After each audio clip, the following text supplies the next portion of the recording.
Hi అండి. Welcome back to SS Telugu audio నవలలు. ఈరోజు మీరు వినబోయే నవల సీతాగ్ని. చూకుల పురుషోత్తం గారు రచించారు. 1986లో వచ్చిందండి ఈ నవల. ఇక నవల్లోకి వెళ్ళిపోదాం. గాలి రివ్వున వీస్తోంది. అది ఎండాకాలం కావడంతో అప్పటికి 2-3 రోజుల కింద వర్షం పడ్డంతో గాలిలో తేమ శాతం ఎక్కువగా ఉండి ఉక్కబోస్తోంది. సమయం మధ్యాహ్నం 3 గంటలైంది. రైల్వే స్టేషన్లో రద్దీ చాలా తక్కువగా ఉంది. ప్లాట్ఫారం మీద అక్కడొకరు ఇక్కడొకరు అన్నట్లున్నారు ప్రయాణికులు. ఆగిన రైలు బండి నుండి దాదాపు ఎవ్వరూ దిగనట్లే అనిపించినా ఆఖరు పెట్టెలో నుండి ఒక యువకుడు చిన్న సూట్ కేసు తీసుకుని నిర్మానుష్యమైన ప్లాట్ఫారం వంక చూశాడు. అతడు అలా కొద్ది క్షణాలు ప్లాట్ఫారం మీద నడుస్తూ ఉంటే రైలుకున్న ముందు పెట్టెలో నుండి 2 యువతులు దిగారు, పెద్ద పెద్ద సూట్ కేసులతో. కొద్ది క్షణాలు వాళ్ల వంక చూసి యువకుడు చకచకా నడిచి స్టేషన్ వెలుపలికి వెళ్లి చూశాడు. స్టేషన్కు ఒక ఫర్లాంగు దూరంలో ఓ 12 గుడిసెలు. ఇక కొన్ని మైళ్ళ దాకా అన్నీ పంట చేలు ఖాళీగా ఉన్నాయి. కొద్ది రోజుల కింద కురిసిన వాన వల్ల ఆ చేలలో పచ్చదనం రావడానికి మరికొద్ది రోజులు పట్టొచ్చు అనిపిస్తోంది. ఆ యువకుడు అక్కడే ఉన్న ఒంటెద్దు బండి దగ్గరికి నడిచాడు. ఆ బండి తాలూకా వ్యక్తి ముసలివాడుగా కనబడుతున్నాడు. తాత, రామాపురానికి బండి కడతావా అని అడిగాడు యువకుడు ఎద్దును నిమురుతున్న బండి తాతతో. రామాపురానికా? బండా? కడతాను బాబు అన్నాడు బండి తాత. ఎంతేమంటావు? 3 రూపాయలు. సరే పద అని యువకుడు అంటుండగా ఆ బండి భూకంపం వచ్చినట్లు హఠాత్తుగా వణికింది. యువకుడు ఆశ్చర్యంగా బండి వెనక్కు చూశాడు. 2 యువతులు ఖరీదైన భారీ అయిన సూట్ కేసును బండిలో పెట్టినట్లున్నారు. ఒక యువతి బండి వెనక నిలబడుంటే మరో యువతి స్టేషన్ వైపు వెళుతోంది. యువకుడు కొద్దిగా కోపంగా బండి వెనకకు వెళ్లి ఆ యువతిని చూశాడు. ఆ పిల్ల సన్నగా నాజుగ్గా ఉంది. పూల పూల డిజైన్లతో ఉన్న పరికిణి, ఆ పూలకు మ్యాచ్ అయ్యే నల్లటి రంగులోని నైలాన్ ఓణి, నల్లటి జాకెట్టు ధరించుంది. పిల్ల పచ్చగా నాజుగ్గా ఉంది. ఏ పాప, ఈ బండి నాది అన్నాడు యువకుడు. ఆ పిల్ల యువకుని ఒక్క క్షణం కోపంగా చూసింది. మరుక్షణం కొంటెతనం కలిసిన నవ్వు నవ్వుతూ అంది, అంకుల్, బండి నీదా? మాకు బండి కావాలి. ఒక్క క్షణం అయోమయంలో పడ్డాడు కుర్రాడు. ఆ అమ్మాయిని తీవ్రంగా పరిశీలించాడు. 15-16 ఏళ్ల వయసు ఉండొచ్చు అనిపించింది ఆ పిల్లకు. సన్నగా తెల్లగా ఉన్న ఆ పిల్ల కాస్త కొంటెపిల్ల అనుకున్నాడు. వానపాము గదా అని తాకబోతే అది తాచుపాములా పడగవిప్పి బుసుమంటే ఎలా ఉంటుందో అలా అనిపించింది యువకునికి.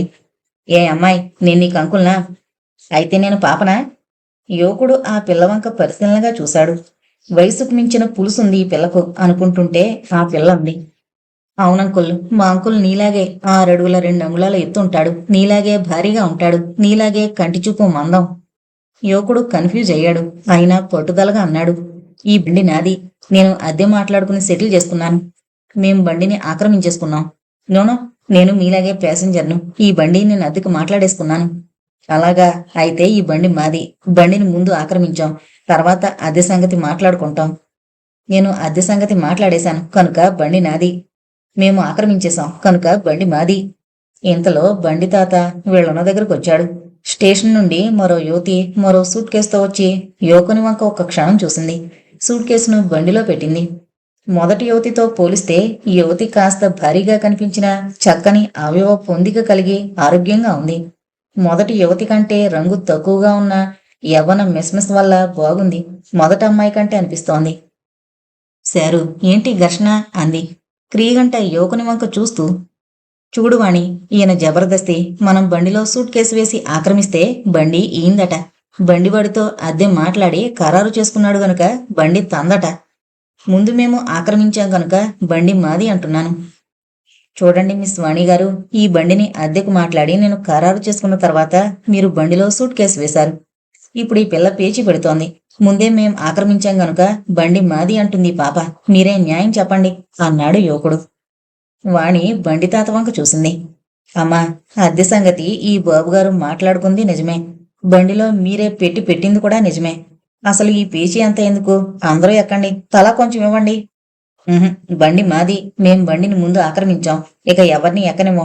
తాత, రామపురానికి అద్దె ఎంత తీసుకుంటావు? ఇద్దరికీ 5 రూపాయలు ఇయ్యండమ్మా. శారు అనబడే పిల్ల చివాలన బండికి కూర్చుని రావాణి అంది. వాణి 2 క్షణాలు సందేహంగా యువకుని వంక చూసింది. ఎక్కండి, ప్రభుత్వమే మీది కదూ అన్నాడు నీరసంగా. వాణి బండి మీద ఎక్కి కూర్చోగానే బండి బయలుదేరింది. బండి వెనక 10 అడుగుల దూరంలో యువకుడు నచ్చుగా నడుస్తున్నాడు. ఏమండి వాణిగారు, ఈ పాప మీ చెల్లెలా అడిగాడు యువకుడు. వాణి సమాధానం చెప్పేలోగా, శారు కాదు, వాణి నాకు నాయనమ్మవుతుంది అంది కొంటెగా. అవునా వాణిగారు అంటూ యువకుడు కొంటెగా వాణి వంక చూశాడు. వాణి బుగ్గలు ఎర్రగా కందాయి. కోపంగా శారు వంక చూసి, ఆపవేని గొడవ అంది. అవునండి వాణిగారు, ఎన్నో క్లాస్ చదువుతుంది ఈ పాప? లెందో కాచు అంది శారు. యువకుడు నవ్వుతూనే అన్నాడు. అయినా ఈ పాప ఇంకా కాలేజీ ముఖం చూసినట్లు లేదు. కాలేజీ వాతావరణం తగిలేదాకా ఈ పెంకితనం పోదులా ఉంది. తమరేం చదివారంకుల్? బిఏ. ఏ క్లాసు? 3rd క్లాసు గర్వంగానే అన్నాడు యువకుడు. అదేం పాపం, ఫస్ట్ క్లాస్ ఎందుకని రాలేదు? రావాలనుకుంటే వచ్చేదే, ఎందుకు అనుకోలేదు. కాలేజీ అనగానే ఎన్ని విషయాలుంటాయి. ఎలక్షన్లు, పాలిటిక్స్లో దూరి కొట్టుకోవడం, అభిమాన సంఘాల్లో తిరగడం, స్పోర్ట్సు, ఇంకా ఇంకా గర్ల్ వాచింగ్ లాంటి హాబీలు ఎన్నో ఉంటాయి. మీ ఆడపిల్లలైతే ఏ పని లేకుండా కాలేజీలో చేరినప్పటి నుంచే టెక్స్ట్ బుక్స్ను రోడ్లో వేసి రుబ్బడం మాకెలా కుదురుతుంది? వాణి గట్టిగా కసిరింది శారును. శారు మౌనంగా ఉండిపోయింది. ఆడపిల్లలు మాట్లాడకుండా మౌనంగా ఉండడంతో యువకుడు ఇంకా నచ్చుగా నడుస్తూ బండికి 50 అడుగుల దూరంలో వెనకబడ్డాడు. శారు, ఏంటి నీ గోల? ముక్కు ముఖం తెలియని వాడితో నీకెందుకే ఆర్గ్యుమెంటు? ఏదో తెలివిగా బండిని చిక్కించుకున్నావు, ఇక అతడితో మనకేం పని అంది వాణి. లేకుంటే చూడవే, నన్ను పట్టుకుని పాప పాప అంటున్నాడు ఉడుక్కుంటూ అంది శారు. వాణి గలగలా నవ్వింది. అతడన్న మాటలో తప్పేముంది? నీకా పరికిణీ ఓణి వేసుకోవద్దని 1,00,000 సార్లు చెప్పాను, విన్నావా? ఈ డ్రెస్లో నిన్ను చూస్తే ఏ హై స్కూల్ స్టూడెంటో అనుకుంటారు. నాకీ ఓణి పరికిణియే హాయిగా ఫ్రీగా ఉంటుంది. అయితే ఏడు. అతడి తప్పేం లేదంటావా? మిస్ వాణిగారు అనగానే ఐసైపోయి అతడి వైపు మాట్లాడతావా అంది శారు. లేదు సారు, హాయిగా చీర కట్టుకో, మిస్ శారద గారు అని అంటాడు. అసలు అతడికి గర్ల్ వాచింగ్ అన్న హాబీ ఉందట కదా, నేను పాపనో కాదో గ్రహించలేకపోయాడే. వాణి నవ్వింది. Vani, anyway he is a bad boy. Girl watching అట, గర్ల్ వాచింగ్. ఎంత సిగ్గు లేకుండా చెప్పుకున్నాడు. అందులో తప్పేముంది? అందరూ చేసే పనే తను చేస్తున్నానని నిర్భయంగా చెప్పాడు. మనం మటుకు యువకులను పరిశీలించడం లేదా? ఏమోనబ్బా, నాకు యువకుల్ని పరిశీలించడం అంటే బోరు. అందుకే నిన్ను పాప అన్నాడు. కాదు, అది ఈవ్ కిందకు వస్తుంది. కరెక్ట్. ఇతడు ఆడపిల్లల్ని ఏడిపించే రకం రౌడీ. అయినా మనమేం చేయగలం? ఎలాగో బండిని సంపాదించావు, ఇక అతడితో మనకు వాదనలెందుకు? అతన్ని బండిలోకి ఎక్కించుకుంటే పోయిందేముంది? హైదరాబాద్ సిటీ బస్సుల కంటే తీసిపోయిందా? అతను మంచివాడు కాబట్టి బండిని వదిలేశాడు. లేకుంటే ఆ సూట్ కేసులు లాగి అవతల పారేస్తే ఏం చేయగలం అంది వాణి. శారు బండి తాత వంక, నిర్మానుష్యంగా దూరంగా కనిపించే స్టేషన్ వంక, ఎండదెబ్బకు స్తబ్దంగా నిర్మానుష్యంగా ఉన్న పరిసరాల వంక చూసి, అవును, ఏం చేయలేం అంది. ఇద్దరూ చాలాసేపు మౌనంగా ఉన్నారు. ఏంటే, అతడు డాన్స్ చేస్తున్నట్లుగా నడుస్తున్నాడు అంటూ శారు యువకుని వైపు చూసింది. యువకుని మెడలో ట్రాన్సిస్టర్ రేడియో లాంటిది వేలాడుతోంది. ఆపు బైసా కోయే అన్న పాట శ్రావ్యంగా వినిపిస్తుంటే శారద ఆసక్తిగా అటువైపు చూస్తూ అంది. 1 గంటయ్యాక బండి ఆగిపోయింది. ఇక దిగండమ్మా అన్నాడు బండి తాత. శారద, వాణి బండి దిగి చుట్టూ చూశారు. ఆ ప్రదేశం నిర్మానుష్యంగా ఉంది. కోయబడిన పంట పొలాల్లో కొంగలు ఎగురుతున్నాయి. బండికి ఎదురుగా 20-25 అడుగులు వెడల్పుగా ఉన్న ఒక కాలువ, అవతల వైపు పొలాలు 1 మైలు దాకా కనిపిస్తున్నాయి. అవతల కోట గోడవలే చెట్ల వరుస కనిపిస్తోంది. ఇంతలో యువకుడు కూడా అక్కడికి చేరుకుని కాలువ గట్టు మీద కూర్చున్నాడు. తాత, రామపురం ఏది? ఆశ్చర్యంగా అడిగింది శారద. అదిగోమ్మా, ఆ కాలువ దాటి పొలాలమ్మట వెళ్ళి ఆ సెట్లను దాటితే రామపురం వస్తుంది. తాత, ఎంత మోసం చేస్తావా? మమ్మల్ని నెట్టడుగులో దించుతావా అంది వాణి. అమ్మా, రామాపురం పోవలసినోళ్ళు ఈ స్టేషన్ కాడ ఎందుకు దిగినారమ్మా? రామాపురం వెళ్ళేవాళ్ళు 2 స్టేషన్లు వెనక దిగి ఆ నుంచి బస్సులో రామాపురం వెళ్తారు. మీరు ఈడ దిగారంటే మీ ముడుసులు కాలువ కాడికి వస్తారనుకున్నాను. కాలువ ఎలా దాటాలి అడిగింది శారద. అదిగో కాలువలో అవతల వైపు బల్లకట్టుండదు గదా, దాని మీద దాటి ఓ కోసిరుడు నడిస్తే రామాపురం వస్తాది. తాత, బల్లకట్టు అవతలుంటే కాలువ దాటడం ఎలాగా అడిగింది శారద కోపంగా. అట్నుంచి ఎవడో వస్తాడు, బల్లకట్టు యువతలకొస్తాది, అప్పుడు దాటచ్చు. అమ్మా, నా బాడుగియండి, నేను వెళ్ళాలా. తాత, ఇంత మోసం చేస్తావా? ఈ అడవిలో మమ్మల్ని వదిలేస్తావా? అంటూ దీనంగా అడిగింది శారద. తాత, పోనీ మళ్ళీ బండి స్టేషన్కే కట్టు. రైల్లో ఆ 2 స్టేషన్లు వెనక్కి వెళ్ళి రామాపురం బస్సు ఎక్కుతాం అంది వాణి. అది లాభంలే తల్లి. మళ్ళీ వెనకబోయే బండి రాత్రి 2 గంటలకు గానీ లేదు. స్టేషన్ కాడ రాత్రిపూట మీరు ఉండలేరు. రామాపురం నుండి ఎవడో ఒకడు రాకపోతాడా? బల్లకట్టు యువతలకొస్తాది. మరీ నా బాడిగే. వాణి బండివాడికి డబ్బులిచ్చింది. బండివాడు బండిని వెనక్కి తిప్పుకుని వెళ్ళిపోయాడు. శారద వాణిలో కాలవకు అవతల వైపునున్న బల్లకట్టు వంక, కాలవకు అవతల వైపుగా ఉన్న రామాపురం బాట వంక భయంగా చూశారు. ఆశగా దూరంగా కూర్చున్న ఆ యువకుని వంక చూశారు. యువకుడు ప్యాంటు, షర్టు, బూట్లు విప్పుతుంటే కంగారుగా చూపులు తిప్పుకున్న క్రీగంట అతన్ని గమనిస్తున్నారు. ఆశగా యువకుడు కాలువలోకి దిగి బల్లకట్టును యువతలకి తెస్తాడని అనుకున్నారు శారదా వాణి. యువకుడు విప్పిన ప్యాంటును, షర్టును టేప్ రికార్డర్కు చుట్టి జాగ్రత్తగా సూట్ కేసులో పెట్టాడు. డ్రాయర్ బనీన్తో నిలబడ్డాడు. సూట్ కేస్ హ్యాండిల్లోకి ఒక తుండుగుడ్డం దోపి ఆ తుండును 2 వైపులా కలిపి పట్టుకుని లేచి ఆ తుండుగుడ్డకు తగులుకున్న సూట్ కేసుతో గిరగరా 2-3 సార్లు తిరిగి సూట్ కేసును బలంగా విసిరేశాడు. సూట్ కేసు గాలిలో తేలి కాలువ దాటి కాలువ అవతల గుబురుగా ఉన్న మొక్కల గుంపు మీద పడింది. తుండుగుడ్డ సగంలోనే జారిపోయి కాలువలో పడిపోయింది. యువకుడు మరుక్షణంలో కాలువలోకి దూకి ఈదుకుంటూ వెళ్లి తుండుగుడ్డను పట్టుకుని అవతల ఒడ్డుకు చేరాడు. యువకుడు ఆత్రతగా వెళ్లి చెట్ల గుబురులో నుండి సూట్ కేసును తీసుకునొచ్చి బల్లకట్టెక్కి సూట్ కేసును తెరచి టేప్ రికార్డర్ను తీసి ఆన్ చేశాడు. ఆవో ప్యార్ అంటూ పెట్ట కొంచెం కోతగనం అన్నట్లు పాడింది టేప్ రికార్డర్. యువకుడు డ్రాయర్ బనీన్ను తుండుగుడ్డ సాయంతో తీసేసి ప్యాంటు, షర్టు, బూట్లను ధరించి డ్రాయర్ బనీన్ను పిండి భుజాల మీద ఆరేసుకుని తుండుగుడ్డను పిండి తల తుడుచుకుంటూ టేప్ రికార్డర్ మెడకు తగిలించుకుని సూట్ కేసు తీసుకుని బల్లకట్టు దిగి రామాపురం బాటను పట్టుకుని నడిచి వెళ్ళిపోతున్నాడు. వాణి, కీచుగారిచింది శారద. ఆ, వెళ్ళిపోతున్నాడే. అవునే, పిలవ్వే. నువ్వే పిలువు. నేను పిలిస్తే పలకడేమోనే. నేను పిలిస్తే ఎందుకు పలుకుతాడు? మిస్ వాణి గారు అంటూ దీర్ఘాలు తీశాడుగా. మాస్టారు, బిగ్గరగా పిలిచింది వాణి. సార్, కేకేసింది శారద. మాస్టారు, సార్. అతడు మనకు సాయం చేయడు. పిలుపు వినబడినా పలకుండా వెళ్ళిపోతున్నాడు.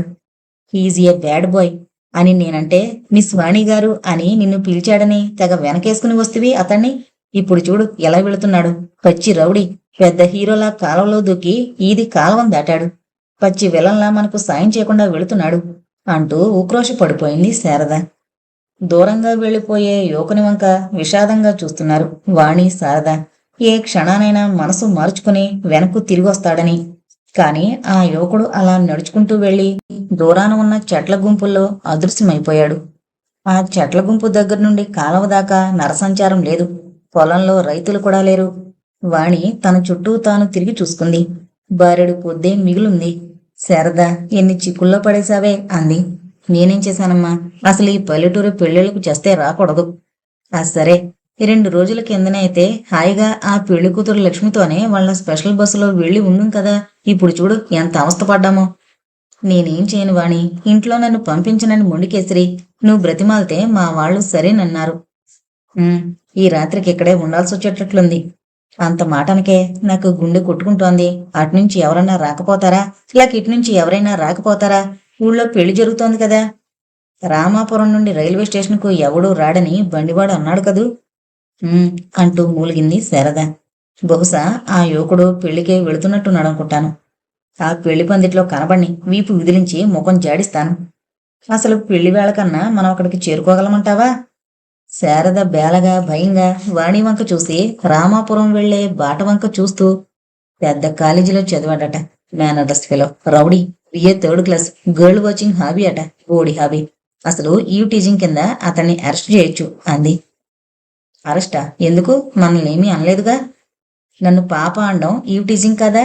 తను కాలవం దాటి ఎడం చేతో ఆ బల్లకట్టును నెడితే ఆయన గారి సొమ్మేం పోయింది? ఆ మాత్రం మానవత్వం లేని అతన్ని అరెస్ట్ చేయొచ్చు. ఆహా, అప్పటికి నీకు చాలా మానవత్వం ఉన్నట్లు. బండి తాత అందరినీ బండెక్కమంటే ససేమీరా అన్నావు కదా. పోనీ పాపం సూట్ కేసునైనా బండిలో పెట్టండి అందామనుకున్నాను. నిన్ను పాప అని నన్ను మిస్ వాణి గారు అన్నాడని నా మీద విరుచుకుని పడతామని ఊరుకున్నాను. అదుగోనేవ్, ఎవరో అటునుంచి వస్తున్నారు చూడు అని కేక పెట్టింది శారద. వాణి అటువైపుగా చూసింది. దూరంగా చెట్ల సందుల గుండా ఒక వ్యక్తి తలగుడ్డతో మొలపంచెతో కాలం వైపుగా వస్తున్నాడు. సరే శారదా, అతనొచ్చి మనల్ని అవతల ఒడ్డుకు చేరుస్తాడనుకో. ఈ సూట్ కేసులు ఎలాగా? నా సూట్ కేసును నేను చస్తూ బతుకుతూ మోసుకుపోతాననుకో. ఎద్దంత సూట్ కేసు తెచ్చావు, మొయ్యగలవా? స్టేషన్లో నుండి తేడానికే మనిద్దరికే లేచింది కాదు, నువ్వు మోసుకుని రాగలవా? ఉహుం. చీరలు కట్టు అన్న నీ గోల పడలేక నావి ఓ 10, నా ఫ్రెండ్స్ ఓ 6 చీరలు తెచ్చాను. సరే కాని అతన్నే అడుగుదాం. బాబు, ఈ పెట్టెలవి కాస్త ఊరు దాకా తీసుకొచ్చి పెట్టమందాం. ఆహా, నేను స్టేషన్ కాడికి వెళ్ళాలి అంటే? వాణి మౌనంగా ఆ వ్యక్తి వంక చూస్తోంది. ఆ వ్యక్తి క్రమంగా కాలవను సమీపించి బల్లకట్టునెక్కి కాలవ దాటొచ్చి రండమ్మా అన్నాడు. వాణి, శారద సూట్ కేసులు పట్టుకున్నారు. మీరు రండమ్మా, సూట్ కేసులు నేను ఎత్తుకొస్తాను అని వాళ్లను బల్లకట్టుని ఎక్కించాడు ఆ వ్యక్తి. కాలవం దాటి అవతలకు వెళ్ళాక 2 సూట్ కేసులను నెత్తిన పెట్టుకుని రామాపురం వంక ఆ వ్యక్తి నడుస్తుంటే అతన్ని అనుసరించారు శారద, వాణి. ఏడందుకు దిగారమ్మా? బస్సుకి రాకపోయారా? బస్సుకు వచ్చేవాళ్లమే, కాని ఇదిగో ఈ పిల్లిని వెంటబెట్టుకొచ్చి ఈ అవస్థలో పడ్డాం అంది వాణి. ఇందాక అబ్బాయి మీలాగే స్టేషన్ కాడి దిగి ఊళ్ళోకొచ్చాడు. ఊరు మొదట్లోనే మా ఇల్లుంది. మా ఇంటికాడకొచ్చి బాబు, కాలువ కాడ 2 అమ్మాయిలు పెద్ద పెద్ద సూట్ కేసులతో దిగారు. చీకటి పడేలోగా వాళ్లను ఊరికి చేర్చు అని నేను వద్దన్న వినకుండా నా చేతిలో 5 రూపాయలు పెట్టినాడు అన్నాడా వ్యక్తి. వాణి కీచుగారిచింది శారద. ఎస్, అతను బ్యాడ్ బాయ్ కాదు, మంచి మనసున్నవాడు. అవునా పాపా? నో, గర్ల్ వాచింగ్ హాబీ ఉండి కూడా నన్ను పాప అన్నాడు కాబట్టి is a bad bye, but A kind and bad boy అంది శారద. యువకుడు రామాపురం చేరుకుని తేలిగ్గానే పెళ్లిళ్లు వెతుక్కుని అక్కడి నుండి విడిదికి చేరుకున్నాడు. సుధా ఇప్పుడా రావడం అంటూ పెళ్లి కుమారుడి వేషంలో ఉన్న ఒక యువకుణ్ణి పెళ్లివారందరికీ పరిచయం చేశాడు. ఇతడు సుధాకర్ అని, బ్యాంక్ ఆఫీసర్, హైదరాబాద్లో. కొత్తగా ప్రమోషన్ మీద హైదరాబాద్ వచ్చాడు. నాకు స్నేహితుడు. వీడు అవివాహితుడు, వయసు 28. సరే, మనిషిని చూశారు కదూ. ఒరే రమణ, ఏంట్రా పరిచయం చేయడం అన్నాడు సుధాకర్. అవునరా, ఇలాంటి చోట్ల ఇలాగే పరిచయం చెయ్యాలి. అవునరా, శుభలేఖలో అడ్రస్సు వచ్చేయక మా దుంప తింపారు ఎందుకని? సారీరా, ఇది పెండ్లి కుమార్తె తమ్ముడు గారు చేసిన నిర్వాకం అట. రామాపురం అంటే అందరికీ తెలుసునని అనుకున్నాడు. పెళ్లి కూతురు వాళ్లే మా శుభలేఖలు కూడా వచ్చేశారు అన్నాడు రమణ. కట్న కానుకలు కాకుండా ఇవన్నీ కూడా వాళ్ళ నెత్తిన వేశావన్నమాట. ఎంతకూ కట్నం అటువంటివి అడగకూడదు, 25 అనుకుంటా అన్నాడు రమణ రహస్యంగా. వెధవా, సారీ బడుద్దాయి. అప్పుడు వరకట్న పిశాచి అంటూ, ఒరే నాయనా, అవన్నీ జ్ఞాపకం చేసి నా ప్రాణం తీకు అంటూ అక్కడే ఉన్న ఒక స్త్రీని పిలిచి రమణ అన్నాడు. పెద్దక్క, వీడికి చల్లని నీళ్లు పెట్టించు. స్నానమయ్యాక వేడి కాఫీ 5 కిలోమీటర్లు నడిచి హాటుగా ఉన్నాడు. ఒక 40 సంవత్సరాల స్త్రీ వాళ్ళని సమీపించి, రండి బాబు, స్నానం చేదురుగాని అంటూ సుధాకర్ను వెంటబెట్టుకుని పోయింది. సుధాకర్ స్నానం ముగించి డ్రెస్ చేసుకుని పెళ్లి కొడుకు స్నేహితుల బృందంలో చేరాడు. మొత్తం 5గురు కుర్చీలలో కూర్చునున్నారు. విడిదిలో ఉన్న జనాభాకు దూరంగా. ఎరా సుధాకర్, ఒక్కటైనా పెళ్లి సంబంధం చూసావా ఇంతవరకు అని అడిగాడు కేశవరావు. సుధాకర్, కేశవరావు ఫ్రెండ్స్. కేశవరావు సుధాకర్ క్లాస్మేట్స్ అయినా పిహెచ్డి చేసి హైదరాబాద్లో సైంటిఫిక్ అసిస్టెంట్గా ఉంటున్నాడు కేశవరావు. కేశవరావు ప్రశ్నకు సుధాకర్ సమాధానం ఇవ్వకపోవడంతో రమణి చెప్పాడు. సుధా మేనమామ బ్రతుకున్నంత వరకు సుధాకర్కు ఒక్క పెళ్లి సంబంధం రాదు. ఆయన రానియడు, వచ్చిన పెళ్లి చూపుల దాకా రానివ్వడు. ఎందుకనరా? కేశవరావు ప్రశ్న. ఆ మేనమామ తమ్ముడి కూతుర్ని వీడికి కట్టబెట్టాలని ఆయన యోచన. తల్లి తండ్రి చిన్నతనంలోనే పోయినప్పటి నుండి సుధాకర్ మేనమామ ఇంట్లోనే పెరిగాడు కదురా. సుధాకర్ నవ్వుతూ అన్నాడు. పోనీరా కేశవ, నేను ఒక్కసారి ఏ పెళ్లి చూపుల్లోనూ పాల్గొనకపోయినా ఒకటే, నువ్వు అనేక సార్లు పెళ్లి చూపులు చూసినా ఒకటే. ఇప్పటికి ఎంతమంది పిల్లల్ని చూసావురా? దాదాపు ఓ 100 మంది పిల్లల్ని చూశాను 5 ఏళ్ల బట్టి. అందులో ఒక్క పిల్లైనా నీకు నచ్చలేదురా? ఆశ్చర్యంగా హేళనగా అడిగాడు సుధాకర్. చెప్తా. ఇందులో 80 సంబంధాలు చూసేటప్పటికి 4 ఏళ్లయింది. అదేం కర్మో గాని ఏడాది నుండి చూసిన సంబంధాలని అంతకు ముందు చూసిన వాటికంటే అధ్వానంగా ఉన్నాయి. పోనీ ఆ వెనకటి సంబంధాల్లో కాస్త మెరుగైన వాటిని మరోసారి ట్రై చేద్దామని విచారిస్తే ఆ పిల్లలందరికీ పెళ్లిళ్ళైపోయి 1-2 బిడ్డలు కలిగి ఫ్యామిలీ ప్లానింగ్ ఆపరేషన్ కూడా చేసేసుకున్నారు. రమణ, సుధాకర్ గొల్లును నవ్వారు. ఆపండ్రా వెధవ నవ్వులు మీరును అన్నాడు కేశవరావు. ఇంతలో గోవిందరావు అందుకున్నాడు. గోవిందరావు లెక్చరర్. నెల కిందట అతడికి పెళ్ళైపోయింది. ఒరే కేశవ, నీ బాధ నేను అర్థం చేసుకోగలనురా. నేను 50 దాకా సంబంధాలు చూశాను. ఆఖరుకు ఏదో పర్లేదని మా యావని సెలెక్ట్ చేశాను. మనకు నచ్చే ఊహాసుందరి మన కొంటె పిల్లరా. అదేంటి అడిగాడు సుధాకర్. అదంతే. ఆ కొంటెపిల్ల ఎప్పుడు కనబడుతుందో తెలుసా? తీరా మనం ఓ సంబంధం సెలెక్ట్ చేసుకుని పెళ్లి చేసుకోవడానికి నిశ్చయించుకున్న తర్వాత ఆ పెళ్లిలోనే కనబడుతుంది. నా పెళ్లికి ఒక చక్కని అమ్మాయి వచ్చింది. ఆ అమ్మాయిని చూడగానే నా మనసు రెపరెపలాడింది. తాళిబొట్లు చేతబట్టుకున్నప్పుడు ఒక ఐడియా వచ్చింది. ఎగిరి పీటల మీద నుండి అవతలకు దూకి ఆ అమ్మాయి మెడలో తాళిబొట్టు కడదామనుకున్నాను. కానీ అప్పటికే మా నాన్నగారు 30,000 రూపాయలు పెళ్లి కూతురి తండ్రి దగ్గర తీసుకుని ఖర్చు పెట్టేశాడు. అందుకనే ఆఖరుకు ఎదురుగా పీట మీద కూర్చున్న పెళ్లి కూతురి మెడలోనే ఆ తాళిబొట్టును కట్టేశాను. అందరూ గొల్లుని నవ్వేశారు. గోవిందరావు భగ్న ప్రేమికుల్లా ముఖం పెట్టాడు. ఎరా కేశవ, మొన్న పెళ్లి సీజన్లో 7 సంబంధాలు చూసావట కదా, ఒకటైనా సెటిల్ చేసావా? అడిగాడు సుధాకర్. లేదురా, 7 ఒక్కో పాయింట్లో బాగున్నాయి, మిగతా పాయింట్లో బాగాలేవు. సరే, ఆ వివరాలేంటో చెప్పాడు అన్నాడు సుధాకర్. 1 రాజమండ్రి, ఎంఏ, కట్నం 25,000, 3 ఎకరాల భూమి, అయితే చట్టి ముక్కు, దొప్ప చెవులు. 2 వైజాగ్, ఎంఎస్సీ అయ్యి లెక్చరర్గా చేస్తోంది, బ్యూటిఫుల్ గర్ల్, కట్నం నిల్లు, ఉమెన్స్ లిబరేషన్ యాక్టివిస్టు. ఇక 3 కర్నూలు, మెట్రిక్ ఫెయిల్డ్, 2 లక్షల కట్నం, అమ్మాయి గజగమన కాదు గజవదన. 4 మద్రాస్, పిల్ల సుమారుగా ఉంది, గొప్ప డాన్సర్, కట్నం 1,00,000, నిరక్షర కుక్షి. 5 ఒక పిహెచ్డి, కట్నం 25,000, టీబీ పేషెంట్లా ఉంది.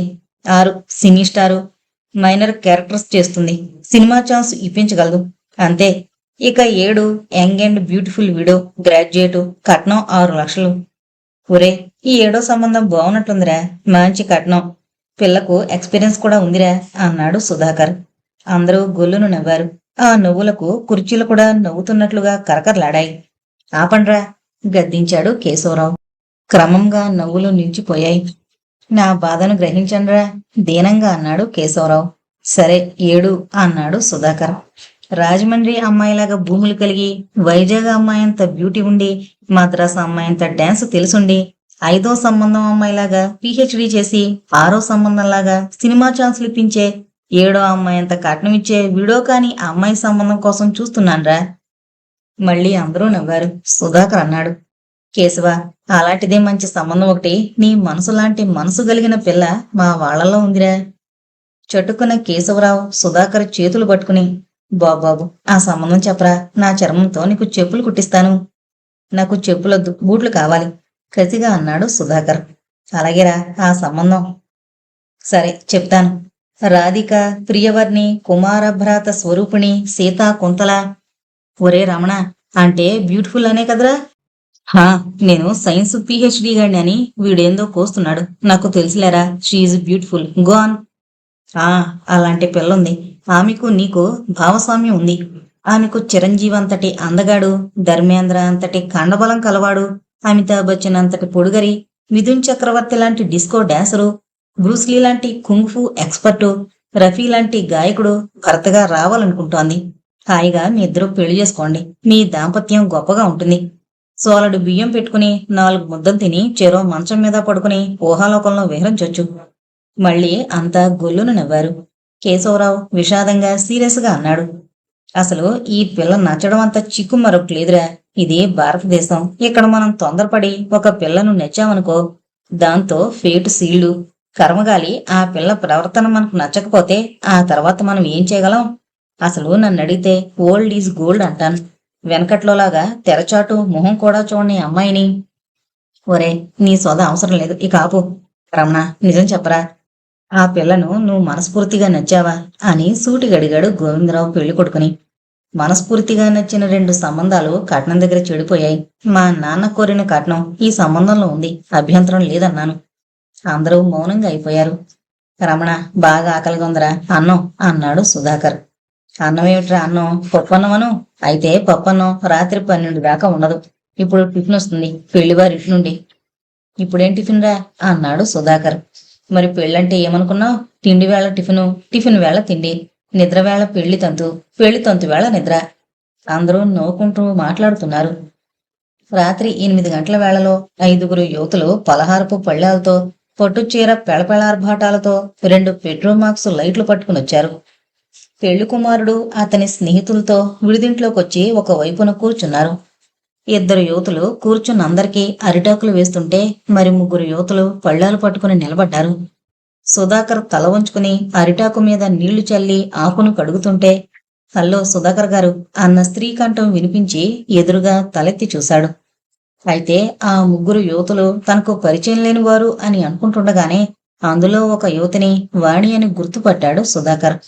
మామూలు చీరతో పరిచయమైన వాణి పట్టుచీరలో స్పెషల్ మేకప్తో ఉండడం వల్ల ఎవరో అనుకున్నాడు సుధాకర్. ఆ పక్కన నిలబడి తన వంక నవ్వుతూ చూస్తున్న యువతిని చూడగానే ఆశ్చర్యంతో సుధాకర్ నోరు తెరుచుకుంది. కళ్ళు పత్తికాయలయ్యాయి. సారీ పి అని పెద్దగాని, పా అని చిన్నగా అన్నాడు. అయితే వాణికి సుధాకర్ అన్న చివరి మాట వినమన్నట్లుంది. కిసుక్కున నవ్వింది. శారద వాణిని గదిమినట్లు చూస్తూ చటుక్కున అందరి వైపు చూస్తూ నవ్వు ముఖం పెట్టి పలహారం పళ్ళని ఒక చేతి ఎత్తి పట్టుకుని రెండవ చేత్తో పొట్టుచీర మడతల్ని సవరిస్తూ అటు ఇటు కులుకుతోంది, ఫ్యాషన్ పెరేడ్ ఆర్టిస్ట్ లాగా. నడుము నడుమ సుధాకర్ వంక కొంటిగా చూస్తూ నవ్వుతోంది. ఏయ్ మిస్టర్, నేను పాపనో కాదో చూడు, పెద్ద గర్ల్ వాచర్వేం అన్నట్టుంది ఆమె వైఖరి. వడ్డన ప్రారంభమైంది. 3 యువతులు పళ్ళాల్లోని కజ్జికాయలు, మణుగు బూరెలు, అరిసెలు వడ్డిస్తున్నారు.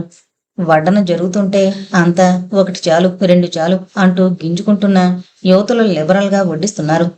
వడ్డన కాగానే యువతులు పళ్ళాలను కిందబెట్టి నిల్చుని చూస్తున్నారు. అయితే బాబు సుధాకర్, పెళ్లికూతురు తరపు వారు మీకు చుట్టాలా అని అడిగింది పెళ్లికొడుకు అక్క దమయంతి.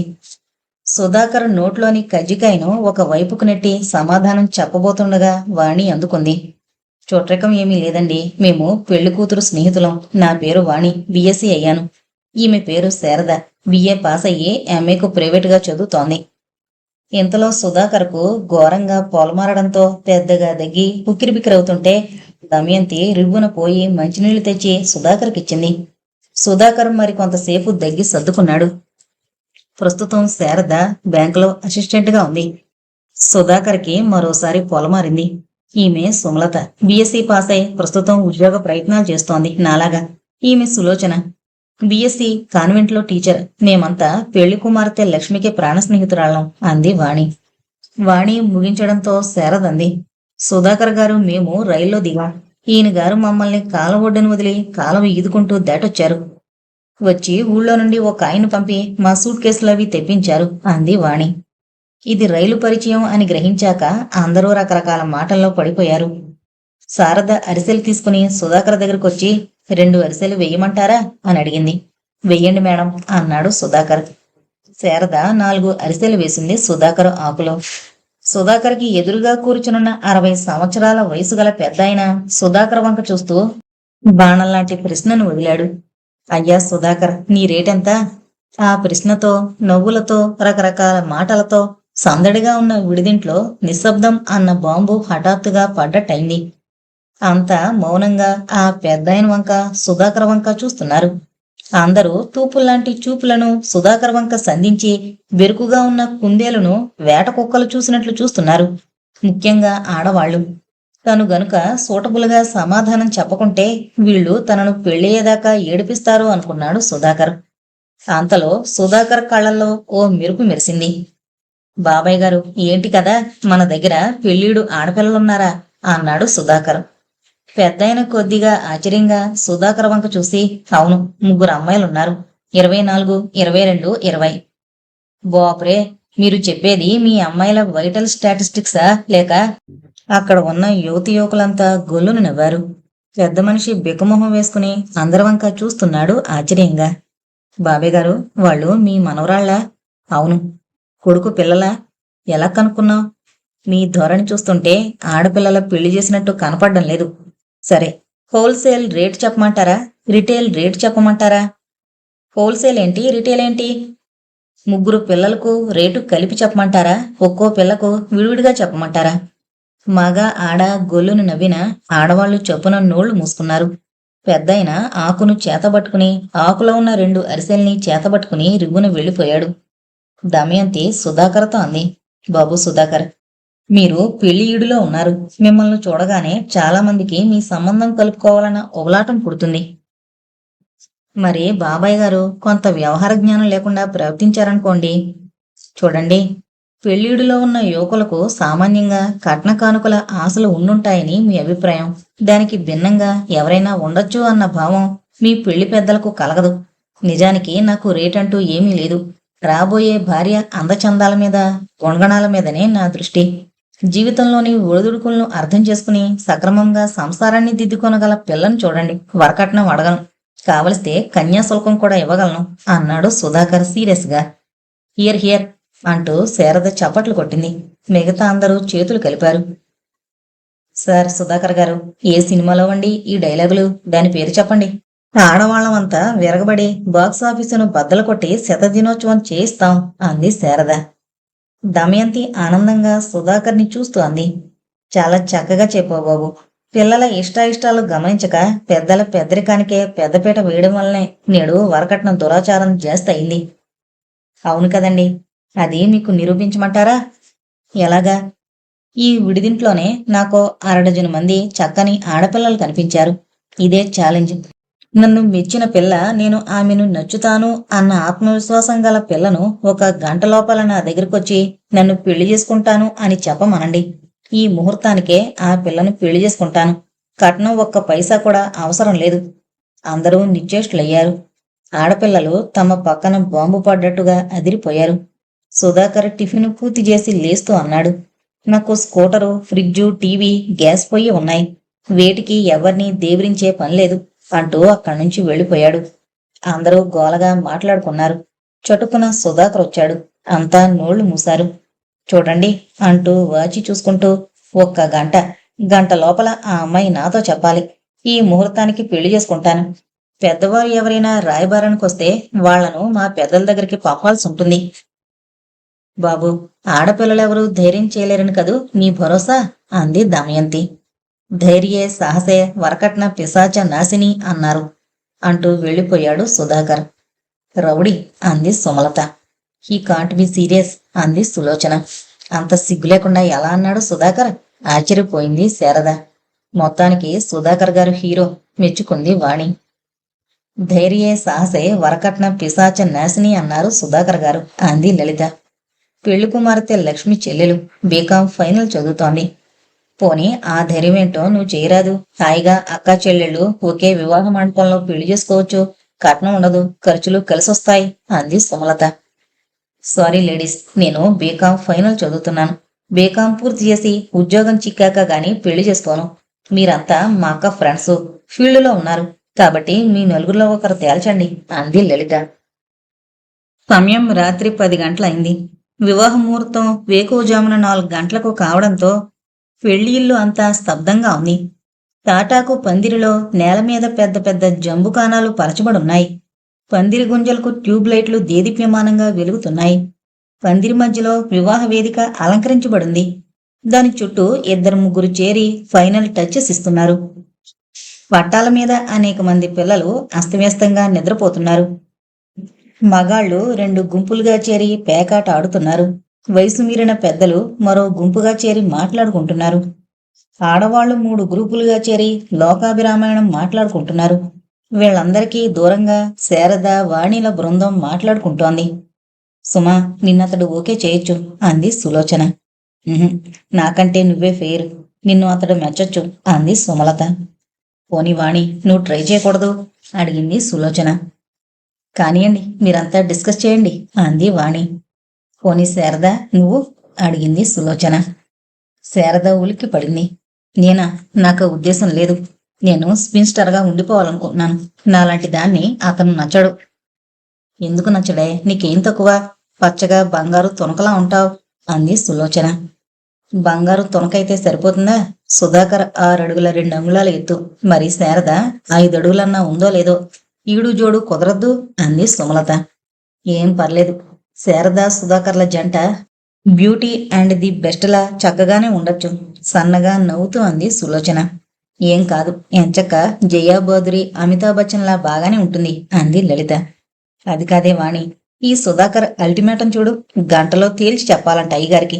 ఒక ప్రేమ గేమా లేదు, భావాలు తెలుసుకోవడం లేదు. No no, I don't like it అంది సుమలత.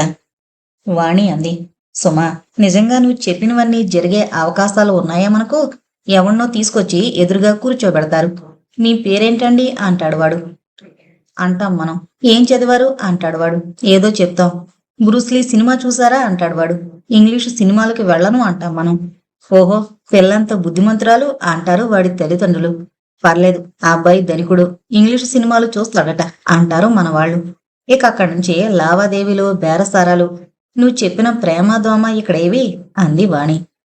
ప్రస్తుత కాలంలో జరిగే పెళ్లి చూపుల ఫార్సును అందరూ మౌనంగా తలుచుకుని నిట్టూర్చారు. ఏమైనా ప్రేమించి పెళ్లి చేసుకోవాలనుకున్న నా నిర్ణయానికి తిరుగులేదు. ఐ లవ్ యూ అన్నవాడికే గౌరవం ఇస్తాను అంది Sumalatha. Okay Suma, I love you అన్నవాడు పెద్ద హీరోయే, కానీ ఐ విల్ మ్యారీ యూ అన్నవాడు ఇంకా పెద్ద హీరో అని నా అభిప్రాయం అంది వాణి. వాణి, నీవన్నీ పాత చింతకాయ పచ్చడి భావాలు. ప్రేమ ప్రసక్తి లేని వివాహం నరకమని నా అభిప్రాయం అంది సులోచన. నిజమే, పెళ్లి ప్రసక్తి లేని ప్రేమ మహా నరకం. ఐ లవ్ యూ అన్న డైలాగును ఎవడైనా వదలగలడు. అంత మాత్రంతో మన కడుపు నిండుతుందా? పెళ్లి సంగతి మాట్లాడేంటి వీడు అన్న అనుమానం రాదు? ఆ అనుమానం తీరి మూడు ముళ్ళు పడేనాటికి ఎంత కథ జరగాలో మీకేమన్నా ఐడియా ఉందా? లలిత హఠాత్తుగా వాణి సుమలతల సంభాషణలో దూరింది. ఆపండి మీ మాటలు. అసలు సంసారం సుఖంగా జరిగిపోవాలంటే ప్రేమ కాదు, గేమ కాదు, అర్థం చేసుకోవడము కాదు, చేసుకోకపోవడం కాదు ముఖ్యం. ఏంటబ్బా అంత ముఖ్యమైన విషయం అడిగింది సులోచన. గ్యాస్ పొయ్యి, పొట్టలు చెక్కలెయ్యాలన్నవారు అంతా. లలిత, నువ్వు బీకాం ఫైనల్ అన్న పేరే గాని నీ ఆలోచనలు 7th క్లాస్ లెవెల్లో ఉన్నాయి. ఏం కాదు, పెళ్ళైన వాళ్లకు ముందు కావాల్సింది గ్యాస్ పొయ్యి. లలిత మాటలకు అంతా తంటు చెంగులు చాటు చేసుకుని ముసిముసి నవ్వులు నవ్వారు. లలితను యూకేజీ స్టూడెంట్లా చూశారు. ఎలాగూ గ్యాస్ పొయ్యి ప్రసక్తి వచ్చింది కాబట్టి చెబుతున్నాను. అసలు గ్యాస్ పొయ్యి కంటే స్కూటరుండే భరతుంటే ప్రాణానికి హాయి. సిటీ బస్సుల కోసం వెయిట్ చేస్తేనే నాకు నీరసంతో కళ్ళు తిరుగుతాయి. ఇక ఆ బస్సులో ఆడవాళ్ల తోపిడికే తట్టుకోలేను అంది శారద. రైట్ శారద, స్కూటరున్న భరత్ అయితే హైదరాబాద్లో ప్రాణానికి ఎంత హాయి ఉంటుందో తెలిసినా? మా కాన్వెంట్లో సుభాష్ని అనే ఒక టీచర్ ఉంది. ఉదయం 8:30కు టెన్షన్గా స్కూటర్ మీద దిగుతుంది. భర్తతో పాటు సాయంకాలం 5:15 స్కూటర్ హాజరు. సుభాషిణి భర్తతో పాటు తుర్రుమని వెళ్ళిపోతుంది. ఎందుకో ఆ దృశ్యం నాకెప్పుడూ చూడాలనిపిస్తుంది అంది సుమలత. ఓకే సుమా, మరి ఈ సుధాకర్ గారికి స్కూటర్ ఉంది. నువ్వు కూడా సుభాషినిలా తుర్రుమని కాన్వెంట్కి వెళ్ళొచ్చు, ఏమంటావ్ అడిగింది శారద. సారీ సారు, ప్రేమించి పెళ్లి చేసుకోవాలన్న నా నిర్ణయానికి తిరుగులేదు. అదీగాక ఈ సుధాకర్ గారంటే నాకు సదభిప్రాయం ఏర్పడలేదు అంది సుమలత. ఎందుకని ఆశ్చర్యంగా ప్రశ్నించింది వాణి. అతడు 3 కట్టుకుంటానని తయారయ్యాడు అంటే బహుభార్యా ప్రయత్నం ఉన్నట్లేగా. ఓస్, అదా నీ గోల? నోనో, సుధాకర్ జోక్ చేశారు. ముసలైన రూడ్గా తగులుకుంటే ఆయనకు షాక్ ట్రీట్మెంట్ ఇచ్చారు సుధాకర్ గారు అంది వాణి. ఒకవేళ సరే కట్టుకో 3 అని ముసలాయనంటే ఏమనేవాడు సుధాకర్? దబాయించింది సుమలత. వాణి మౌనం వహించింది. పెద్ద హీరో కదా, అలాగే పట్రా 3, ఇంకో పిల్ల కూడా ఉంటే చూడు అనేట్లున్నాడే ఆశ్చర్యంగా అంది సులోచన. 3, 4 పెళ్లి చేసుకుంటే ప్రభుత్వం జైల్లో పెడుతుంది అంది లలిత. పర్లేదే, మన బుజ్జమ్మాయికి లా తెలుసులాగుంది మెచ్చుకుంది వాణి. అసలు మగాళ్ళకి ఇదేం పోయే కాలమే సులోచన. ఎంత అందగత్తె పెళ్లంగా ఉన్నా పైచూపులు చూస్తూనే ఉంటారు క్రోధంగా అడిగింది సుమలత. అదంతేనే, వాళ్ళ నేచరే అంత. చట్టం ఒకటింది కాబట్టి భయపడి చూస్తున్నారు గాని లేకుంటే తల 2-3 పెళ్లిళ్ళు చేసుకోరటే అంది సులోచన. అదే మంచిదేమో, ఈ కట్నాల బెడద కొంతన్నా తగ్గుతుంది. మా సంగతి చూడండి. ఇప్పుడు మా అక్కకు జరగబోయే పెళ్లికి కట్నం కింద 2 ఎకరాలు అమ్మాం. ఖర్చుల కింద ఇంకో ఎకరం పోయింది. ఇంకా 2 ఎకరాలుంది. ఆ 2 ఎకరాలు నా పెళ్లికైపోతే ఇక మా అమ్మ, నాన్న, తమ్ముడు చెప్ప చేతబట్టుకుని బజార్న పడాల్సిందే. అదే గనక ఆ కాబోయే బావగారే నా మెళ్ళో 3 ముళ్ళు వేస్తే అందరం హాయిగా బతుకుతాం. చాలీ చాలని కట్నంతో నా పెళ్లి చేసే గొడవ మా వాళ్లకు తప్పుతుంది. ఇంకాతే అనే ఆ రెండో అల్లుడి పోరు మా వాళ్లకు తప్పుతుంది. నేను ఏమీ తేకపోతే వాళ్ళు నన్ను కిరసనాయిల్లో వేసి కాల్చి చంపరా అంది లలిత. ఆ మాటలతో అందరూ షాక్ తిన్నారు. మేఘాలలో విహరించేవారు భూమి మీద పడ్డట్టుగా దిమ్మెరపోయారు. అయితే పెళ్ళైన వాణ్ణి చేసుకుంటావటే ఆశ్చర్యంగా అడిగింది వాణి. బేషుగ్గా. అటువంటి మ్యారేజ్లో కట్నాల గొడవ ఉండదు, వంట వార్పు పేచి ఉండదు. అతనితో సరదాగా తిరగచ్చు, ఉద్యోగం చేసుకోవచ్చు. మొగుడికి పిల్లల్ని కని ఆ జంజాటంలో జీవితాన్ని వెళ్ళదీయాలన్న టోటల్ కమిట్మెంట్ ఉండదు. అందుకే సినిమా హీరోయిన్స్ పెళ్ళైన వాడిని ప్రేమిస్తారు, అవసరం అనిపిస్తే పెళ్లి చేసుకుంటారు. ఓసి గడుగ్గాయి, after all became third year దానివి, నీకింత ఉగ్రవాదమా అని శారద లలిత బుగ్గలను సాగదీసింది. మిగతా వాళ్ళను ఉద్దేశించింది. వాణి, సుమ, మనం అప్పుడే జనరేషన్ గ్యాప్లో పడిపోయామని అనిపిస్తోంది. వీలడంత లేని ఈ లలిత మెదడులో ఎన్ని ఆటం బాంబులున్నాయి. శారద మాటలు నిజమన్నట్లుగా అందరూ లలితను చిత్రంగా చూశారు. ఆ తర్వాత లలిత మాటలు వింటుంటే వాళ్లకు నోరు తిరుపుడుబడి కనుగుడ్లు పత్తికాయల్లా అయ్యాయి. లలిత చెబుతోంది, మా మేనమామ ఒక ఆయన ఉన్నాడు. ఆయనకు పెద్దిల్లుగాక వేరే చెన్నెల్లు ఒకటుంది. లలిత రహస్యంగా మాట్లాడుతుంటే అందరూ లలితకు దగ్గరగా చేరి చెవులను అప్పగించి వింటున్నారు. ఆయన పెద్ద సైకాలజిస్టు. ఆడవాళ్లంతా ఒకే రకమట. ఆరోగ్యవంతులు అనారోగ్యవంతులు అన్న తేడా ఉన్నప్పటికీ బేసిక్గా ఆడవాళ్ల సెంటిమెంటు యూనిఫామ్గా ఉంటుందట. ఒక చక్కని కుర్రాన్ని ఎన్నుకుని వాణ్ణి కొంగును ముడేసుకుని వాడితో తినడం కనడం సాగించి జీవితం ఆనందంగా వెళ్లబుచ్చగలుగుతుందట ఆడది సామాన్యంగా. కానీ అదే మగాళ్లలో అలా కాదట. మగవాళ్లలో 3 రకాల వాళ్ళు ఉన్నారట. Under sexed, average sexed, over sexed. ఈ అండర్ సెక్సెడ్ గాళ్లకు వారానికి 1 రోజుతోనే పెళ్లంతో సరిపోతుందట. మిగతా 6 రోజులు నీ పుట్టింటి నుండి డబ్బుతే దస్కంతే అంటూ ప్రాణం తీస్తారట. ఇక యావరేజ్ సెక్సెడ్ గాడు, వీడు చాలా బుద్ధిమంతుడట. 365 రోజులు పెళ్లం ఎదురుగా ఉంటే శ్రీరామచంద్రుడంతటి ఏక పత్నివ్రతుడట. వీడు పెళ్లం డబ్బు కోసం ఆశించాడట. పైగా పెళ్లానికి చాలా ఖర్చు పెడతాడట.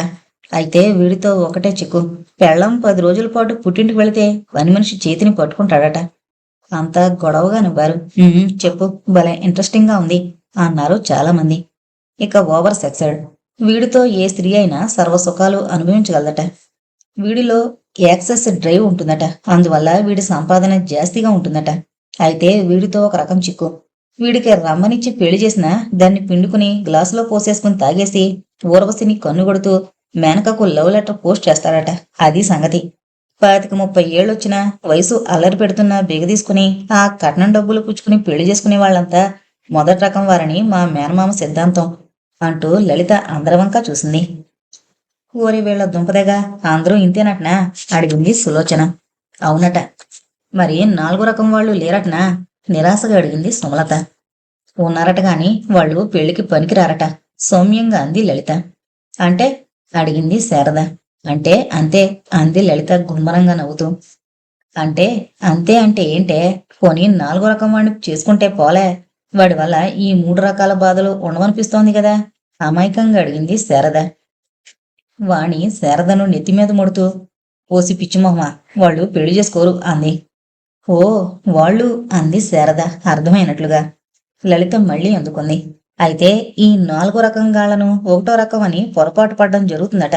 అంటే వీళ్ళు ఇప్పుడేం పెళ్లి అని ఉంటారట.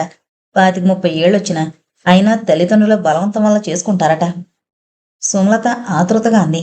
లలిత, నీకు చాలా విషయాలు తెలుసులాగుంది. ఇంతకీ సుధాకర్ ఏ కోవకు చెందినవాడు చెప్పనా? లలిత సీనియర్స్ అందరూ తమ సీనియారిటీని అవతల విదిరించేసి ఆత్రంగా అడిగారు లలితను చెప్పమని. సుధాకర్ గారు యావరేజ్ సెక్సెడ్. అగ్రెసివ్నెస్ ఉంది, డీసెన్సీ ఉంది, మానవత్వం ఉంది. జాగ్రత్తగా కాచుకుంటే భార్యను అమరసుఖాల్లో తేలించగలడు. మరైతే నువ్వే ఎందుకు చేసుకోకూడదే అతన్ని?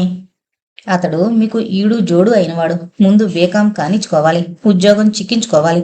ఈ తెలివితేటలతో సుధాకర్ లాంటి వాడిని పట్టుకోలేకపోతానా అంది లలిత ధీమాగా. యూకేజీ లలిత అల్లా ప్రొఫెసర్ లలిత అన్నట్లుగా మిగతా అందరూ లలితను ప్రశ్నించడం మొదలు పెట్టారు. వాణి అంది. లలిత, మా నలుగురిలో ఎవరు బాగుంటారు సుధాకర్ గారికి? అది నేనెలా చెప్పగలను? ఒక్కటి చెప్పగలను, మీ అందరూ అందగత్తెలే. సుమలత గారు రేఖలా ఉంటారు, సులోచన గారు భానుప్రియులా ఉంటారు, వాణి గారు శ్రీదేవిలా ఉంటారు, శారద గారు కాసిన్ని టానిక్లు తాగి కోడిగుడ్లు తింటే బ్యూటిఫుల్గా జయాబోదుర్లా ఉంటారు.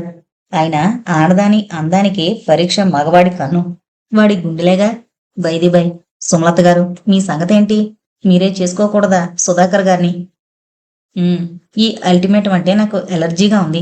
ఈ పెళ్లి పందిట్లో అతగాడితో పరిచయం అయ్యి ఆ పరిచయం హైదరాబాద్లో పెరిగి పెళ్లికి దారితీస్తే నాకేం అబ్జెక్షన్ లేదు అంది సుమలత. లాభం లేదు, తీసేయండి. మీ సంగతి ఏంటి సులోచన గారు? నాకేం అబ్జెక్షన్ లేదు గాని అతగాడి దగ్గరికి పోయి నన్ను పెళ్లి చేసుకో అని అడగడానికి లజ్జగా ఉంది. ధైర్యే సాహసే వరకట్న పిశాచ నాశిని అంది ఎంకరేజ్ చేస్తున్నట్టుగా లలిత. సరేననుకో లలిత, వెళ్ళి చెప్తాను. సారీ మేడం, నువ్వు నాకు నచ్చలేదంటే ముఖం ఎక్కడ పెట్టుకోను అంది విచారంగా సులోచన. ఆ సంగతి నాకు వదిలే అంది శారద. ఏంటే అడిగింది సులోచన. ఒకవేళ అతడు అలాగే అంటే మనం తిప్పికొడదాం. తెల్లగా దర్జాగా 6 అడుగుల 2 అంగుళాల ఎత్తరి హీరో సుధాకరని కదా మనం అనుకుంటున్నాం. అతగాడు అలాగే అంటే మనం ప్లేటు ఫిరాయిద్దాం. మిస్టర్, 6 అడుగుల 2 అంగుళాల ఎత్తున బ్యాడ్మింటన్ పోల్లా ఉన్నావు, తెల్లగా ఉన్నావు, కానీ అది పాండురోగం కాదన్న గ్యారంటీ ఏంటి? అసలు నీ ఐడియల్స్ టెస్ట్ చేయడానికి వచ్చాను గాని నీ ముఖం చూసి అడగలేదు అను. దాంతో అతడే ముఖం ఎక్కడ పెట్టుకోవాలో వెతుకోవాల్సి వస్తుంది. అయితే సులోచన గారు బీ రెడీ అంది లలిత. అమ్మ బాబోయ్, నా వల్ల కాదు. ముక్కు మొహం తెలియని వాడిని పెళ్లి చేసుకొచ్చానంటే మా వాళ్ళు చీపుర్లో తిరగేస్తారు. నా పెళ్లి మా పెద్దల చేతి మీదుగా జరగాల్సిందే. అయితే మీ కేసు తీసేయాల్సిందే. నెక్స్ట్ వాణిగారు, మన సంగతి ఏంటి? శారద దృష్టిలో సుధాకర్ గారు లేరని చెబితే నాకేం అబ్జెక్షన్ లేదు. పోయి నేరుగా అడుగుతా అంది వాణి. వాట్ నాన్సెన్స్ వాణి, అసలు నేను పెళ్లి చేసుకోనని నీకేనాడో చెప్పాను కదా. మొదట్లోనే ఆయన గారు నన్ను చూసి పాప పాప అంటూ హేళన చేసి నేను కనీసం యువతిని అని కూడా గుర్తించలేదు. సో నన్ను తీసేయ్. మరి నీకిష్టమేనా సుధాకర్ అంటే? ఇష్టం ఉండగానే ఏమైంది? సుధాకర్ కులం వాణి కులం వేరువేరు కదా అంది సుమలత. హఠాత్తుగా భూకంపం వచ్చినట్లయింది సుమలత మాటలతో. అందరూ నిర్విణ్యులైపోయారు కొద్ది క్షణాలు. మాటల సందర్భంలో ఇంత చిన్న విషయాన్ని మరిచినందుకు. లేవండే, ఆ సుధాకరు ఈ లలిత మన మెదళ్ళు తినేశారు. పదండి, పెళ్లి కూతురి దగ్గరికి వెళదాం అంటూ సులోచన లేచి చీరను దులుపుకుంది. అంతా లేచారు. లలిత అందరికీ అడ్డంగా నిలిచింది. ఒక్క పెళ్ళైనా వరకట్నం లేకుండా జరుగుతుందని ఆశించాను. సరే, అసలు డాషింగ్ హీరో 6'2" హైటు రాబోయే పెళ్లం కోసం గ్యాస్ పొయ్యి, స్కూటరు, ఫ్రిడ్జు, టీవీ తెచ్చి ఇంట్లో పెట్టిన వాణ్ణి పెళ్లి చేసుకుంటే కనీసం వాటిని తెమ్మని ప్రాణం తీయడు. ఒకవేళ table fan, pressure cooker, sofa సెట్లను మీ పుట్టింటి నుండి తెమ్మని గొణిగినా అవి తెచ్చి ఆయన ముఖాన కొట్టచ్చు. ఏమైనా సుధాకర్ని చేసుకున్న పిల్ల అత్తవారి సతాయింపులతోనూ కిరసనాయలు చావు చావదని నేను గ్యారంటీ ఇవ్వగలను. దాంతో అందరి కాళ్లకు బ్రేకులు పడ్డాయి. సరే లలిత, నువ్వే వెళ్ళి సుధాకర్ని అడుగు. మీకు కుల పట్టింపులున్నాయా అను. అతడేం చెప్తాడో నాకొచ్చి చెప్పు అంది శారద. అయ్య బాబోయ్, నా వల్ల కాదు అంది లలిత. ఏంటి మళ్ళీ నీ పేచీ అడిగింది శారద. ఈ కులాంతర వివాహానికి నేను రాయబారం నడుపుతున్నానని మా వాళ్ళకి తెలిస్తే నన్ను తోలుదీసి ఎండేస్తారు. బై శారద గారు, మీకు ఆయనకు ఏదో కొద్దిగా పరిచయం ఉంది కదూ, మీరు వెళ్ళి ఆయనతో మాట్లాడండి అంది లలిత. ఓకే, నాకేంటి భయం. ఏం వాణి, పోయిరానా? వాణి వణికే చేతులతో శారదను దగ్గరికి తీసుకుంది. శారద, నువ్వు పోయి ఆయన గారితో పిచ్చి పిచ్చి మాటలు మాట్లాడుకో. ఓకే వాణి, చాలా నమ్రతగా మాట్లాడతాను. నలదమయంతుల నడుమ హంసలా తీయగా మాట్లాడతాను, సరే? ఆ సరేనే. అసలు సంగతిని ముందుగా బయట పెట్టకు. ఆయన గారికి కులం పట్టింపులు లేవని రూఢిగా తెలుసుకో. ఆ తర్వాత వాణి గుండె తీవ్రత హెచ్చింది. దేహం కంపిస్తుంటే ఆ తర్వాత మాట్లాడలేకపోయింది. శారద వాణి పట్టును వదిలించుకుని వెళ్ళిపోయింది. మిగతా అందరూ భయంగా వెళ్ళిపోయే శారద వంక అనిమిషంగా చూస్తున్నారు. సమయం రాత్రి 11 గంటలయింది. మగ పెళ్లివారిని మేళ తాళాలతో భోజనానికి పిలుచుకొస్తున్నారు ఆడపెళ్లివారు. పెళ్లికొడుకు బృందం పందిట్లోకి అడుగు పెట్టగానే శారద వారికి ఎదురుగా నడిచి వెళ్ళింది. సుధాకరన్ 4 అడుగుల దూరంలో ఉండగానే శారద అతడి వంక చూస్తూ నమస్కారం అంది. ఓ శారద, ఇలా వస్తారా? మీతో 2 మాటలు మాట్లాడాలి. పద. ఇద్దరూ దూరంగా ఉన్న వేప చెట్టు కిందకు వెళుతుంటే మగ పెళ్లివారు ఆడపెళ్లివారు శిలాప్రతిమల్లా నిలబడి వారి వంక చూస్తూ ఉన్నారు. సుధాకర్ గారు, గారు తగిలించావే అంటూ నవ్వాడు సుధాకర్. మీతో ముఖ్యమైన శారద, నీ ఫ్రెండ్స్ అందరిలోకి నువ్వే ధైర్యంగల దానివి. కపటం లేని అమాయకపు పిల్లవి అనిపించావు. నీకివే కంగ్రాచులేషన్స్. శారదకు కాళ్ళ కింద భూమి అదిరిపోతున్నట్లుంది. కంగ్రాచులేషన్స్ ఎందుకు? మీతో నాతో వివాహం జరిపించుకోవాలనుకుంటున్నావు. మరి అంత సరసం తెలియని మూర్ఖుని కాదు. ఈ చీరలో నువ్వెంత అందంగా ఉన్నావో తెలుసా? You are an angel. You are slim and beautiful. శారదకు కళ్ళు చీకట్లు కమ్మాయి. గొంతు పూడుకుని పోయింది. ఆ మాటను ఎన్ని జన్మలకైనా ఏ మగాడైనా తనతో అనగలడని కలలో కూడా ఊహించలేదు శారద. కులాల సంగతి అడగాలన్న భావన శారదలో రేగిన భావ ప్రవాహంలో కొట్టుకుని పోతుంటే, anyway Sharada, thanks for willing to become Sharada Sudhakar. ఒక క్షణం అందరికీ చెప్పొస్తాను అని హుషారుగా మగపెళ్లి వారి దగ్గరికి వెళ్లి గుసగుసలాడాడు సుధాకర్. వారంతా గుంపుగా వెళ్లి ఆడపెళ్లి వారితో గుసగుసలాడారు. అంతా గొడవగా ఉంది. పురోహితులు జోరుగా అటు ఇటు హడావిడిగా తిరుగుతున్నారు. సుధాకర్ శారదను వదిలి అటు తిరగగానే వాణి బృందం శారదను చుట్టుముట్టింది. ఏమైంది?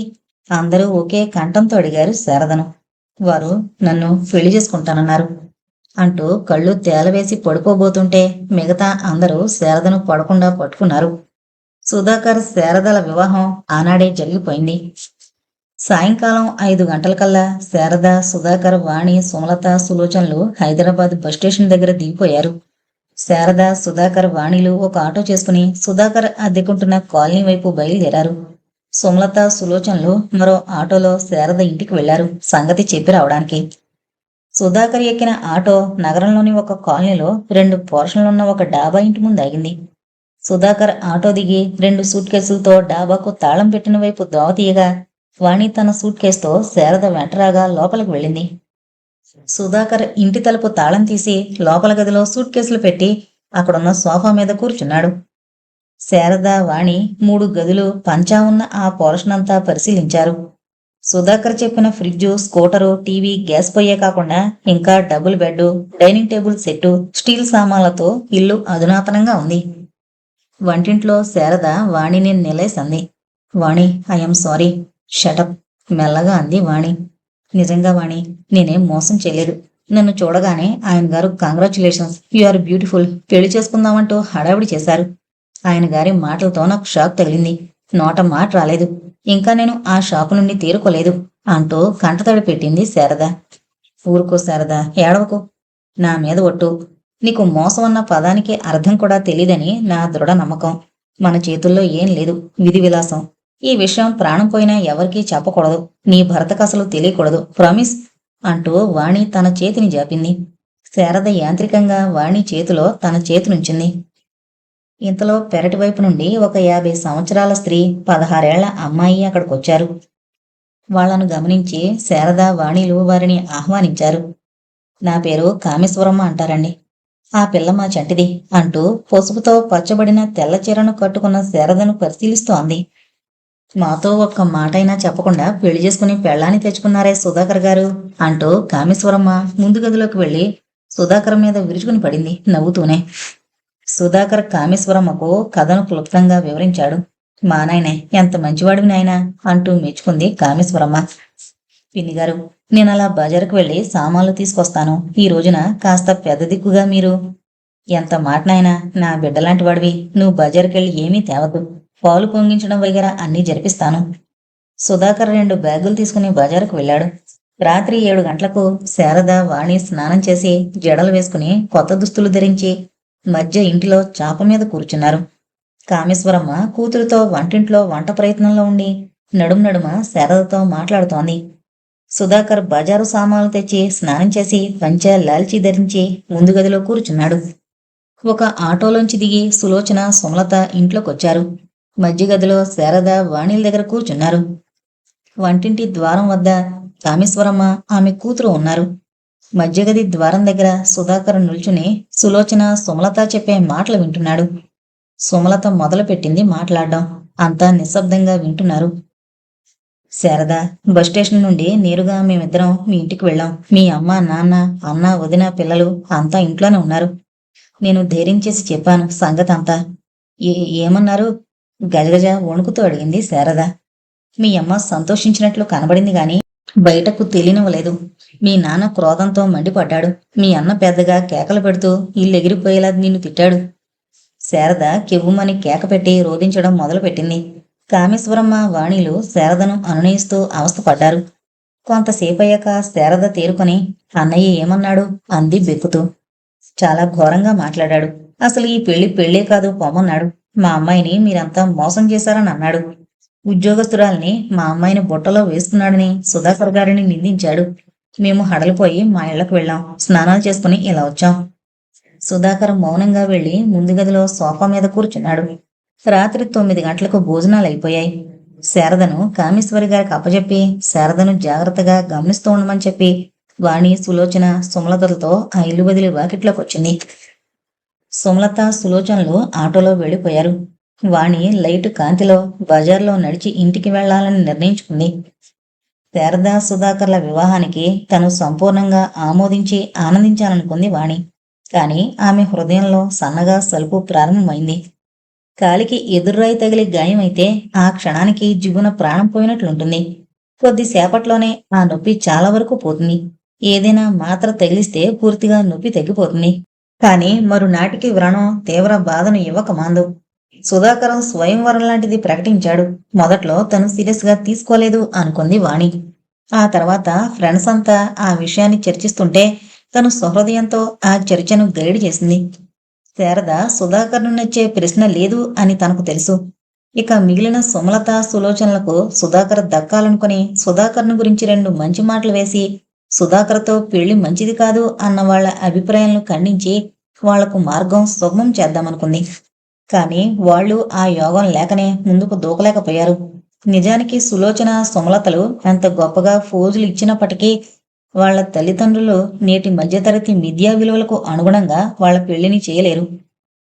సుధాకర్ శారద దృష్టిలో లేకుంటే తనకు అభ్యంతరం లేదు అంది తను. శారదను సుధాకర్ నచ్చడని తీర్మానించుకున్నారు తామందరూ. అయినా ధైర్యంగా మాట్లాడగలదు కనుక ఆమెకు ఒక ఛాన్స్ ఇవ్వాలని, ఆమె ఆ ఛాన్స్ను ఉపయోగించుకోవాలన్న ఆకాంక్షతో తను ఆ విధంగా అంది.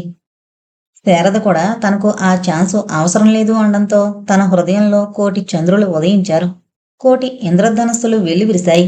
కోటి నెమళ్లు పురివిప్పి నాట్యమాడాయి. తనే మిగిలింది కనుక. కొద్ది క్షణాలే అయినా ఎంతటి మధురానుభూతి!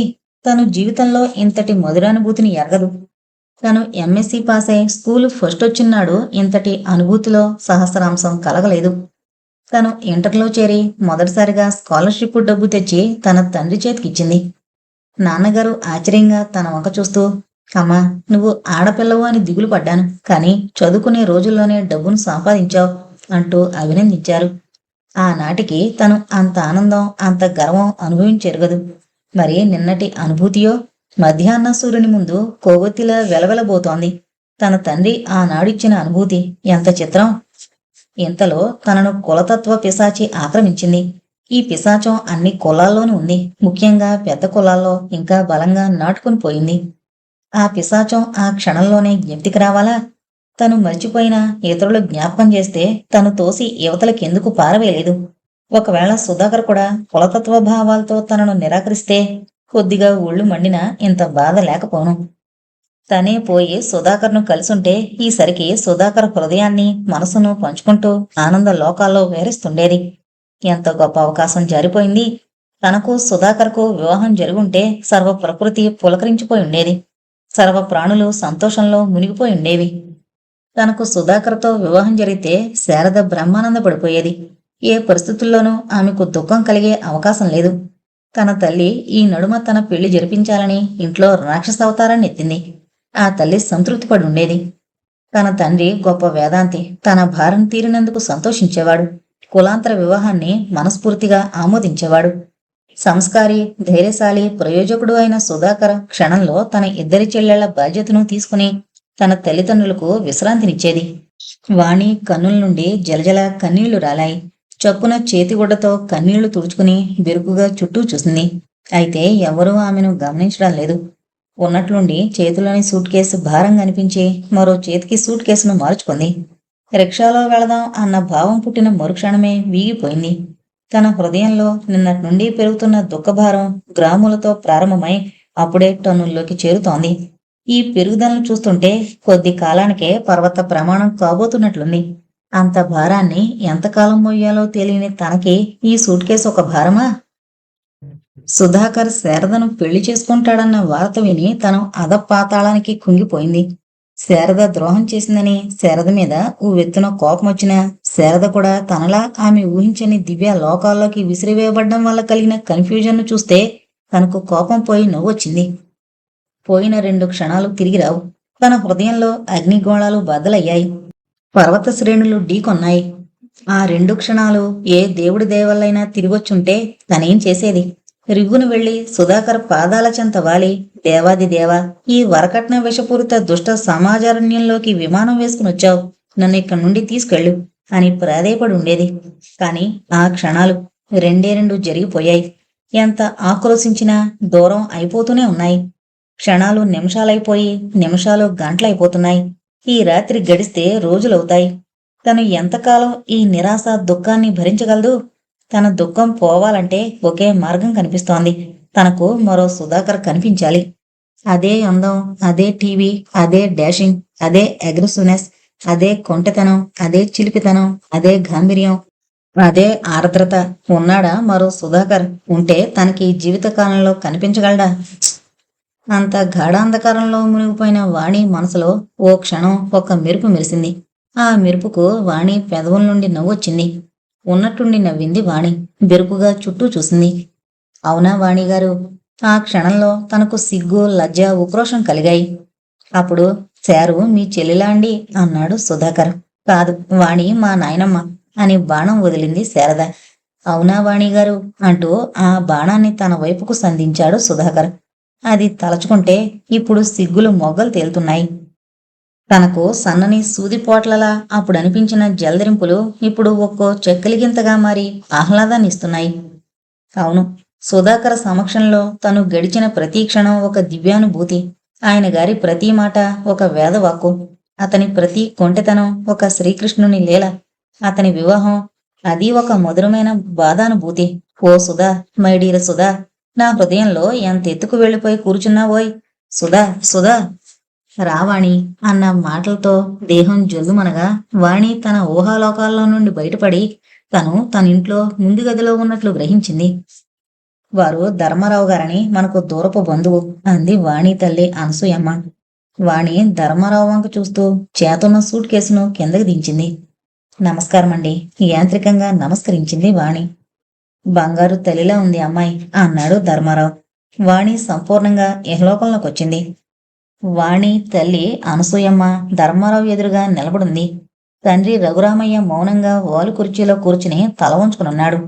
వాణి ఇంట్లోకొచ్చినా ఆయన మౌనం వీడలేదు. వాణి వంక చూడలేదు. అమ్మ అనసూయమ్మ, నేనొస్తాను. ఆ అమ్మాయిని కళ్ళతో చూడాలి అని ఇంతవరకు ఆగాను. రఘురామయ్య గారు సెలవు. అమ్మ అనసూయమ్మ, ఏ సంగతి నాకు రేపట్లోగా తెలియజేయి.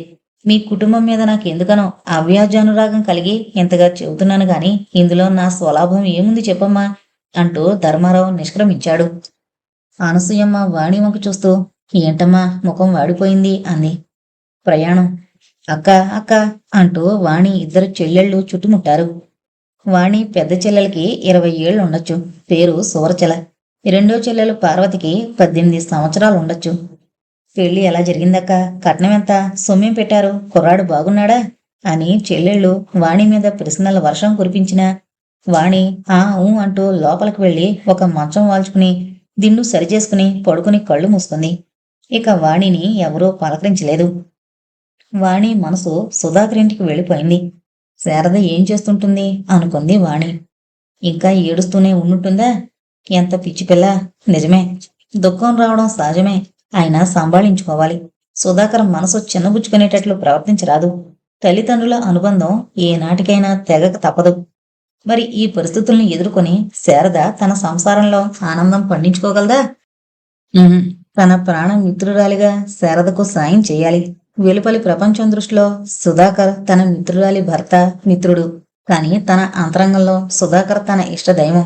తన ఇష్టదైవానికి కూడా తన ఆరాధన తెలియకూడదు అనుకుంది వాణి. వాణికి కలత నిద్రగా ఉంది. రాత్రి 11 గంటలయ్యింది. ముందు గదిలో తన తల్లి తండ్రి మాట్లాడుకునే మాటలు వాణికి వినబడుతున్నాయి. ఏమండి, మిమ్మల్నే. నా మాట వింటారా వినరా? మీకిదే ఆఖరిసారిగా చెప్తున్నాను. నా మాట వినకుంటే రేపు నేను ఏ నూతులోనో గోతులోనో దూకుతాను. పిల్లల మీద మీ మీద ప్రమాణం చేసి చెబుతున్నాను. రఘురామయ్య హఠాత్తుగా చర్నాకోల్తో కొట్టబడిన బండి దున్నలాగా ఉలిక్కిపడి మంచం మీద లేచి కూర్చున్నాడు. సరే అనసూయ, నువ్వు చెప్పినట్లే చేస్తాను. కానీ ఆఖరిసారిగా నా మాటలు విను. ఇక ముందు నేను పల్లెత్తి మాట్లాడను, సరేనా? ఏముంది, వేదాంతమేగా. విని విని విసుగొచ్చేసింది. ఇది ఇంకో రకం వేదాంతం. ఈనాటి నుండి నువ్వు చెప్పినట్లే చేస్తాను. ఈ కుటుంబం ఏ ఒడ్డును పట్టినా బాధ్యత నీదే. అలా అంటే ఎలా కుదురుతుందండి? మీ మనసును, ఆలోచనను కుటుంబ సంరక్షణకు వినియోగించాలి. ఇన్నాళ్ళు నీ మెళ్ళో 3 ముళ్ళు వేసిన నాటి నుండి నేను చేస్తున్న పనదే. ఈనాడు నా పద్ధతులు నీకు గిట్టలేదు. కనుక ఆ ధర్మారావు మాట మీద నన్ను నీ ఇష్టం వచ్చినట్లు నడపదలుచుకున్నావు. ఆ ధర్మారావు చాలా మంచివాడు కదండి. ఈ రోజుల్లో ఎవరి కుటుంబ సమస్యలతో వారు సతమతమవుతుంటే మన కుటుంబ సమస్యలు తనవిగా భావించుకున్నాడు కదండి ఆయన. దేవుడు మేలు చేస్తే మనకు ఆయన వియ్యంకుడు కూడా కావచ్చు. సరే అనసూయ, రేపటి నుండి నేను లంచాలు పట్టడం మొదలు పెడతాను. నేను నెత్తిన నోరు పెట్టుకుని ఇన్నేళ్లుగా మీకు చెబుతున్నాను. లోకంతో పాటు పొండి బాబు అని చెప్పలేదా? లంచాలు పుచ్చుకోకపోతే కట్నాలు ఎలా ఇస్తారు? అనసూయ, ఎంత దురదృష్టవంతులం. ఏనాడో చేసిన పాప ఫలితంగా 3 అమ్మాయిలే పుట్టారు. ఆ మాట అంటే నేను ఒప్పుకోను. మగైనా ఆడైనా అందరూ మనుషులే. ఆ మాటలు కాలేజీలో అభం శుభం ఎరుగని పిల్లలు పలికే మాటలు. సరే పోనీయండి, లంచాలు పుచ్చుకోవడానికి ఒప్పుకున్నారు, అదే సంతోషం. అనసూయ, లంచాలు పుచ్చుకోవడం నాకు చేతనవుతుందా అన్న భయం పట్టుకుంది. అదేంటండి, లంచాలు పుచ్చుకోవడం కూడా ఒక బ్రహ్మ విద్యేనా? నాకు అలాగే అనిపిస్తోంది. లంచాలు పుచ్చుకోవాలంటే మనసును చంపుకోవాలి. ఇన్నాళ్లుగా వేదాంత జిజ్ఞాసలో మునిగిన నేను అంత పని చేయగలనా? ఇదేం విడ్డూరమండి? విడ్డూరమే అనసూయ. లంచాలు పట్టడం మొదలెట్టగానే నా కింద వాళ్ళు చేతులు చాపుతారు. నా పై వాళ్లకు భాగాలు పెట్టాలి. అయితే మనం పార్టీల నుండి లంచాలను గుంజి ఎవరి భాగం వారికి ఎంత న్యాయంగా పంచినా వేలకు వేలు కాజేసి మా భాగం మాకు రాకుండా చేస్తున్నాడని పైవాళ్లు కిందవాళ్లు కక్షగట్టి సాధిస్తారు. వీలుంటే మనల్ని నాశనం చేయడానికి కూడా వెనుతీరు. ఈ ఘర్షణలో ఇంత వయసులో నా మానసిక ఆరోగ్యం, దేహారోగ్యం ఎలా బాగుంటాయి? అనసూయమ్మ దుఃఖిస్తోంది. అయినా తన పట్టు విడవలేదు. అనసూయ, కుటుంబ భారాన్ని భరించలేని నాలాంటి కొత్త బిచ్చగాడొకడు ఈ నడుమనే లంచాలు పట్టడం మొదలెట్టి ఏసీబీ వాళ్లకు చిక్కిపోయాడు. ఎవరండి అతను? ఆత్రంగా అడిగింది అనసూయ. మీకు తెలీదులే. అతడికి మనలాగే 3 బిడ్డలు. ఉద్యోగం ఊడిపోయింది. ఇక తన వల్ల కుటుంబానికి ఏ లాభమూ లేదని అతడు ఆత్మహత్య చేసుకున్నాడు. అతని భార్య పిచ్చిదైపోయింది. పిల్లలు తలా ఒక మూలకు వెళ్ళిపోయారు. ఏమండి, ఇటువంటి కథలు చెప్పి నన్ను భయపెట్టకండి. 3 పిల్లలకు పెళ్లిళ్లు చేసి పంపాలంటే ఎంతకంటే మార్గం కనపడడం లేదు. ఆ విషయంలో ధర్మారావు సాయం చేస్తానన్నాడు. మీకు ఏ ఇబ్బంది కలగకుండా తన రాజకీయ పలుకుబడిని అడ్డేస్తానన్నాడు. అనసూయ, ధర్మారావు ఒక దళారీ మనిషి. ఇతను ఆఫీసర్లకు పార్టీలకు నడుముగా నిలబడి అటు కొంచెం ఇటు కొంచెం స్వాహా చేస్తుంటాడు. పోనీయండి, అతడి సంపాదన అతడిది. ఇక మీరేం మాట్లాడకండి. ఆయన చెప్పినట్లు నడుచుకోండి. ఇంకో సంగతి అండి, ఆయన గారికి 2 కొడుకులున్నారు. పెద్దవాడికి ఇన్కమ్ ట్యాక్స్ ఆఫీసర్ కూతుర్ని చేసుకున్నాడట. రెండో అబ్బాయి కార్పొరేషన్లో ఇంజనీర్గా చేస్తున్నాడట. ఆ అబ్బాయికి మనం వాణినిస్తే ఎంత బాగుంటుంది? అనసూయ, నీ దురాశకు అవధం లేకుండా ఉన్నాయి. మన ఆస్తిపోస్తుల్ని పిత్రార్జితం అమ్మి నీ పేరున 70,000 రూపాయలు పెట్టాను. ఆ కొద్ది మొత్తంలో మనం ధర్మారావుతో వియ్యం పొందలేం. ధర్మారావు కట్నం కిందనే 2-3 లక్షలు అడగచ్చు. ఎక్కడి నుంచి తెస్తావు? అదే కదండి నేను చెప్పేది. మీరు లంచాలు తీసుకోండి. ఆ విషయంలో ధర్మారావు సాయం చేస్తాడు. మన అమ్మాయిల పెళ్లిళ్ళయ్యాక మానేయండి. మీ ఇష్టం వచ్చినంత వేదాంతం చదువుకోండి. ఇష్టం వచ్చినన్ని పూజలు చేసుకోండి. కానీ ఒక్కసారి కాదనకండి. అమ్మయ్యా, ఎంత కాలానికి ఒప్పించగలిగాను మిమ్మల్ని. అనసూయ, ఆ ఆ ధర్మారావు సంబంధం మనకొద్దు. ఎందుకనండి? అసలు మీరు మతుండి మాట్లాడుతున్నారా? ధర్మారావుకు 10 లక్షల రూపాయలు చేసే ఇళ్లున్నాయి. కుమారుడు ఇంజనీరు, 2 చేతులా సంపాదిస్తున్నాడు. అందుకనే అనసూయ వద్దనేది. ఇవేం పాడుబుద్ధులండి మీకు? అవును అనసూయ, నేను 2 మాటలు చెప్తాను. చెవిలో వేసుకుని నీకు తోచింది చెయ్యి. ఏంటండి? మన దగ్గర 70,000 ఉన్నాయి. చెరో 35,000 పెట్టి పొలమింటి కోతి అన్నట్లుగా ఏవో సంబంధాలు చూసి పెళ్లి చేసేద్దాం. ఆఖరి దాని పెళ్లి నాటికి నేను రిటైర్ అవుతాను గనక ఆ వచ్చే డబ్బుతో దాన్ని పెళ్లి చేసేసి చేతులు దులుపుకుని రామకృష్ణ అనుకుందాం. ఇవేం దరిద్రపు బుద్ధులండి. మన కులంలో పాలేరువాడిని అడిగినా 25,000కు తక్కువ కట్నం తీసుకోడు. కాస్త ఎల్డీసీ లాంటి గుమస్తా కూడా మన 70,000కు చిక్కుతాడో లేదో అనుమానం. మీరింక మాట్లాడకండి, అన్ని నేను చూసుకుంటాను. సరే, రేపు బ్యాంకుకు వెళ్ళి 30,000 డ్రా చేసుకుని వచ్చి ధర్మారావుకి ఇవ్వు. ఏమంటున్నారు? ఆశ్చర్యంగా అడిగింది అనసూయ.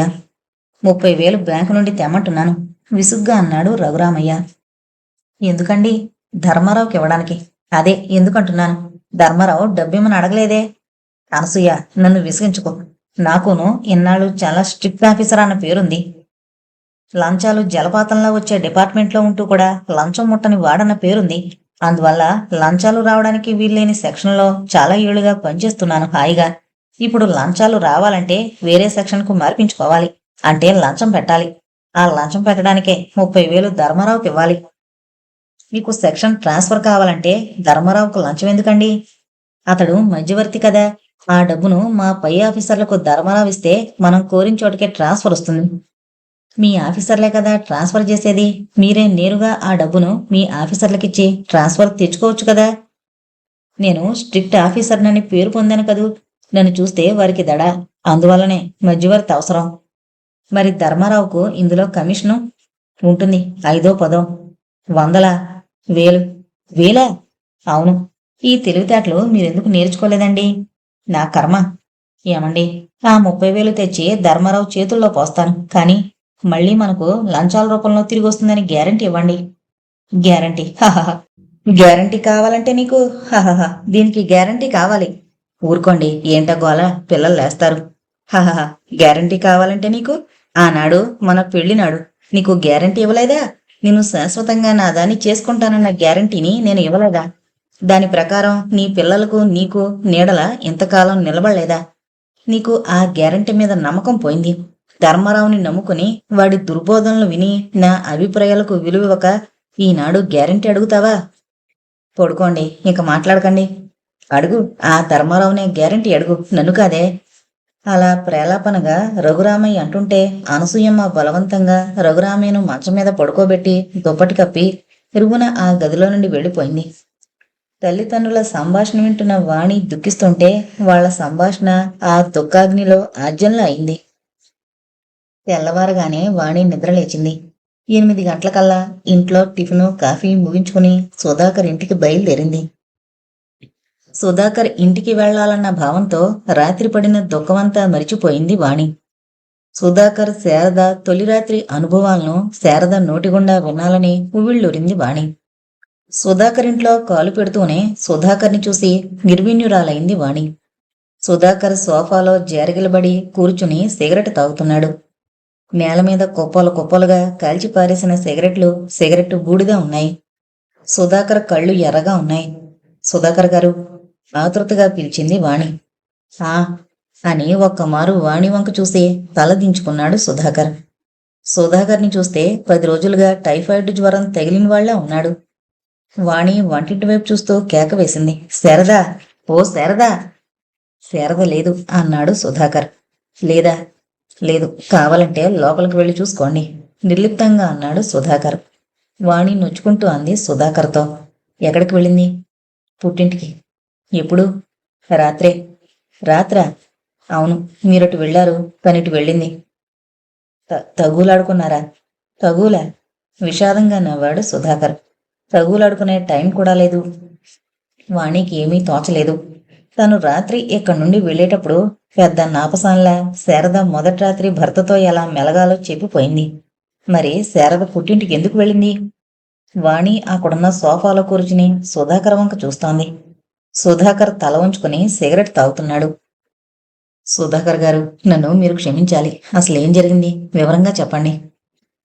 వాణిగారు, మీరు వెళ్ళిపోయారు. నేను తలుపు వేశాను. శారద ఏడుస్తూనే ఉంది. నేను ఆమె దగ్గరికి వెళ్ళాను. ఆమె చుబుకాన్ని పట్టుకుని ఎత్తి ముఖంలోకి చూశాను. వాణి గుండె వేగంగా కొట్టుకుంటోంది. శారద, ఎందుకు ఏడుస్తున్నావు అన్నాను. నేను మా వాళ్ళని చూడాలి అంది. సరే పద అని అన్నాను. మీరొద్దు, నేనొక్కదాన్నే వెళతాను అంది. రేపు ఉదయం పోదామన్నాను. కాదు, ఇప్పుడే వెళ్ళాలి అంది. సరే వెళ్ళు అన్నాను. వెళ్ళిపోయింది. ఎందుకు వెళ్ళిపోయింది అని అడిగింది వాణి. అదే ప్రశ్నను రాత్రి నుండి వేసుకుంటున్నాను. సమాధానం దొరకడం లేదు. తనేమైనా తొందరపడి నన్ను పెళ్లి చేసుకున్నదని పశ్చాత్తాపడుతోందా? లేక లేక లేక ఆమె ఏమైనా భగ్న ప్రేమికురాలా? సుధాకర్ గారు, గర్జించింది వాణి. సుధాకర్ ఉలిక్కి పడ్డాడు. ఎంత ఎంత అన్యాయంగా శారదపైన నింద మోపుతున్నారు. సారీ వాణి, నేను కోపంగా అలా అనడం లేదు. అంతకంటే నాకు కారణం కనబడడం లేదు. వాణి కళ్ళల్లో గిరున నీరు తిరిగింది. సుధాకర్ గమనించాడు. సుధాకర్ గారు, మేము ఒక దౌర్భాగ్యపు తరానికి చెందిన నికృష్ట ప్రాణులం. నేను శారద కూడా. మా ఇద్దరికి దాదాపు 25 వయసు వచ్చిందన్న పేరే గాని మాకు స్వాతంత్రం లేదు, సొంత ఆలోచనలు లేవు. మాకు జీవిత భాగస్వామిని తెచ్చి జతపరిచే బాధ్యతను మా తల్లిదండ్రులకు అప్పగించే మోగముద్దుల్లా కూర్చున్న మోగ ప్రాణులం. మా తల్లిదండ్రుల అనుమతి లేందే మేం పూచిక పొల్లను కూడా కదిలించలేం, ఆఖరకు భర్తను కూడా ప్రేమించలేం. మా తల్లిదండ్రులు నేడు నిస్సహాయులైపోయారు. మా పెళ్లిళ్ళు వారు చేయలేరు అని మాకు తెలుసు. అయినా ఏనాటికైనా చేస్తారని ఎదురు చూస్తుంటాం. అటువంటి సైకాలజీయే శారదది. కానీ దాని జీవితంలో సుడిగాలిలా ప్రవేశించారు మీరు. పుష్పక విమానంలో కూర్చోబెట్టి శారదను దాంపత్యం అన్న దివ్య లోకాలకి క్షణాల మీద తెచ్చారు.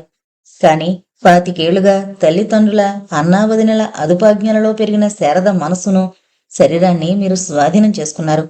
కాని ఆమె తల్లిదండ్రుల ఆజ్ఞ, ఆశీర్వచనం లేక అవి రెండూ మీకు స్వాధీనం కావు. అవి మీ స్వాధీనం చెయ్యాలన్న ఆతృతతోనే శారద, నా పిచ్చి శారద పుట్టింటికెళ్ళింది. వాణి కళ్ళ నుండి జలజల కన్నీళ్లు రాలాయి. గుడ్ గాడ్, రాత్రంతా ఎంతగా బుర్ర బదలుగొట్టుకున్నాను. అవునండి, శారద అమాయకురాలు. మీరు మొదటిసారి చూసినప్పుడు దాన్ని పాప అన్నారు, గుర్తు తెచ్చుకోండి. అవును, ఆ డ్రెస్లో శారద చిన్నపిల్లలా అనిపించింది. దాని మనసు కూడా అంతేనండి. తన దుఃఖాన్ని మరిచిపోవడానికి డోంట్ కేర్ మాస్టర్ అన్నట్లుగా వాగుతుందే గాని దాని మనసు వెన్నలాంటిదండి. వాణిగారు, మీరు చెప్పిన కోణంలో నేను ఆలోచించలేకపోయాను. నవ్వుతూ పేలుతూ ఉన్న పిల్ల పెళ్ళవగానే ఇలా మారిపోయింది ఎందుకా అని బాధపడ్డాను. అయితే ఆమెకు పుట్టింట్లో కష్టాలున్నాయా? అవునండి, నేను చెబుతాను, ఓపిగ్గా అర్థం చేసుకోండి. చెప్పండి వాణిగారు. శారద తండ్రి రిటైర్ అయిపోయాడు. ఆ పెన్షన్ డబ్బులను బ్రాకెట్కి పెడుతుంటాడు. శారద అన్న పేకాట వ్యసనానికి బానిస. శారదకు ఉద్యోగం రావడంతో అతని వ్యసనం ఇంకా ఎక్కువైంది. శారద వదినకు పుట్టింటి వారు 2 ఎకరాలు ఇచ్చారు. అవి అమ్మి డబ్బు తెమ్మని ఆమెను శారద అన్న తంతూ ఉంటాడు. శారద అన్నకు 3 బిడ్డలు. వారి పోషణ బాధ్యత శారద తాను నెత్తిన వేసుకుంది. ఈ పరిస్థితుల్లో తనకు పెళ్లి కాదని నిర్ణయించుకుంది శారద. తన అన్న పిల్లలకు ఇక తనే దిక్కనుకుంది. తను శాశ్వతంగా అవివాహితగా ఉండిపోవాలనుకుంది. ఈ పరిస్థితుల్లో మీరు శారదను వివాహం చేసుకున్నారు. సుధాకర్ తల వంచుకొని దీర్ఘంగా ఆలోచిస్తున్నాడు. సార్, శారద సైకాలజీ చాలా సింపుల్ సార్, సింపుల్గా ఆలోచించండి. హఠాత్తుగా సుధాకర్ లేచి హహహా అని నవ్వాడు. వాణి భయంగా సుధాకర్ వంక చూసింది. ఎస్, చాలా సింపుల్గా ఉంది వాణిగారు. ఎస్, యు ఆర్ కరెక్ట్, చాలా సింపుల్. వాణిగారు, రాత్రి అన్నం తినడమే, ఉదయం కాఫీ కూడా లేదు. ఉండండి, కాఫీ పెట్టుకుని వస్తాను. లేదండి, మీరు ఆలోచించండి, నేను కాఫీ పెట్టుకుని వస్తాను అంటూ చెంగున సోఫా మీద నుండి దూకి వాణి వంటింట్లోకి వెళ్ళింది. 5 నిమిషాల్లో కాఫీ కప్పు తెచ్చి సుధాకర్కిచ్చింది. సుధాకర్ కాఫీ తాగి, వాణిగారు, మీ సలహా ఏంటి చెప్పండి అన్నాడు.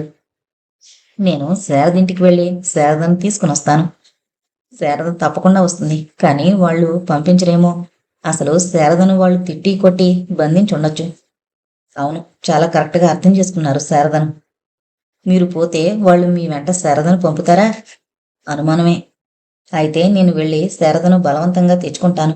అడ్డం వస్తే ఆమె అన్నను తండ్రిని 4 తగిలించి శారదను తేగలను. అయితే శారద బాధపడుతుంది ఇంకా ఎక్కువగా. చాలా కరెక్ట్గా చెప్పారు అంది వాణి ఉత్సాహంగా సంతోషంగా. లేదా 2 పోలీసు కానిస్టేబుల్స్ ని తీసుకెళ్లి నా భార్యను అక్రమంగా బంధించారని శారదను తేగలను. అయినా శారద బాధపడచ్చు. అవునండి. వాణి కళ్ళు మెలమెలా మెరిశాయి. శారద తల్లిదండ్రుల ఆశీస్సులు పొందందే రాదు. వాళ్ళు ఆశీస్సులు కూడా ఇవ్వలేనంత దరిద్రులని తెలిసిపోతూనే ఉంది. అందుకని ఆఖరస్త్రం, బ్రహ్మాస్త్రం ప్రయోగిస్తాను. ఏంటండి? భయంగా ఉంది వాణి. శారద తల్లిదండ్రులు చెప్పండి. శారద తన నెల జీతాన్ని ఆమె పుట్టింట్లో ఇస్తుంది. వాళ్ళిక శారద జీతం మాకు అవసరం లేదు అనేదాకా ఇస్తుంది. ఎంత గొప్పగా ఆలోచించారు. వాణి ఆంతర్యంలో సుధాకర్ ఇంకా ఇంకా ఎత్తుకు వెళ్ళిపోతుంటే వాణి దిగ్భ్రాంతిగా ఆ ఎదిగిపోయే సుధాకర్ను చూస్తోంది. లేదు వాణిగారు, చాలా గొప్పగా జటిలంగా ఆలోచించి రాత్రంతా బుర్ర బదలు కొట్టుకున్నాను. మీరు చెప్పారు సింపుల్గా ఆలోచించమని. సింపుల్గా ఆలోచించాను, తేలిపోయింది. ఏముంది, మధ్యతరగతి వెధవల వెధవ స్వరూపాలది. ప్రతి సెంటిమెంట్ వెనక డబ్బు దాహం, ప్రతి ఆచారం వెనక పీకు తినే గుణం. అందువల్ల శారద సమస్య నాకు చొప్పున స్ఫురించింది. వాణి సంతోషం పట్టలేక ఎక్సలెంట్ అంటూ చప్పట్లు చరిచి సుధాకర్ తన వంక చూడగానే చటుకున తల ఉంచుకుంది. వాణిగారు, ఓ చిన్న సాయం చేస్తారా? చెప్పండి. మీరు శారద ఇంటికి వెళ్ళండి. రాత్రికి రాత్రే, అందులో మొదటి రాత్రే మొగుడిని వదిలిపెట్టిపోయింది సుధాకర్ భార్య అని చుట్టుపక్కల వాళ్ళంతా అనుకుంటున్నారని శారదకు చెప్పండి. ఆ అవమాన భారంతో కుంగిపోతున్నానని చెప్పండి. తప్పకుండా చెబుతాను. పరిగెత్తుకుంటూ వస్తుంది శారద. కానీ వాళ్ళ నాన్న, అన్న అడ్డం పడతారు. వాళ్లకు చెప్పండి. శారదను నెల జీతం మీకు వస్తుందని. ఈ రెండూ ఫెయిల్ అయితే పోలీసులతో వచ్చి శారదను హరిహర బ్రహ్మాదులు అడ్డం పడ్డా సరే తీసుకొచ్చుకుంటాను. ఓకే అంటూ రివ్వున వెళ్ళిపోయింది వాణి. వాణి వెళ్లిన అరగంటకు శారద అన్న, తండ్రి బిక్కుబిక్కుమంటూ సుధాకర్ ఎదురుగా నిలబడ్డారు. ఎవరు మీరు? కటువుగా అడిగాడు సుధాకర్. వీళ్ళు శారద తండ్రి, అన్న అయి ఉండొచ్చు అని ఊహించి. నేను శారద అన్నను. నా పేరు శేఖర్. ఈయన మా నాన్నగారు. శారదేది? ఇంకా కటువుగా అడిగాడు సుధాకర్. బాబు, శారద ఇంట్లో ఉంది. వాణి వచ్చి అన్ని సంగతులు చెప్పింది. మీరు మా ఇంటికి రావాలి అని ప్రాధేయపడుతూ అన్నాడు శారద తండ్రి. అవును సార్, శారదను ఎవరో మోసం చేసి పెళ్లి చేసుకున్నారని మొదట్లో అపోహపడ్డాం. సార్, వాణి చెప్పాక అంతా తెలిసింది సార్. జరిగిపోయిందేదో జరిగిపోయింది. మీరు మా ఇంటికి రండి. ఈరోజు సత్యనారాయణ వ్రతం పెట్టుకున్నాం. 3 రోజుల పాటు మీరు మా ఇంట్లో ఉండాలి. మిమ్మల్ని రమ్మని శారద మరీ మరీ చెప్పింది. కన్నీళ్లతో ప్రాధేయపడుతున్నానని చెప్పమంది. క్షమించమనంది. సార్ అన్నాడు శేఖర్. సుధాకర్లోని కాఠిన్యం కరిగిపోయింది. మామగారు, బావమరిది చెరోవైపు నిలబడిరాగా సుధాకర్ అత్తవారింటికి చేరాడు. అత్తవారింట్లో వాణి కనిపించింది. ఆ గదిలోకి వెళ్ళండి, శారదను సముదాయించండి అంటూ ఒక గదిని చూపింది వాణి. సుధాకర్ గదిలో అడుగు పెట్టాడు. శోకమూర్తిలా నేల మీద కూర్చునున్న శారదను చూశాడు సుధాకర్. శారద! ఉలిక్కిపడి తలెత్తి దిగ్భ్రాంతిగా చూసిన శారద రిగునొచ్చి సుధాకర్ పాదాలను పెనవేసుకుంది. శారద ఏడుస్తూ అంది. నన్ను క్షమించండి. చాలా పాపిష్టిదాన్ని. మీకింత బాధ కలుగుతుందనుకోలేదు. తెలివి తక్కువదాన్ని. తల్లిదండ్రుల ఆశీర్వచనాలు లేకుంటే మన దాంపత్యంలో ఏవో బాధలుంటాయని భయపడ్డాను. వాళ్లను కాళ్ళు పట్టుకుని బ్రతిమాలి ఒప్పిద్దామనొచ్చానండి. మిమ్మల్ని ఇక్కడికి రావద్దని ఎందుకన్నానో తెలుసా? మీరు నా ప్రాణం. నా వాళ్ళు నా గుండె. మీరు నిన్న రాత్రి వచ్చుంటే మా వాళ్ళు మిమ్మల్ని తిట్టుండేవారు. మీరు వాళ్లను కొట్టినా కొట్టచ్చు. నా ప్రాణానికి గాని నా గుండెకి గాని దెబ్బ తగిలితే బతకగలనా చెప్పండి? దీనంగా కన్నీళ్లతో అడిగింది శారద. శారదను అక్కున చేర్చుకుని సముదాయించాడు సుధాకర్. క్రమంగా శారద తేరుకుంది. ఏమండి?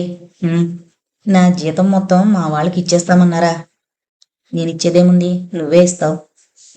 కాదు, నా జీతం మీద సంపూర్ణ అధికారం మీదే. ఏమండి? నా జీతం మొత్తం ఇచ్చేస్తాననగానే మా వాళ్ళు ఎంతగా మారిపోయారు. అంతకు ముందంతా కరుస్తాం కొరుకుతామన్న వాళ్ళు అల్లుడు గారు అంటూ మీ దగ్గరకు వచ్చారు. ఎంత అజ్ఞానంలో పడిపోయాను. ఆ పిల్లలదే నా దిగులంతానండి. అన్నా వదినలు వాళ్ళను కని భూమి మీద వేశారే గాని వాళ్ళు నా చేతుల మీదుగా పెరిగారండి. ఒక విధంగా నేను 3 పిల్లల తల్లినండి. అలాగే పెంచు, ప్రయోజకుల్ని చేయి. నా జీతం వాళ్లకు ఖర్చు పెడితే కోపం రాదా? శారద, నేను నిన్ను పెళ్లి చేసుకున్నాను, నీ ఉద్యోగాన్ని కాదు అంటూ శారదను గాఢంగా కౌగిలించుకుని ముద్దు పెట్టుకున్నాడు సుధాకర్. ఇంతలో ఒక 5 ఏళ్ల కుర్రాడు గదిలోకొచ్చి అన్నాడు. అత్త, చుల్లోచన, చుమలత వచ్చారు. ఆ కిట్టో ఉన్నారు. ఇప్పుడే వస్తానండి అంటూ శారద ఆ కుర్రాన్ని వెంటబెట్టుకుని గది వెలుపలికొచ్చింది. మబ్బుల చాటు నుండి వెలువడిన చందమామలా ఉన్న శారద ముఖాన్ని అంతవరకు చకోర పక్షుల్లా కాచుకుని కూర్చున్న వాణి, సుమలత, సులోచనలో ఆనందంగా చూశారు. డియర్ వాణి, నీకేమైనా బుద్ధుందా? ఈనాటికి నువ్వు నన్ను చూసి 20 రోజులైంది. 2 సార్లు నేను మా వారు స్కూటర్ మీద మీ ఇంటికి వచ్చాం. తమ దర్శనం కాలేవు. ఈ మధ్య నీకు భక్తి ఎక్కువైందని విన్నాం. మీ నాన్నగారి గురువుగారు స్వామీజీ దగ్గరకు తరచూ వెళుతున్నావట కదూ. మీ అమ్మ నీకో వైపు పెళ్లి సంబంధం ఖాయం చేయబోతున్నట్లు చెప్పింది. నీకిదేం జబ్బు? 2 రోజుల కింద బ్యాంకు జాబులో జాయిన్ అయ్యవట కదూ, సులోచన చెప్పింది. ఇంత ముఖ్య విషయం నాకు ముందుగా చెప్పలేదెందుకని? నా మీద కోపం వచ్చిందా? ఈ వాక్యం రాస్తుంటే కళ్ళమ్మడి నీళ్ళొస్తున్నాయి. అందుకే లాస్ట్ వార్నింగ్ ఇస్తున్నాను. రేపు ఆదివారం ఉదయం నువ్వు మా ఇంటికి రావాలి. చాలా గుడ్ న్యూస్లున్నాయి. రేపు మా ఇంటికి 3 అతిథులు వస్తున్నారు. వాళ్ల పేర్లు నీకు చెప్పను. రేపు నువ్వు గనక రాకుంటే మా వారికి విడాకుల నోటీస్ ఇస్తాను. ఆయన గారి తరపున నువ్వు రాయబారం రాక తప్పదు. అప్పుడు నువ్వు నాలుక పీక్కున్నా నీతో మాట్లాడను. Take care. నీది కాని శారు. శారద ఉత్తరం చూసుకుని వాణి గలగలా నవ్వింది. ప్రతిరోజు శారద ఇంటికి వెళ్లాలని మనసు పీకుతున్నా ఎంతో నిగ్రహంగా తను వాళ్ళింటికి పోవడం మానుకుంది. కాని సుధాకర్ను తలచుకోని క్షణం లేదు. శారదను తలచుకోని రోజు లేదు. అయినా వారికి తను దూరం కాదలుచుకుంది. కన్నె పిల్లలుగా ఉన్నప్పుడే ప్రాణ స్నేహాలు వైవాహిక జీవితంలో అంతరించిపోవడం తను చాలా చూసింది. ఇన్నాళ్ళు శారద ఇంటికి పోకపోవడం తప్పే. క్రమక్రమంగా శారదింటికి తను దూరం కావాలి. కాని సుధాకర్ ఇంకా దగ్గరగా, మరీ దగ్గరగా తన అంతరంగంలో ఆక్రమిస్తున్నాడు. రోజు అనేక వేల సార్లు సుధాకర్కు తనకు జరిగిన పరిచయ దృశ్యాలు సినిమా రీలులా తిరుగుతున్నాయి. ఎన్నిసార్లు స్మరించుకున్నా విసుగే పుట్టడం లేదు. 2 రోజులుగా అమ్మకు తనకు ఇంట్లో హోరాహోరీగా యుద్ధం జరుగుతోంది. తను వివాహం చేసుకోక యావజ్జీవిత బ్రహ్మచారిణిగా నిలిచిపోవాలన్న తన నిర్ణయం అమ్మకు చెప్తే ఆమె ససేమిరా వినలేదు. ధర్మారావు సంబంధాన్ని తన చెల్లెలకు ఖాయం చేయమని అమ్మతో తను పోరాడుతోంది. ఒక రకంగా ఈ 20 రోజుల నుండి తన వివాహ సమస్యపైనే ఇంట్లో ఘర్షణ జరుగుతోంది. ఆఖరుకు తను ఓడిపోయింది. అమ్మ తనకు ప్రాణం తీసి తన చేత సరే అనిపించుకుని మిగతా గ్రంథం నడుపుతోంది. ఇంతకు ఆ 3 అతిథులు ఎవరబ్బా అని ఆలోచించింది. సుమలత, సులోచనలు తట్టారు గాని 3వ వ్యక్తి తట్టలేదు. తను రేపు వాళ్ళింటికి వెళ్లకుంటే సుధాకర్కు విడాకుల నోటీస్ ఇస్తుందట పిచ్చిపిల్ల అని నవ్వుకుంది వాణి. ఉదయాన్నే వాణి సుధాకర్ ఇంటి ముందు నిలిచింది. శారద వాణిని సంభ్రమాచర్యాలతో ఆహ్వానించి సోఫాలో కూర్చోబెట్టింది. వాణి ఆశ్చర్యంగా శారద వంక చూసింది.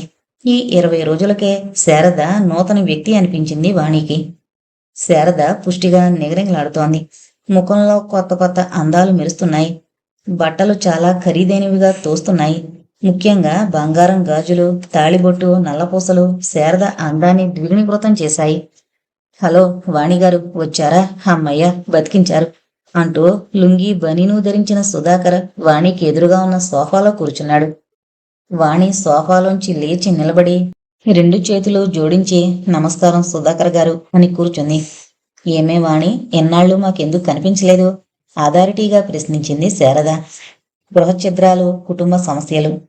ఆహా, అప్పటికి మా సమస్యల్లో తలదూర్చడానికి నీకు హక్కున్నట్లు మేము నీ సమస్యలు వినడానికి కూడా అనర్హమైనట్లు, అంతేనా? సుధాకర్ గారు, మీ శ్రీమతి గారు మీకేమైనా లేఖలు రాశారా? లేఖలా? ఏంటి మీరనేది? అవునండి, మీ శ్రీమతి గారు చాలా దారుణంగా జాబులు రాస్తారు, చూస్తారా? శారద భయభ్రాంతురాలై వాణి వంక చూసింది. వాణి తన బ్యాగు తెరచి అందులోంచి ఒక మడిచిన కాగితాన్ని తీసింది. శారద హఠాత్తుగా వాణి మీద పడి ఆ లేఖను లాక్కోబోయింది. వాణి ఆ జాబును శారదకు చిక్కనీయకుండా గబుక్కున సోఫాలో నుండి లేచి శారదను తప్పించుకుని సుధాకర్ దగ్గరికి వెళ్లి అతడికిచ్చింది. శారద వాణిని వదిలి సుధాకర్ మీద పడింది జాబును లాక్కోవడానికి. సుధాకర్ ఆ జాబును శారదకు చెక్కనీయకుండా ఆ చేతి నుండి ఈ చేతికి, ఈ చేతి నుండి ఆ చేతికి మారుస్తుంటే శారద నిర్లజ్జగా వాణి అక్కడ ఉన్నదనే సంగతి మరిచి సుధాకర్ మీద ఎగిరేరు పడుతూ ఉంది ఆ జాబును అందుకోవడానికి. అయినా ఆ జాబు చెక్కడం లేదు. ఏమండి ప్లీజ్, ఆ జాబు చదవకండి, అది ఆడవాళ్ళు రాసుకున్న జాబండి, ఏమండి ప్లీజ్ అని ప్రాధేయపడుతూ సుధాకర్ మీద ఎగిరి పడుతుంటే వాణి పకపక నవ్వుతోంది. ఆఖరుకు సుధాకర్ లేచి నిలబడి 2 చేతులు పైకెత్తి పైపైనే జాబు మడతను విప్పుకొని మెడెత్తి జాబును చదువుతుంటే అమెరికన్ బాస్కెట్బాల్ టీంతో జపనీస్ బాస్కెట్బాల్ టీంలోని ప్లేయర్ లాగా శారద సుధాకర్ చుట్టూ తిరుగుతూ చిందులు తొక్కుకుంటూ ఆ జాబు అందుకుని చించి పారేయాలని వ్యర్థ ప్రయత్నం చేస్తోంది. వాణి నవ్వుతూనే ఉంది. సుధాకర్ జాబును చదివాడు. చదివి నవ్వుతూ జాబును శారదకిచ్చాడు. శారద జాబును నేలకు వేసి కొట్టి దూరంగా ఉన్న కుర్చీలో బొంగుమూతి పెట్టుకుని కూర్చుంది. శారదను ఆ ఫోజులో చూస్తే సుధాకర్కు ఇంకా నవ్వెక్కువైంది. సుధాకర్ వాణి నవ్వులతో శారద ఉడుకుమొత్తనం ఎక్కువ అవుతోంది. వాణి, సుధాకర్ నవ్వుల మధ్య అన్నాడు. చెప్పండి అంది వాణి. సారీ వాణిగారు. పర్లేదు, ఆ ఏకవచన ప్రయోగమే మైత్రీభావంతో నిండుంది. గారు తగిలించి దాన్ని దూరం చేయకండి అంది వాణి మృదువుగా. దాన్ని వాణిగారు అనకండి, వాణి యు ఫూల్ అనండి. లేకుంటే ఒక ఆడపిల్ల హృదయపూర్వకంగా ఇంకో ఆడపిల్లకు రాసుకున్న ఉత్తరాన్ని బయటపెడుతుందా అంది శారద ఉక్రోషంగా. ఎవరికి బయట పెట్టానమ్మా, నీ హృదయం నాదుడికే కదా అంది వాణి. ఇక నేను నీకు చేస్తే జాబులు రాయను గుర్రుగా అంది శారద. బ్రతికించావు వాణి, నాకు చాలా ఆనందంగా ఉంది. మీ స్నేహ తీవ్రత నన్ను ముగ్ధుని చేసింది. అయితే శారద, నాకు నోటీస్ ఇస్తారా అన్నాడు సుధాకర్ నవ్వుతూ శారద వంక చూసి. అట్లా రాస్తేనే గాని వాణి రాదని అలా రాశానండి, మీరు చదువుతారని అనుకోలేదు అంది శారద తల వంచుకుని లజ్జగా. అయితే శారద, ఎంతసేపు నువ్వు సమస్యలను సృష్టించుకోవడము, వాణి వాటిని పరిష్కరించడమేనా? లేక వాణి సమస్యలను నువ్వేమైనా పరిష్కరిస్తుంటావా? అటువంటిది ఇంతవరకు లేదండి. అసలు దీని స్నేహం వల్లనే నేనింత అమాయకురాలనయ్యాను. ఎంతసేపు అది చెయ్యి ఇది చెయ్యి అనవే గాని తన సమస్యలేమిటో నాకు చెప్తుందా పెడుతుందా? నోనో మిస్సెస్ శారదా సుధాకర్ గారు, మీరు ఇప్పుడు గృహిణులు, చాలా అనుభవజ్ఞులు. ఆఫ్టర్ ఆల్ ఒక కన్నె పిల్లకు, వాణి లాంటి అభం శుభం తెలియని పిల్లకు నువ్వు సలహాలు ఇవ్వాలి గాని ఆమె దగ్గర నుండి సమస్య పరిష్కారాన్ని ఆశించడమా? అది మీకు తగదు మేడం శారదా సుధాకర్ గారు అన్నాడు సుధాకర్ శారదను ఉబ్బేస్తున్నట్టుగా.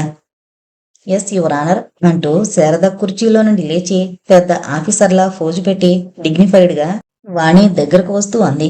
వాణి, అభం శుభం తెలియని అమాయకురాల, పిచ్చి మొకమా, నోట్లో వేలు పెడితే కొరకలేని మూర్ఖ శిఖామణి, నీ సమస్యలేమిటో మేడం శారదా సుధాకర్ గారికి విన్నవించుకో, పరిష్కరిస్తాం. వాణి సుధాకర్ గొల్లును నవ్వగా అందులో తన గొంతు కలిపింది శారద. ఇప్పుడే వస్తాను, హాయిగా మాట్లాడుకోండి అంటూ సుధాకర్ షర్టు తగిలించుకుని వెళ్ళిపోయాడు బయటికి. Are you happy Saru? Yes Vani, very very happy. మా వాళ్ళింటికి వెళ్ళి పిల్లలకు పాఠాలు చెప్పాలన్నా వీలు కావడం లేదు. ఒక్క క్షణం తీరడం లేదు. సుధాకర్ గంభీరంగా పెద్ద మనిషిలా మనకు కనిపించాడు. కానీ పెంకిగటం చిలిపివాడు.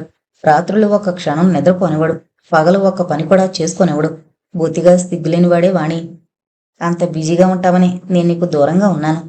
అదే నువ్వు చేసిన పొరపాటు.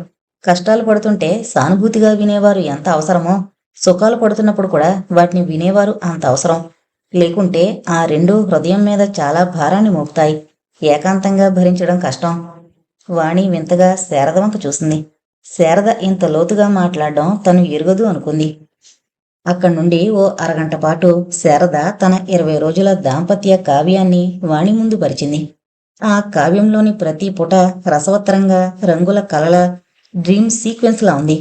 వాణికి ఆ శృంగారమయ సన్నివేశాలు శ్రీకృష్ణ లీలలుగా అనిపించి ఆనందాన్నిచ్చాయి. కాని శారదా సుధాకర్ల ప్రణయ కావ్యం అనిపించి అసూయ పుట్టలేదు. సరే సారు, ఈరోజు 3 అతిథులొస్తారనన్నావు. ఎవరు? నేను, సుమ, సులోచనయేనా? కాదు, సులోచన సుమలత ఆమె లవర్. వాట్? అవునే, సుమలత ప్రేమించింది. పెళ్లి చేసుకోనని ప్రతిజ్ఞ పట్టింది కదా. వారి ఫ్రెండ్ కేశవరావు గారు ఉన్నారు. 100 కొద్దీ పెళ్లి సంబంధాలు చూసి విసిగిపోయి ఉన్నాడు. ఆ ఇద్దరిని కలిపితే ఎలా ఉంటుంది అన్నారు మావారు. ఇంకేం, ఇద్దరిని వరుసగా 2 రోజులు డిన్నర్కు ఆహ్వానించాం. అంతే, ఇద్దరూ గాఢంగా ప్రేమించేసుకున్నారు అంటూ నవ్వింది శారద. ఓసోస్, ఎంత ఎత్తుకెదిగావే శారదా. నా ముఖం, ఇదేం పెద్ద గొప్ప అనిపించలేదు. ఆ ప్రేమ కథల్లో అప్పుడే విలనుడు ప్రవేశించాడు. విలనా? ఎవరు? కేశవరావు తండ్రి. ఏమంటాడు? ససేమీరా ఒప్పుకోనన్నాడు. మా వారు ఆయన్ను కలిసి ఎంతో నచ్చజెప్పారు. మొదట్లో ఆయన గారి మీద విరుచుకుపడ్డారట కేశవరావు తల్లిదండ్రులు. క్రమంగా వాళ్లను ఉంచుకుని వచ్చారు. అయితే ఇప్పుడొక పేచీ వచ్చింది. 30,000 రూపాయల కట్నమిస్తే ఆమోదించి పెళ్లి జరిపిస్తానన్నాడు కేశవరావు తండ్రి. ఇది మామూలు కదే. పూర్తిగా వినవే. ఆ కేశవరావులో ఊపు తగ్గింది. మా వాళ్లను ఒప్పించండి అంటాడు. వాళ్లను ధిక్కరించి స్వతంత్రించి పెళ్లి చేసుకునేటట్లు కనిపించడం లేదు. పోనీ కట్నమే ఇద్దామనుకుంటే సుమలత వాళ్ళు 10,000కు మించి తమ వల్ల కాదన్నారు. మా వారు 10,000 దాకా సర్దుతామన్నారు. అసలు ఆయనకిష్టం లేదు. నేనే ఒప్పించాను. అది సంగతి. ఇదంతా నీ నిర్వాకం అన్నమాట. నేను మొదలెట్టాను, ఆయన టేకప్ చేశారు. పెళ్లిళ్ల పేరయ్యలు అంతరించారనుకున్నాను. కానీ నైలాను పొట్టుచీరల వేషాల్లో పేరమ్మలు, ప్యాంటు షర్ట్లు ధరించిన పేరయ్యలు కోకొల్లలుగా ఉన్నారు. ఏంటి నీ గోల? మేం చేసిన దాంట్లో తప్పేముంది? తప్పున్నారా? ఏదో మసిబూసి మారేడుకాయ చేసి ఒక పెళ్లి జరిపించడం గొప్ప కాదు. అది కలకాలం నిలుస్తుందో లేదో చూడాలి. ఈ వివాహం కలకాలం ఎందుకు నిలవదు? ఏది అబ్బాయి గారిలో ఊపుంటే ఈ గొడవ ఎందుకొస్తుంది? నాన్న, ప్రేమించాను, ఆ తర్వాతేం చేయమంటావు అనే బడుద్దాయి ఒక ప్రేమికుడా? అందరూ సుధాకర్లు కాలేరు. అసలు మగపిల్లల తండ్రుల మనస్తత్వాలు ఎలా ఉంటాయో నీకు తెలుసా? చెప్పు. 25 బాటు తల్లిదండ్రులు ఒక మగబిడ్డను పాడిగొడ్డును పెంచినట్లు పెంచుతారు. గొడ్డుకు ఇంతకాలం దండగ తిండి పెడతారు. ఆ గొడ్డు పాలిచ్చే సమయానికి ఇంతింత ముంతలు తీసుకుని ఆడపిల్లల తల్లిదండ్రులు వెంటబడతారు. వాళ్లను బెల్లం చుట్టూ మూగే ఈగల్లా భావిస్తారు. ఆ పాడిగొడ్డు తల్లిదండ్రులు తమ అనుమతి లేకుండా ఆ బెల్లం మీద ఏ ఈగ వలన నిర్దాక్షిణ్యంగా చంపేస్తారు. అయితే నువ్వు కేశవరావు తల్లిదండ్రులను వెనకేసుకొస్తున్నావా? నేను వాళ్లను వెనక వేసుకుని రావడం లేదు, పరిస్థితులు వివరిస్తున్నాను. అటువంటి పరిస్థితుల్లో తిమ్మిని బమ్మిని చేసి అందరి మెడలో ఉంచి ఆ పెళ్లి జరిపించకపోతేనే, చేతనైతే ఆ 30,000 అపరాధం కింద మరో 5,000 వాళ్ళ ముఖాన కొట్టి పెళ్లి జరిపించండి, లేకుంటే లేదు. అయితే ఇక సుమలతకు పెళ్ళైనట్లే. కాకపోతేనే మాయమాటలు చెప్పి వాళ్ళ మెడలో ఉంచి దాని పెళ్లి జరిపిస్తే అది ఇక జీవితమంతా అత్తమామల ఆరడి అన్న భయంకర శీతాగ్నిలో మాడిపోతుంటే మీరు చేసిన పని మంచిదవుతుందా? అయితే సుమలత అవివాహితగా ఉండిపోవడమే మంచిదంటావు. బేషుగ్గా. మరి దానికి వయస్సు, కోరికలు ఉంటాయి, ఉండని. ఈ దేశంలో భయంకరమైన దావానలం వల్లే స్త్రీ దాహం ఉంది. దానికి అవసరం అనిపించినప్పుడు తీర్చుకుంటుంది తన దాహం. చిచ్చి వాణి, నీకేదో దెయ్యం పట్టింది. ఏదో స్వామీజీ దగ్గరికి వెళుతున్నామని సంతోషించాను. ఇదా మీ స్వామీజీ ఉపదేశం?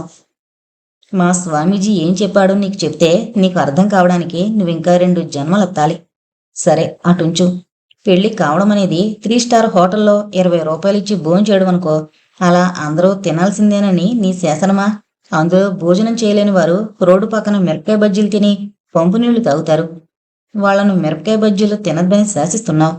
3 స్టార్ హోటల్లో వాళ్లకు భోజనం పెట్టించే శక్తి నీకు లేదు. అయినా అందర్నీ 3 స్టార్ హోటల్లో తినమని శాసిస్తున్నావు.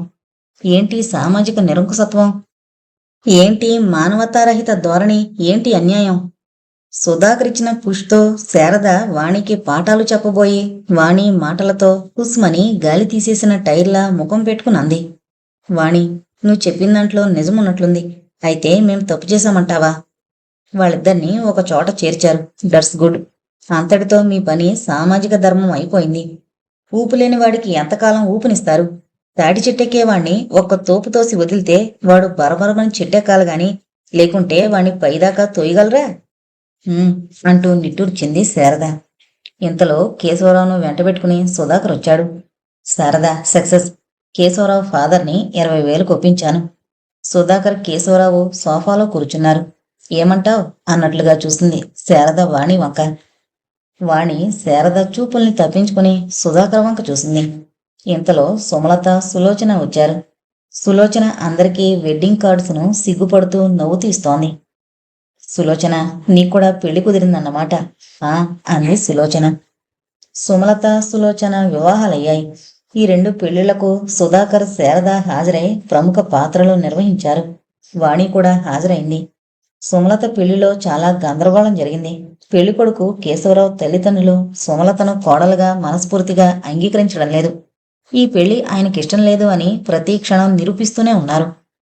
పెళ్లికొడుకు ఎంత సర్దుకుపోదాం అని బతిమలాడుతున్నా కేశవరావు తండ్రి నానా హంగామా చేశాడు. ఆడబడుచు కట్నాల దగ్గర పేచి వచ్చింది. ఆడబడుచు కట్నాలు అన్నవి 20,000 రూపాయలు కట్నంలోనేని సుమలత తండ్రి వాదన. కాదు, కట్నం సంగతే మనం మాట్లాడుకున్నాం, ఆడపడుచుల కట్నం వేరే ఇవ్వాలి అన్నారు కేశవరావు తండ్రి. పోనీ ఆడబడుచు కట్నాలేవో ఆయన ముఖాన తగలయ్యండి అని కొందరు మధ్యవర్తులు సుమలత తండ్రికి సర్ది చెప్పారు. ఆయన నిట్టూరుస్తూ ఎంతో చెప్పమంటే తలా ఓ సవర బంగారం, ఓ పట్టుచీర అన్నాడు. కేశవరావుకు 1/2 మంది అక్కా చెల్లెలున్నారు కనుక మొత్తం బిల్లు 12-13,000 అవుతుందని తేల్చాడు కేశవరావు తండ్రి. ఇప్పుడు సుమలత తండ్రి అంత మొత్తం ఇవ్వలేడు గనుక కొందరు పెద్ద మనుషులు అడ్డం నిలబడి ఆ మొత్తానికి కేశవరావు తండ్రికి పగడబందీగా ప్రోనోట్లు రాసిచ్చి మొత్తానికి పెళ్ళయింది అనిపించారు. ఆ విధంగా మూసింది సుమలత కేశవరావు MSc PhD గారి ప్రేమ వివాహం. సులోచన బ్యాంకు ఉద్యోగిని వివాహం చేసుకుంది. కట్నం 30,000. సులోచన తండ్రి వివాహానికి చాలా ముందే కట్నం డబ్బులు పూర్తిగా ఇచ్చేశారు. తీరా తాళిబొట్టు కట్టబోయే సమయానికి గుప్పమంది పెళ్లి కుమారుడు బ్యాంకు సేవింగ్స్ కలెక్టర్ అని. దాంతో పెళ్లి కూతురు తరపు వారు నెత్తినోరు బాదుకున్నారు. కొంతమంది పెళ్లి ఆఫ్ చేయమన్నారు. కానీ మగ పెళ్లివారు అప్పటికే కట్నం డబ్బులను సంపూర్తిగా తినేశారు కాబట్టి మీ ఇష్టం, జరిపిస్తే పెళ్లి జరిపించండి, లేకుంటే లేదు అన్నారు. ఆఖరకు సులోచన, ఆమె శ్రేయోభిలాషులు నేలపీకి పందిరి పెట్టారు. కానీ ఆ పెళ్లి జరిగిపోయింది. ఒకరోజు సాయంకాలం వాణి సుధాకర్ ఇంటికొచ్చింది. శారద, సుధాకర్ ఇంట్లోనే ఉన్నారు. నీ పెళ్లి విషయాలు ఎంతవరకు వచ్చాయి అడిగింది శారద. నిశ్చయం అయిపోయింది చెప్పింది వాణి. పెళ్ళిప్పుడు? ఇంకా 15 రోజులకు. కట్నం ఎంత? 70,000. బాబరే, అసలు పెళ్లివారు 3 లక్షల రూపాయల మీద ఉన్నారట. మరి ఎందుకనో 70,000కి ఒప్పుకున్నారట. మా వంశం సాంప్రదాయం మంచివట. నేను బంగారు తల్లిలా ఉంటానట. అందువల్ల 70,000 రూపాయలకి ఒప్పుకున్నారు అంది వాణి. సుధాకర్ కల్పించుకుని అన్నాడు. వాణి, సుమలత విషయంలో నేను చాలా పొరపాటు చేశానని నాకు ఇప్పుడు అనిపిస్తోంది. ఆ రోజు నువ్వు శారదతో చూచాయిగా అన్నావట. అప్పటికే మేము రోడ్లో తలదూర్చాం. నేను 10,000 రూపాయలు సుమలత తండ్రికిచ్చాను. అఫ్కోర్స్ అప్పుగానే అనుకో. మరో 5,000కు కేశవరావు తండ్రికి ప్రోనోట్ రాసిచ్చాడు. ఇందులో ఎంత తిరిగొస్తుందో ఎంత రాదో నాకు తెలీదు. అంతా పోయినా దిగులు పన్ను. కాని ఇంతమంది సాయం చేసి సుమలతకు కేశవరావుకు పెళ్లి చేస్తే ఆ కేశవరావు తల్లిదండ్రులు నా మీద ఇంకా కారాలు మిరియాలు నూరుతున్నారట. ఎంఎస్సి పిహెచ్డికి ఇంత దిక్కుమాల సంబంధం కట్టబెట్టామని నన్ను తిట్టిపోస్తున్నారు. ఇంకా ఆ సుమలతను ఎంత ఆరడి పెడతారో అర్థం కాకుండా ఉంది. సుధాకర్ విషాదంగా నిట్టూర్చాడు. అవునే వాణి, సుమలత పెళ్ళయ్యి 4 రోజులైంది కదా. సుమలత నాయనగారు కట్నం కింద మా దగ్గర తీసుకున్న 10,000 ఇంతవరకు ఇవ్వలేదు. 10 రోజుల్లో ఇస్తానన్నాడు. వారం రోజుల కింద సుమలత ఆడబిడ్డల కట్నాల కింద మా వారు అవాల్తాగా నిలబడిన 5,000 రూపాయలు దండుకుని పోయారు సుమలత మామగారు. మళ్ళీ ఈ రోజున సుమలత తండ్రి వచ్చాడు. ఎందుకట? కేశవరావు పిహెచ్డి గారు సిటీ బస్సులలో తిరగలేకుండా ఉన్నారట. వారికి స్కూటర్ కావాలట. సుమలత చేత తైకీదు పంపారట. సుమలత ఇంట్లో ఉందట. ఒక్క 2,000 రూపాయలు సర్దమన్నాడు. ఇచ్చారా? వారివ్వబోయారు. నేనే వద్దన్నాను. కొద్ది క్షణాల పాటు అంతా మౌనంగా ఉన్నారు. ఆఖరుకు సుధాకర్ అన్నాడు. వాణి, పెళ్లిళ్లను నేను శ్రద్ధగా పరిశీలించడం సుమలత సులోచన వివాహాలతోనే చాలా అసహ్యం వేసింది. మనుషుల పెళ్లికి కుక్కల కాట్లాటకు నాకు పెద్ద తేడా కనిపించలేదు. కుక్కల కాట్లాటలో ఎంగిలి విస్తరాకులు చిరిగిపోతే మనుషుల పెళ్లిళ్లలో తెల్ల కాగితాల్లాంటి కన్నె మనసులు చీలికలు చాలికలు అవుతున్నాయి. అందుకనే Vani, be careful in your marriage. నువ్వు ఈ పెళ్లికి ఇష్టపడ్డావా? లేదు, తల ఉంచుకుని అంది వాణి. అదేంటి? అదంతే. మీ పెద్దల బలవంతం వల్ల ఒప్పుకుంటున్నావా? అవును. వాణి, నీకొచ్చిన సంబంధం డీటెయిల్స్ వింటుంటే నాకేదో అనుమానంగా ఉంది. లక్షాధికారులు, కార్లు బంగ్లాలు కలిగిన వారు, 3 లక్షల కట్నం ఎక్కడైనా తెచ్చుకోగలిగిన వారు నిన్నెందుకు పెళ్లి చేసుకోవడానికి నిశ్చయించుకున్నారు? వంశం, సాంప్రదాయం, బంగారు తల్లి, ఇదంతా చీష్. నేను నమ్మను. ఇందులో ఎక్కడో ఎలక చచ్చిన వాసన లాంటిది తగులుతోంది. కానీ వివరంగా బోధపడడం లేదు. వాణి నవ్వి అంది. వెరీ గుడ్ సుధాకర్ గారు, కరెక్ట్గా గెస్ చేశారు. మా నాన్నగారు కమర్షియల్ ట్యాక్స్ డిపార్ట్మెంట్లో ఆఫీసర్. ధర్మారావు ఆఫీసర్లకు పార్టీలకు పైరువీలు చేసేవాడు. ఓ, అలా చెప్పు. శారద సుధాకర్ను కసిరినట్లుగా అంది. మీరుండండి. ఈ 2 పెళ్లిళ్ళు చూడగానే సివిక్ అయిపోయారు. లోకంలో అందరూ సుమలత సులోచనలకు తగిలిన వియ్యాలవారి లాంటి వారే ఉండరు. కాస్త డీసెన్సీ ఉన్నవారు ఉండరా? మీరు నాలో ఏం చూసి నేను ఏమిస్తే పెళ్లి చేసుకున్నారు? సుధాకర్ సాలోచనగా తల పంకించాడు. ఇప్పుడొక జీవన్మరణ సమస్య వచ్చి పడింది అంది వాణి. ఏంటి అని ఆతృతగా శారద సుధాకర్ ఒకేసారి అన్నారు. నేను ఉద్యోగంలో చేరి నెల 15 రోజులు కాలేదు. ఒక్కసారి మాత్రం జీతం, అది పూర్తిగా కాదు, తీసుకున్నాను. తక్షణం రాజీనామా చెయ్యాలని ధర్మారావు తాకీదు పంపాడు. అలా చేయమని తల్లిదండ్రులు ఒత్తిడి చేస్తున్నారు. నాకెటూ తోచలేదు. ఈ సంబంధం అసలు నేను చేసుకోను అని ఎదురు తిరిగి ఓడిపోయాను. ఇందులో కూడా ఓడిపోక తప్పదనిపిస్తోంది దీనంగా అంది వాణి. సుధాకర్ సోఫాలో నుండి చివాలన లేచాడు. గదిలో అటు ఇటు కాలుగాలిన పిల్లిలా తిరుగుతున్నాడు. తీవ్రమైన ఆలోచనలతో అతడి ముఖం ముడిపడుంది. వాణి, శారద సుధాకర్ వంక ఆత్రంగా చూస్తున్నారు. ఎట్టకేలకు సుధాకర్ వాణి అన్నాడు. చెప్పండి, నువ్వు ఉద్యోగం రాజీనామా చెయ్యొద్దు. శారద అందుకుంది. అదేంటండి ఆ సలహా ఇస్తారు? అవును, అదే మంచి సలహా. అయితే పెళ్లి ఆగిపోవచ్చు. పోదు. ఎలాగా? ఎందుకంటే 3 లక్షల రూపాయలు కట్నాన్ని 70,000కు దించుకున్నాడంటే అతడు గొప్ప సంస్కారేమో అనుకున్నా నమ్మలేకపోయాను. ఆ తర్వాత వాణి అసలు సంగతిని బయటపెట్టింది. ధర్మారావు పైరువీలు చేసేవాడు. వాణి తండ్రి కమర్షియల్ ట్యాక్స్ ఆఫీసర్. అందువల్లనే ధర్మారావు వాణి సంబంధానికి ఎగబడుతున్నాడు. పైరువీల వల్ల ఖచ్చితంగా ఎంత ఆదాయం ఉంటుందో నాకు తెలుసు. కానీ 3 లక్షల రూపాయల కట్నం 70,000కు దిగిపోయిందంటే పైరువీలు లాభదాయకమే అనుకోవాలి. కాబట్టే వాణి, నువ్వు రాజీనామా చేయకు. మీ కుటుంబాన్ని ధర్మారావు వదిలిపెట్టడు. నువ్వు ఉద్యోగానికి రాజీనామా చేయకు. ఉద్యోగం లేని నీ చెల్లెలను ధర్మారావు కొడుకిచ్చి చేయండి. ఆ ఆర్గ్యుమెంటు మొదట్లోనే అయిపోయింది. సుధాకర్ గారు, నా పెళ్లి కాకుండా నా చెల్లి పెళ్లి మా అమ్మ చెయ్యదు. సుధాకర్ నీరు కారిపోయి సోఫాలో దిగాలుగా కూర్చున్నాడు.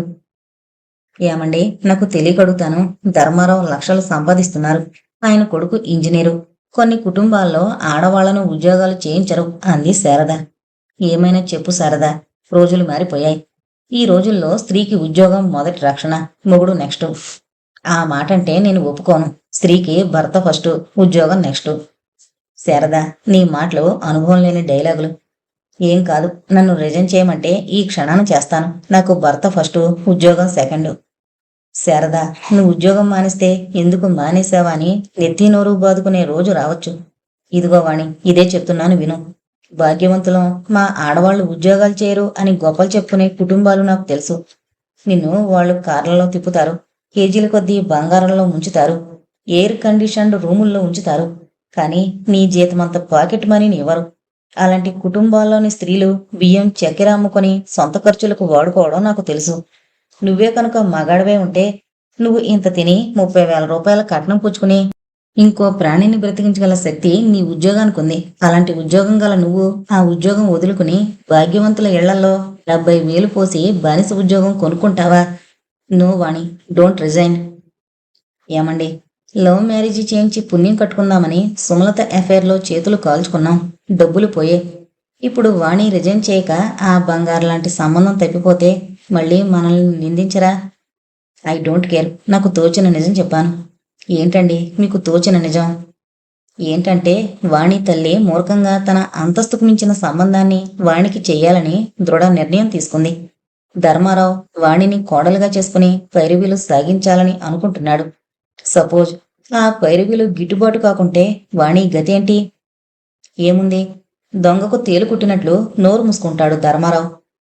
అలా అని నేను అనుకోను. వాణి ఉద్యోగం రిజైన్ చేయకుంటే వాళ్ళమ్మ దాన్ని ఇంట్లోంచి వెళ్ళగొడుతుంది. వెళ్ళగొడితే వెళ్ళగొట్టని, వాణి మన ఇంట్లో ఉంటుంది. అయ్యో అయ్యో, మీకు మతుండే మాట్లాడుతున్నారా? పెళ్ళిడు పిల్ల మన ఇంట్లో ఉంటే ఎన్ని అపవాదులు, ఎంత అప్రతిష్ట. ఇక దానికి పెళ్ళవుతుందా? సుధాకర్ మౌనంగా ఉండిపోయాడు. శారద మౌనంగా వాణిని చూస్తోంది. సుధాకర్ గారు, చాలా సంతోషమండి. మీ మాటల్లో నా మీద మీకున్న అభిమానం వ్యక్తమైంది. శారద, నువ్వు కూడా నన్ను చాలా అభిమానంగా ప్రేమగా చూసావు. మీ దంపతులకు నా నమస్కారాలు. ఇక మీ ఇంటికి రావడానికి వీలు పడదేమో. అదేంటే వాణి, నీకు నా మీద కోపం వచ్చింది కదూ అంది శారద. నేను ఉద్యోగం రిజైన్ చేయడానికే నిశ్చయించుకున్నాను. ఇక ఈ 10-15 రోజుల వరకు పెళ్లి కూతుర్ని, ఆ తర్వాత భాగ్యవంతుల ఇంటి కోడల్ని. కనుక మీరే వీలు చూసుకుని ఈ పాత స్నేహితురాల్ని చూడ్డానికి రండి.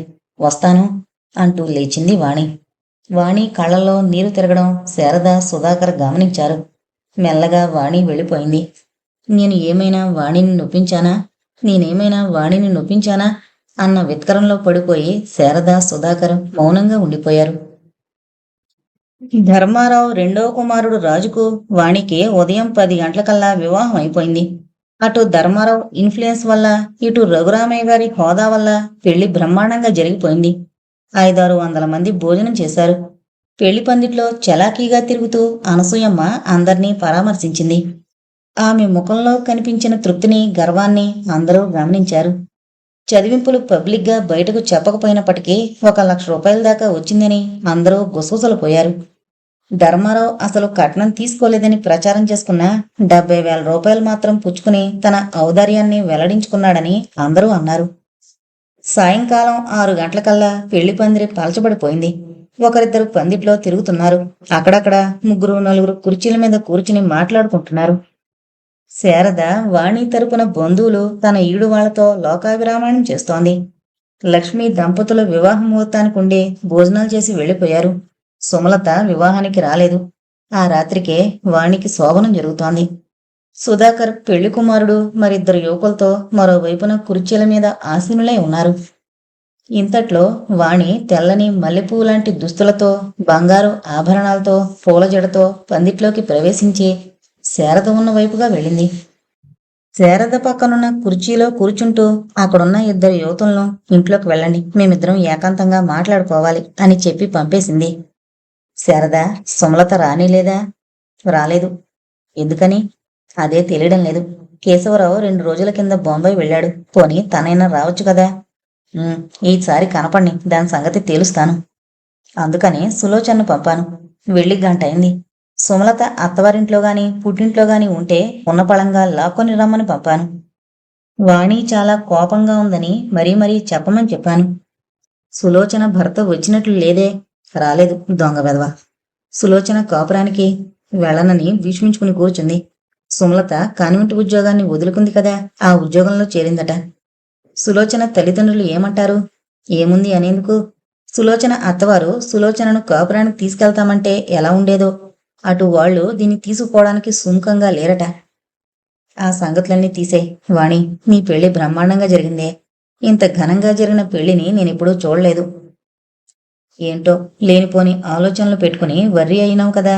ఇక కాలు మీద కాలు వేసుకుని జీవితాంతం హాయిగా వెళ్ళదీయచ్చు. మరి శారదా సుధాకర్ గారి సలహా అంటే ఏమనుకున్నావు? అదంతేనే వాణి. ఇతరులకైతే ఉచిత సలహాలను పారేస్తాం గాని మన జీవితాల్లో కలిగే ఒడిదుడుకులకు మన మెదడు సాయం చేయదు. నిన్ను చూస్తే నాకు అసూయ కలుగుతోంది. నన్ను చూస్తే నీకు అసూయ కలుగుతోందా? ఎందుకు? లంకంత సొంతింట్లో కాలు మీద కాలు వేసుకుని దర్జాగా రాణిలాగా కాలం వెళ్లదీయచ్చు. నన్ను చూడు. 2 జీతాలొస్తున్నాయనే గాని వేకువ జాము నుండి రాత్రి 9 దాకా ఒకటే ఉరుకులు పరుగులు. అదిగో సులోచన వస్తోంది. సులోచన కంగారుగా దాదాపుగా పరిగెత్తినట్లుగా వాళ్ళ దగ్గరకొచ్చింది. వాణి, శారద ప్రశ్నార్థకంగా భయంగా సులోచన ముఖంలోకి చూశారు. సులోచన కళ్ళ నుండి కన్నీళ్లు కారాయి. ఏమైందే అన్నారు ఆతృతగా శారద, వాణి. సుమలత హాస్పిటల్లో ఉంది. హాస్పిటల్లోనా? అవును, చాలా ఘోరంగా ఉంది. వీళ్ళలా ఆతృతగా మాట్లాడుకుంటుంటే వీరిని గమనించి సుధాకర్ వీళ్ళ దగ్గరకొచ్చాడు.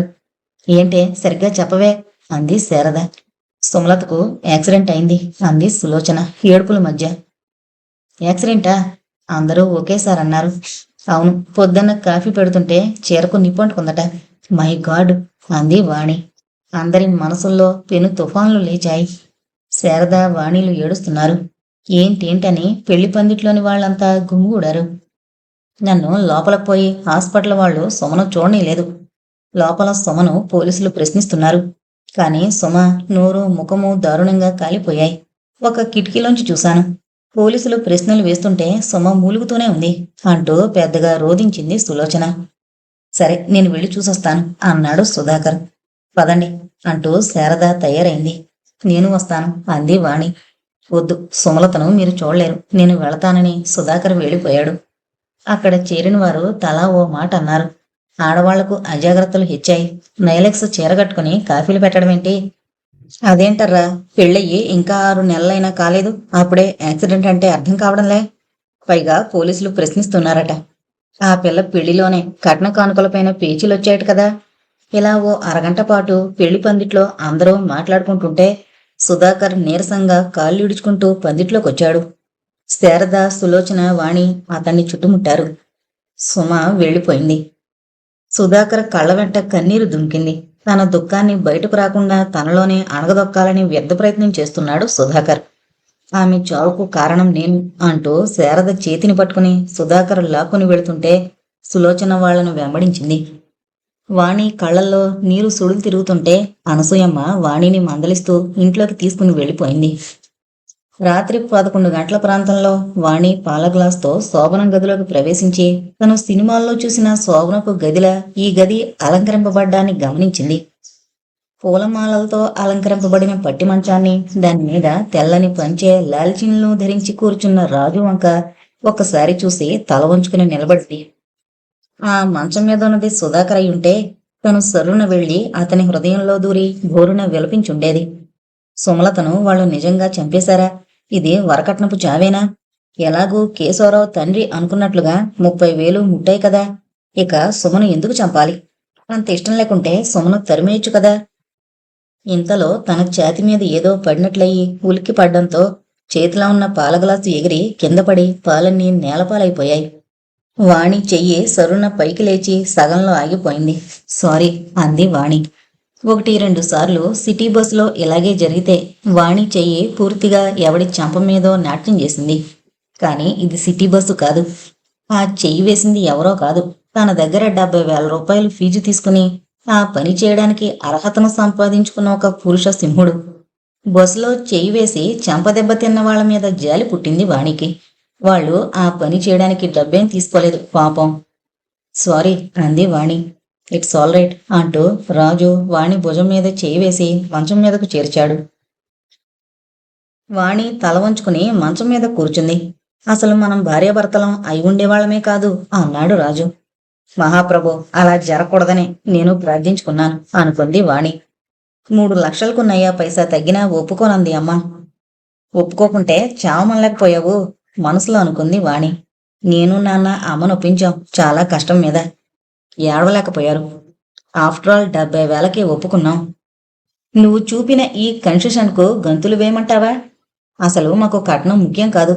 అవును, కట్నం కాదు, నాన్న తీసుకునే లంచాల్లో కమిషను. ఏంటి గ్రాడ్యుయేట్వి, ఇంత సిగ్గు కాదు, అసహ్యం, రోత. రాజు తల ఉంచుకుని వాణి చుబుకం పట్టుకుని ఆమె ముఖాన్ని పైకెత్తాడు. మలిన భావాలతో మలినమైన ఆ ముఖాన్ని చూడలేక లైట్ తీసేయండి అంది వాణి. ఓ, మాటల్లో టైం వేస్ట్ చేస్తున్నానా? గుమ్మనంగా నవ్వాడు రాజు. చచ్చుజోకు ఏసడించుకుంది వాణి. రాజు లైట్ తీసొచ్చి వాణిని కౌగిలించుకున్నాడు. అరగంట తర్వాత గాయమైన మనసుతో దేహంతో వాణి సుమలతకు అసురు తర్పణం చేసింది. మరునాడు సాయంకాలం 6 గంటలకు ధర్మారావు, అతని కొడుకు రాజు, వాణి, ధర్మారావు ఇంటి ముందు దిగారు. ముగ్గురు కారు దిగి ఇంట్లోకి వెళ్లారు. వాణి ఆ ఇంటిని పరిశీలించింది. ఇల్లు డాబా, విశాలంగా ఆధునికంగా ఉంది. ఇంటి ముందు పూల మొక్కలు రకరకాలు ఉన్నాయి. ఇంట్లో ప్రతి గది అత్యాధునికంగా సోఫాలతో అలంకరించబడింది. 3 గదులు వరుసగా ఉండి ఒక గది గ్రిల్లు వేయబడిన పంచెలోకి ద్వారం కలిగి ఉంది. 2వ గది డ్రాయింగ్ రూమ్ను, 3వ గది డైనింగ్ రూమ్ను ఫేస్ చేస్తూ ఉన్నాయి. వాణిని పార్వతమ్మ నవ్వు ముఖంతో ఎర్రనీళ్ల పళ్ళెంతో ఆహ్వానించింది. తన తోడి కోడలు ధర్మారావు పెద్ద కోడలు కనిపించకపోవడంతో వాణి ఆశ్చర్యపడింది. పెళ్లి సమయంలో ముహూర్తమప్పుడు ఆమె ఒక్క క్షణం కనిపించి మాయమైంది. అదిగో ఆమె ధర్మారావు పెద్ద కోళ్ళు అంటుంటే తను ఆమె వంక చూసింది. ఆమె సన్నగా నాజుగ్గా ఉంది. ఎంఏ చదివిందని వింది. ఆమె పేరు సీతాలక్ష్మి అని కూడా తెలుసుకుంది. ఇన్కమ్ ట్యాక్స్ ఆఫీసర్ కూతురు ఎంఏ చదివింది అని విన్నాక వాణి భయపడింది. ఆమె తన ముందు ఎంత టెక్కును ప్రదర్శిస్తుందో అని. కాని ఆమె ముఖంలో అత్యంత బాధాకరమైన విషాదం ఉందనిపించింది వాణికి. తను ఈ ఇంట్లో గృహప్రవేశం చేస్తుంటే ఆమె ఎందుకు రాలేదు? ఆశ్చర్యపడిపోయింది వాణి. ఆమె విషయాన్నే అత్తగారిని అడిగింది. అత్తయ్యగారు, అక్క. పార్వతమ్మ ముఖం క్షణం కళావిహీనమైంది. దానికి రోగం. వాణి ఆశ్చర్యంగా ప్రశ్నార్థకంగా అత్తగారిని చూసింది. పార్వతమ్మ మౌనంగా ఉండిపోతే ధర్మారావు అన్నాడు కటువుగా. అమ్మాయి వాణి, చాలా జాగ్రత్తగా విను. ఇదే రఘురామయ్య ఇల్లు కాదు, ధర్మారావు గారి ఇల్లు. అంటే జమీందారి పాయలో ఉంటుంది. ఇక్కడ 3 గదులున్నాయి చూసావా? అందులో మొదటి గది నీది. నువ్వు నీ భర్త అందులో ఉండాలి. అటాచ్డ్ బాత్రూమ్ ఉంటుంది. మేం పిలవకపోతే ఏ పరిస్థితుల్లో కూడా నువ్వు రూమ్ దాటి యువతలకు రాకూడదు. అర్థమైందా? మాటిమాటికి చెప్పించుకోకు. వాణి బిత్తరపోయింది. యాంత్రికంగా తల ఊపింది సరే అన్నట్టు. తనకు యావజ్జీవిత కారాగార శిక్ష పడలేదు కదా అనుకుంది వాణి. 7 గంటల ప్రాంతంలో రాజును వాణిని పూజామందిరానికి ఎదురుగా పీటలు వేసి కూర్చోబెట్టారు. పూజలాంటి తంతు జరిపించారు. పూజా కార్యక్రమం ముగిసింది. డైనింగ్ హాల్లో డైనింగ్ టేబుల్ మీద భోజన కార్యక్రమం ముగిసింది. భోజన సమయంలో కూడా సీతాలక్ష్మిని చూడలేదే అని నిరాశ చెందింది వాణి. భోజనానంతరం తమకై కేటాయించిన గదిలోకొచ్చారు రాజు, వాణి. వాణి గదిని పరిశీలించింది. గదిలో డబల్ కాట్స్, వాటిపైన ఫోమ్ బెడ్లు, దిండ్లు ఉన్నాయి. ఒకవైపున గోద్రేజ్ అల్మరా ఉంది. మరోవైపున బాత్రూంకి వెళ్లే తలుపుంది. రాజు హఠాత్తుగా వాణిని కౌగిలించుకుని బెడ్ మీద పడేశాడు. వాణి అతనితో పెనుగులాడి దూరంగా నెట్టేస్తూ అంది. నేను చాలా విషయాలను మిమ్మల్ని అడిగి తెలుసుకోవాలి. 1001 ప్రశ్నలకు సమాధానాలు కావాలి.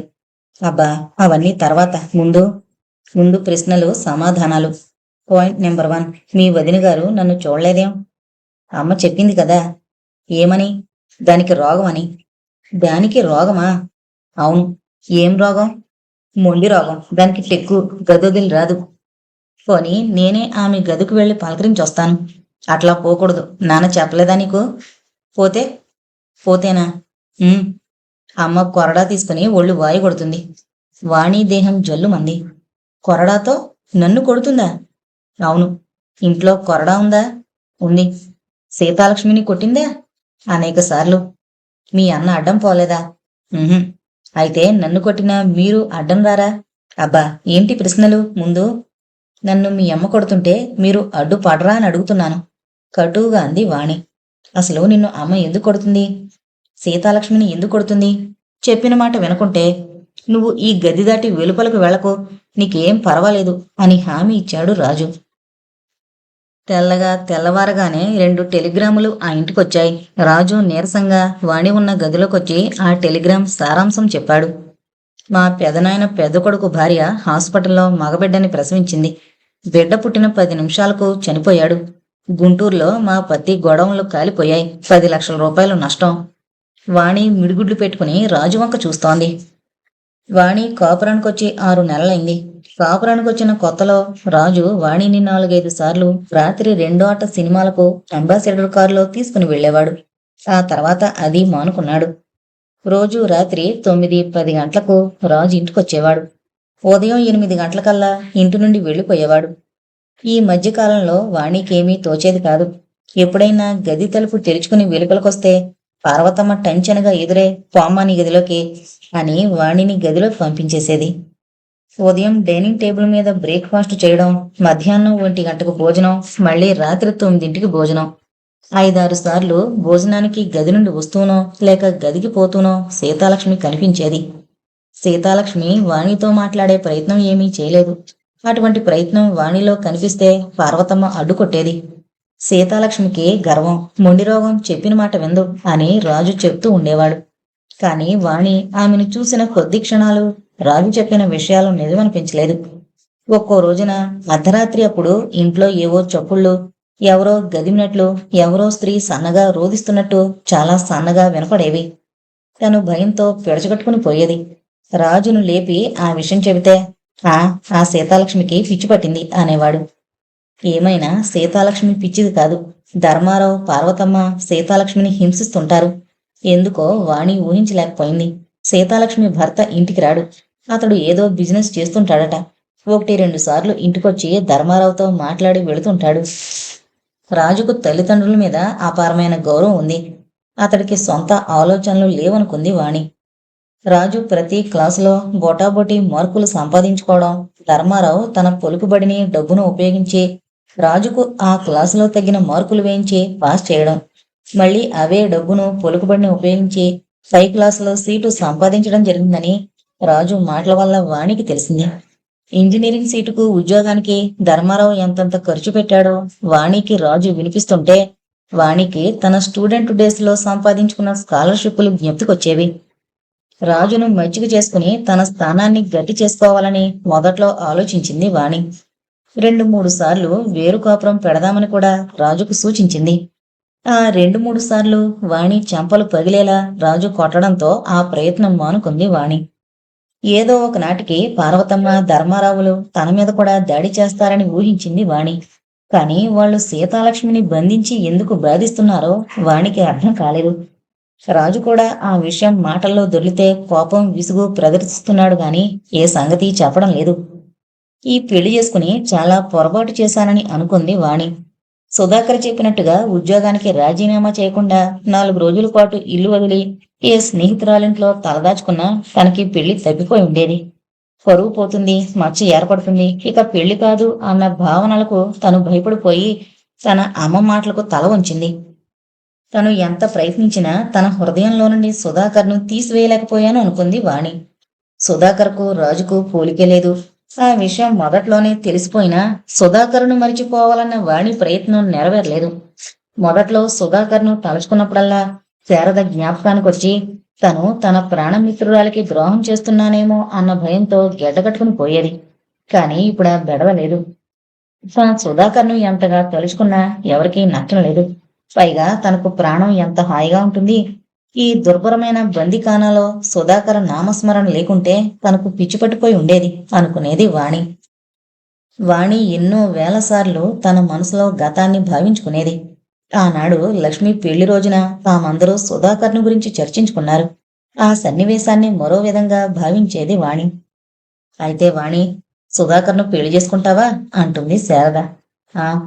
అయితే సుధాకర్ గారికి ఇంటర్ కాస్ట్ మ్యారేజ్ అంటే అభ్యంతరం ఉందో లేదో కనుక్కుని రమ్మంటావా అంటుంది శారద. సుధాకర్ అప్పుడే వస్తాడు. శారద అతన్ని సమీపిస్తుంది. వాళ్ళ మాటలు తనకు వినబడుతూ ఉంటాయి. సుధాకర్ గారు, ఎస్ పాప. నన్ను పాప అంటే నేను ఒప్పుకోను. నవ్వుతుంది తను శారద ఉడుకుమోత్తనానికి. Okay sir. మీకు ఇంటర్ క్యాస్ట్ మ్యారేజెస్ అంటే సిల్లి. ఈ రోజుల్లో ఇంటర్ క్యాస్ట్ మ్యారేజ్ అంటే ఎవరికి అభ్యంతరం ఉంటుంది? అయితే మా వాణిని పెళ్లి చేసుకోండి. వాణినా? ఓ మై గాడ్, అదే నా కోరిక. మీ అందరికీ ఛాలెంజ్ అయితే విసిరాను గాని అసలు నా దృష్టిలో వాణియే ఉంది. ఆమెను మొదటి చూపులోనే ప్రేమించాను. తను సిగ్గుల మొగ్గలు తొడుగుతుంది. తనకు సుధాకర్కు వివాహం అయిపోతుంది. ఇక అక్కడి నుండి జీవితంలోని ప్రతి కదలిక ఒక హనీమూన్, ప్రతి నిమిషము ఒక అమృత ఘడియ. ఏముంది సుధాకర్లో? రమణ, కేశవరావు, రాజు ఇలాంటి వారిని అనేక మందిని చూసింది.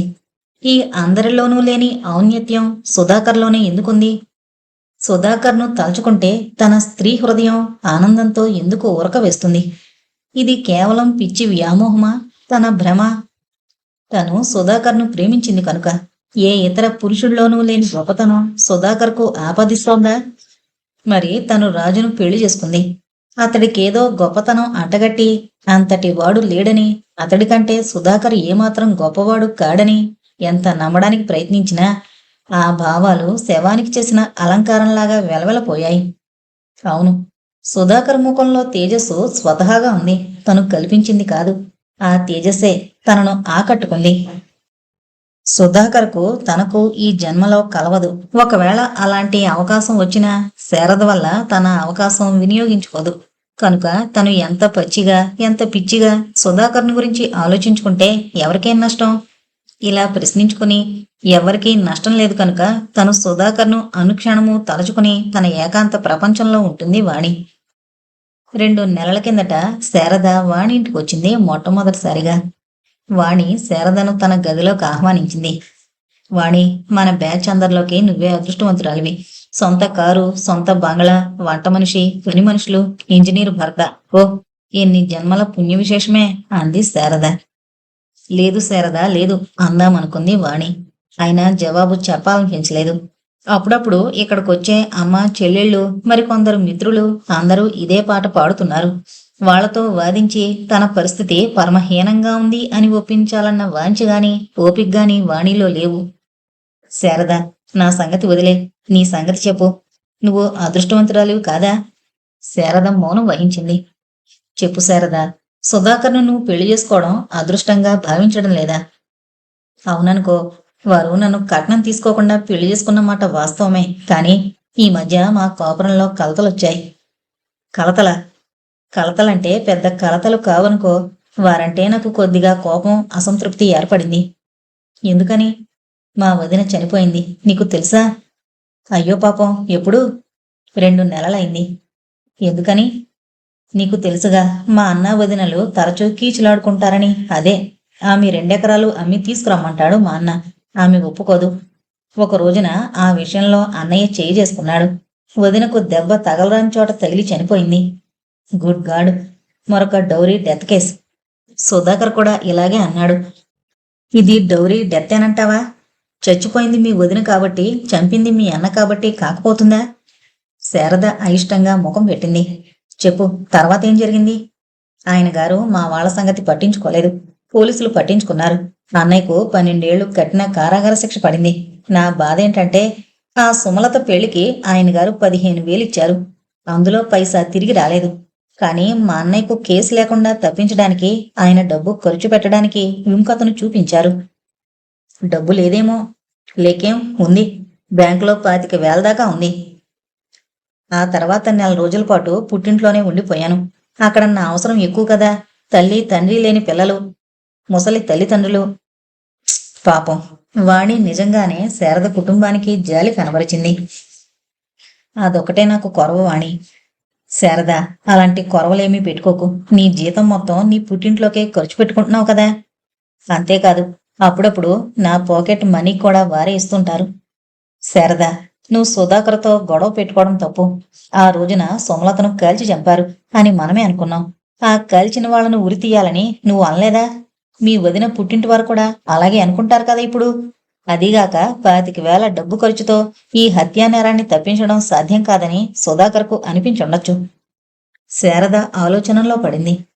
శారద, స్త్రీధనం ఆశించడం, దానికోసం ఆ స్త్రీని చంపడం అంటే సుధాకర్ గారికి పరమ అసహ్యం. కోర్స్ ఆ విషయం తమ కుటుంబంలోని విషయం కాకుంటే అందరూ శ్రీరంగ నీతులే వల్లిస్తారు. సుధాకర్ అలా నీతులు వల్లించే రకం కాదు. కాబట్టే నిన్ను కట్నం లేకుండా చేసుకున్నాడు. ఆ కట్నం డబ్బుకు భార్య ప్రాణం తీశాడు మీ అన్న.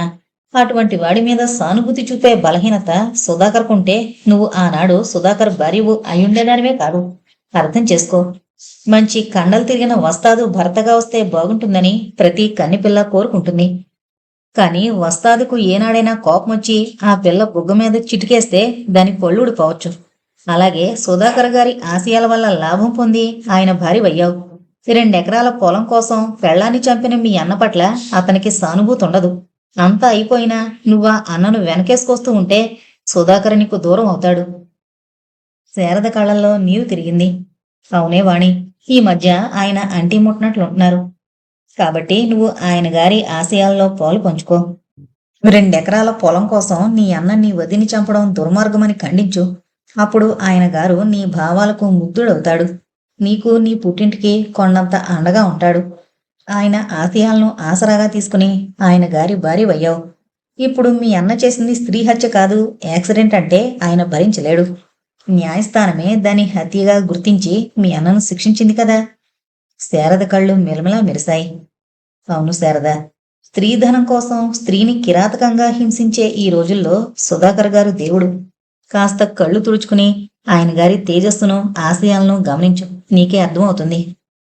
శారద వాణి 2 చేతులను పట్టుకుని ఆప్యాయంగా తన హృదయానికి చేర్చుకుంది. వాణి, నువ్వు అత్తగారింటికొచ్చాక హృదయం విప్పుకుని మాట్లాడుకుందామనుకుంటే ఎవరూ చిక్కడం లేదు. సుమలత అలా పోయిందా? సులోచనను కూడా కాల్చేశారా? లక్ష్మి, వాట్? సులోచనను కాల్చేశారా? ఎవరు, ఎప్పుడు, ఎందుకు? అది కాపురానికి పోలేదు కదా? గుండె ధన్ధన్మని కొట్టుకుంటుండగా అడిగింది వాణి. సులోచన లక్ష్మి కాలిపోవడం పత్రికల్లో వచ్చింది. నువ్వు చూడలేదా? ఈ రాణివాసానికి పత్రికలు రావు. సరే, సులోచనను మోసం చేసి పెళ్లి చేశారు కదా. ఆ మొగుడికి కాపురం చేయనని భీష్మించుకుని కూర్చుంది సులోచన. దాని భర్త తరపు వారు సులోచనను కాపురానికి తీసుకెళ్లడానికి ఎంతగానో ప్రయత్నించారు. ఆఖరకు ఒకనాడు నీ భర్త చావు బ్రతుకుల్లో ఉన్నాడు, కడసారి చూడాలంటున్నాడు అని తీసుకెళ్లారు సులోచనని. ఆనాడే సులోచన కాఫీ పెట్టబోవడం, చీరంటుకోవడం, కాలి చావడం జరిగిపోయింది. ఆ లక్ష్మి కూడా అలాగే అంతరించిపోయింది. రమణగాడు లక్ష్మిని పుట్టింటికి తరిమేశాడు. టీవీ తెస్తేనే గాని ఇంట్లో అడుగు పెట్టద్దన్నాడట. లక్ష్మి టీవీ లేకుండానే అత్తవారింటికొచ్చింది. కాఫీ పెట్టబోవడం, చీరంటుకోవడం, 3 రోజులు హాస్పిటల్లో హాహాకారాలు చేస్తూ చచ్చిపోయింది. వాణి చూపులు నిలిచిపోయాయి. దుఃఖించడానికి కన్నీళ్లు కరువయ్యాయి. లక్ష్మి, సులోచన, సుమలత, శారద వదిన ఇంతమందికి అసురతర్పణం గావించాలంటే తన కళ్ళు చెరువులైనా సాధ్యమా అనుకుంది వాణి. లక్ష్మి భర్త రమణ మళ్ళీ పెళ్లి చేసుకుంటున్నాడు అంది శారద. కట్నం ఎంత? 15,000. రేటు తగ్గినట్లుంది. అవును, కానీ కేశవరావుకి రేటు పెరిగింది. వాడు మళ్ళీ పెళ్లి చేసుకున్నాడు. జైలుకు పోలేదు? పోలేదు. ఎందుకని పోలేదు? సుమలత చావు హత్య అని నిరూపించలేకపోయారు. కేశవరావు మళ్లీ పెళ్లికి ఎంత కట్నం తీసుకున్నాడు? 50,000. చాలాసేపు ఇద్దరూ మౌనంగా ఉన్నారు. ఆ తర్వాత శారద లేచి వాణి దగ్గర సెలవు తీసుకుని ఉల్లాసంగా వెళ్ళిపోయింది. ఒకనాడు అర్ధరాత్రి వేళ వాణికి మెలకు వచ్చింది. తన పక్కగా పొరుపు మీద చూస్తే రాజు లేడు. రాజు బాత్రూంలోకి వెళ్ళుంటాడని అటువైపుగా కొంతసేపు చూసింది వాణి. కాని ఎంతసేపటికి రాజు రాకపోవడంతో వాణికి రకరకాల అనుమానాలు ఎక్కువయ్యాయి. దానికి తోడు సీతాలక్ష్మి గది ప్రాంతం నుండి భారంగా మూలుగులు, చప్పుళ్ళు వినరావడంతో వాణి దిగ్గున లేచి కూర్చుంది. ఏమైనా సరే ఈరోజు సంగతేంటో తెలుసుకోవాలని నిర్ణయించుకుంది. అదిరిపోయే గుండెను చిక్కబట్టుకుని వాణి మంచం మీద నుండి లేచి బెడ్ లైట్ స్విచ్ ఆఫ్ చేసింది. మెల్లగా గది తలుపు తీసి చూసింది. బయట లైట్ల కాంతిలో పంచ నిర్మానుష్యంగా ఉంది. డ్రాయింగ్ రూంలో నుండి పంచలోకి వచ్చే ద్వారం వారవాకిలిగా వేసింది. వాణి ఆ తలుపు దగ్గరగా వెళ్లి తలుపు కొద్దిగా తోసి చూసింది. డ్రాయింగ్ రూమ్ చీకటిగా ఉంది. దాని అవతల డైనింగ్ హాల్ కూడా చీకటిగా ఉంది. కాని సీతాలక్ష్మి గది తలుపులు తీసుండడం వల్ల ఆ గదిలో వెలుగుతున్న లైటు వెలుతురు డైనింగ్ హాల్లో పడుతోంది. చాలాసేపు అక్కడే నిలబడి సీతాలక్ష్మి రూమ్ వంక చూస్తూ అక్కడి నుండొచ్చే శబ్దాలను వింటోంది వాణి. చేస్తావా చెయ్యవా అన్న ధర్మారావు మాటలు వినబడుతున్నాయి. మధ్య మధ్య పార్వతమ్మ కూడా చేస్తావా చెయ్యవా అంటోంది. సీతాలక్ష్మిని ఏం చేయమంటున్నారో వాణికి అర్థం కాలేదు. చేస్తావా చెయ్యవా అన్న మాట తర్వాత సీతాలక్ష్మి చాలా బాధగా మూలుగుతోంది. ఆ మూలుగు సహజంగా లేకపోవడంతో బహుశా సీతాలక్ష్మి నోటికి గుడ్డలు కట్టుంటారని ఊహించింది వాణి. ఇంతలో పార్వతమ్మ రూమ్ వెలుపలికొచ్చి వంటింటి వైపు వెళుతోంది. కిరసనాయిలు తేవడానికా అనుకుని వాణి గజగజ వణికింది. ఎంతసేపటికి పార్వతమ్మ వంటింటి నుండి రాకపోవడంతో వాణి నవ్వుతూ డైనింగ్ హాల్లోకి వచ్చి డైనింగ్ టేబుల్ కింద దూరి సీతాలక్ష్మి గదిలోకి చూసింది. గదిలో సీతాలక్ష్మి మంచం సగం వరకు కనిపిస్తోంది. మంచం మీద సీతాలక్ష్మి కాళ్ళు కట్టుకున్న చీర కనిపిస్తున్నాయి. ఆ కాళ్ళ దగ్గర రాజు నిలబడి చూస్తూ ఉన్నాడు. చేస్తావా చెయ్యవా అన్న ధర్మారావు కంఠం వినబడ్డంతో ధర్మారావు సీతాలక్ష్మి తల దగ్గరున్నాడని ఊహించింది. ఆ ప్రశ్నైన కొన్ని క్షణాలకు సీతాలక్ష్మి కాళ్ళు గిలగిలా కొట్టుకున్నాయి. వాణి అది చూసి విలవిల్లాడిపోయింది. ఏం చేయమంటున్నారు వీళ్ళు సీతాలక్ష్మిని? సీతాలక్ష్మిని రేపు చేస్తారా రాజుగాని ధర్మారావు గాని? దానికింత ఆర్భాటం ఎందుకు?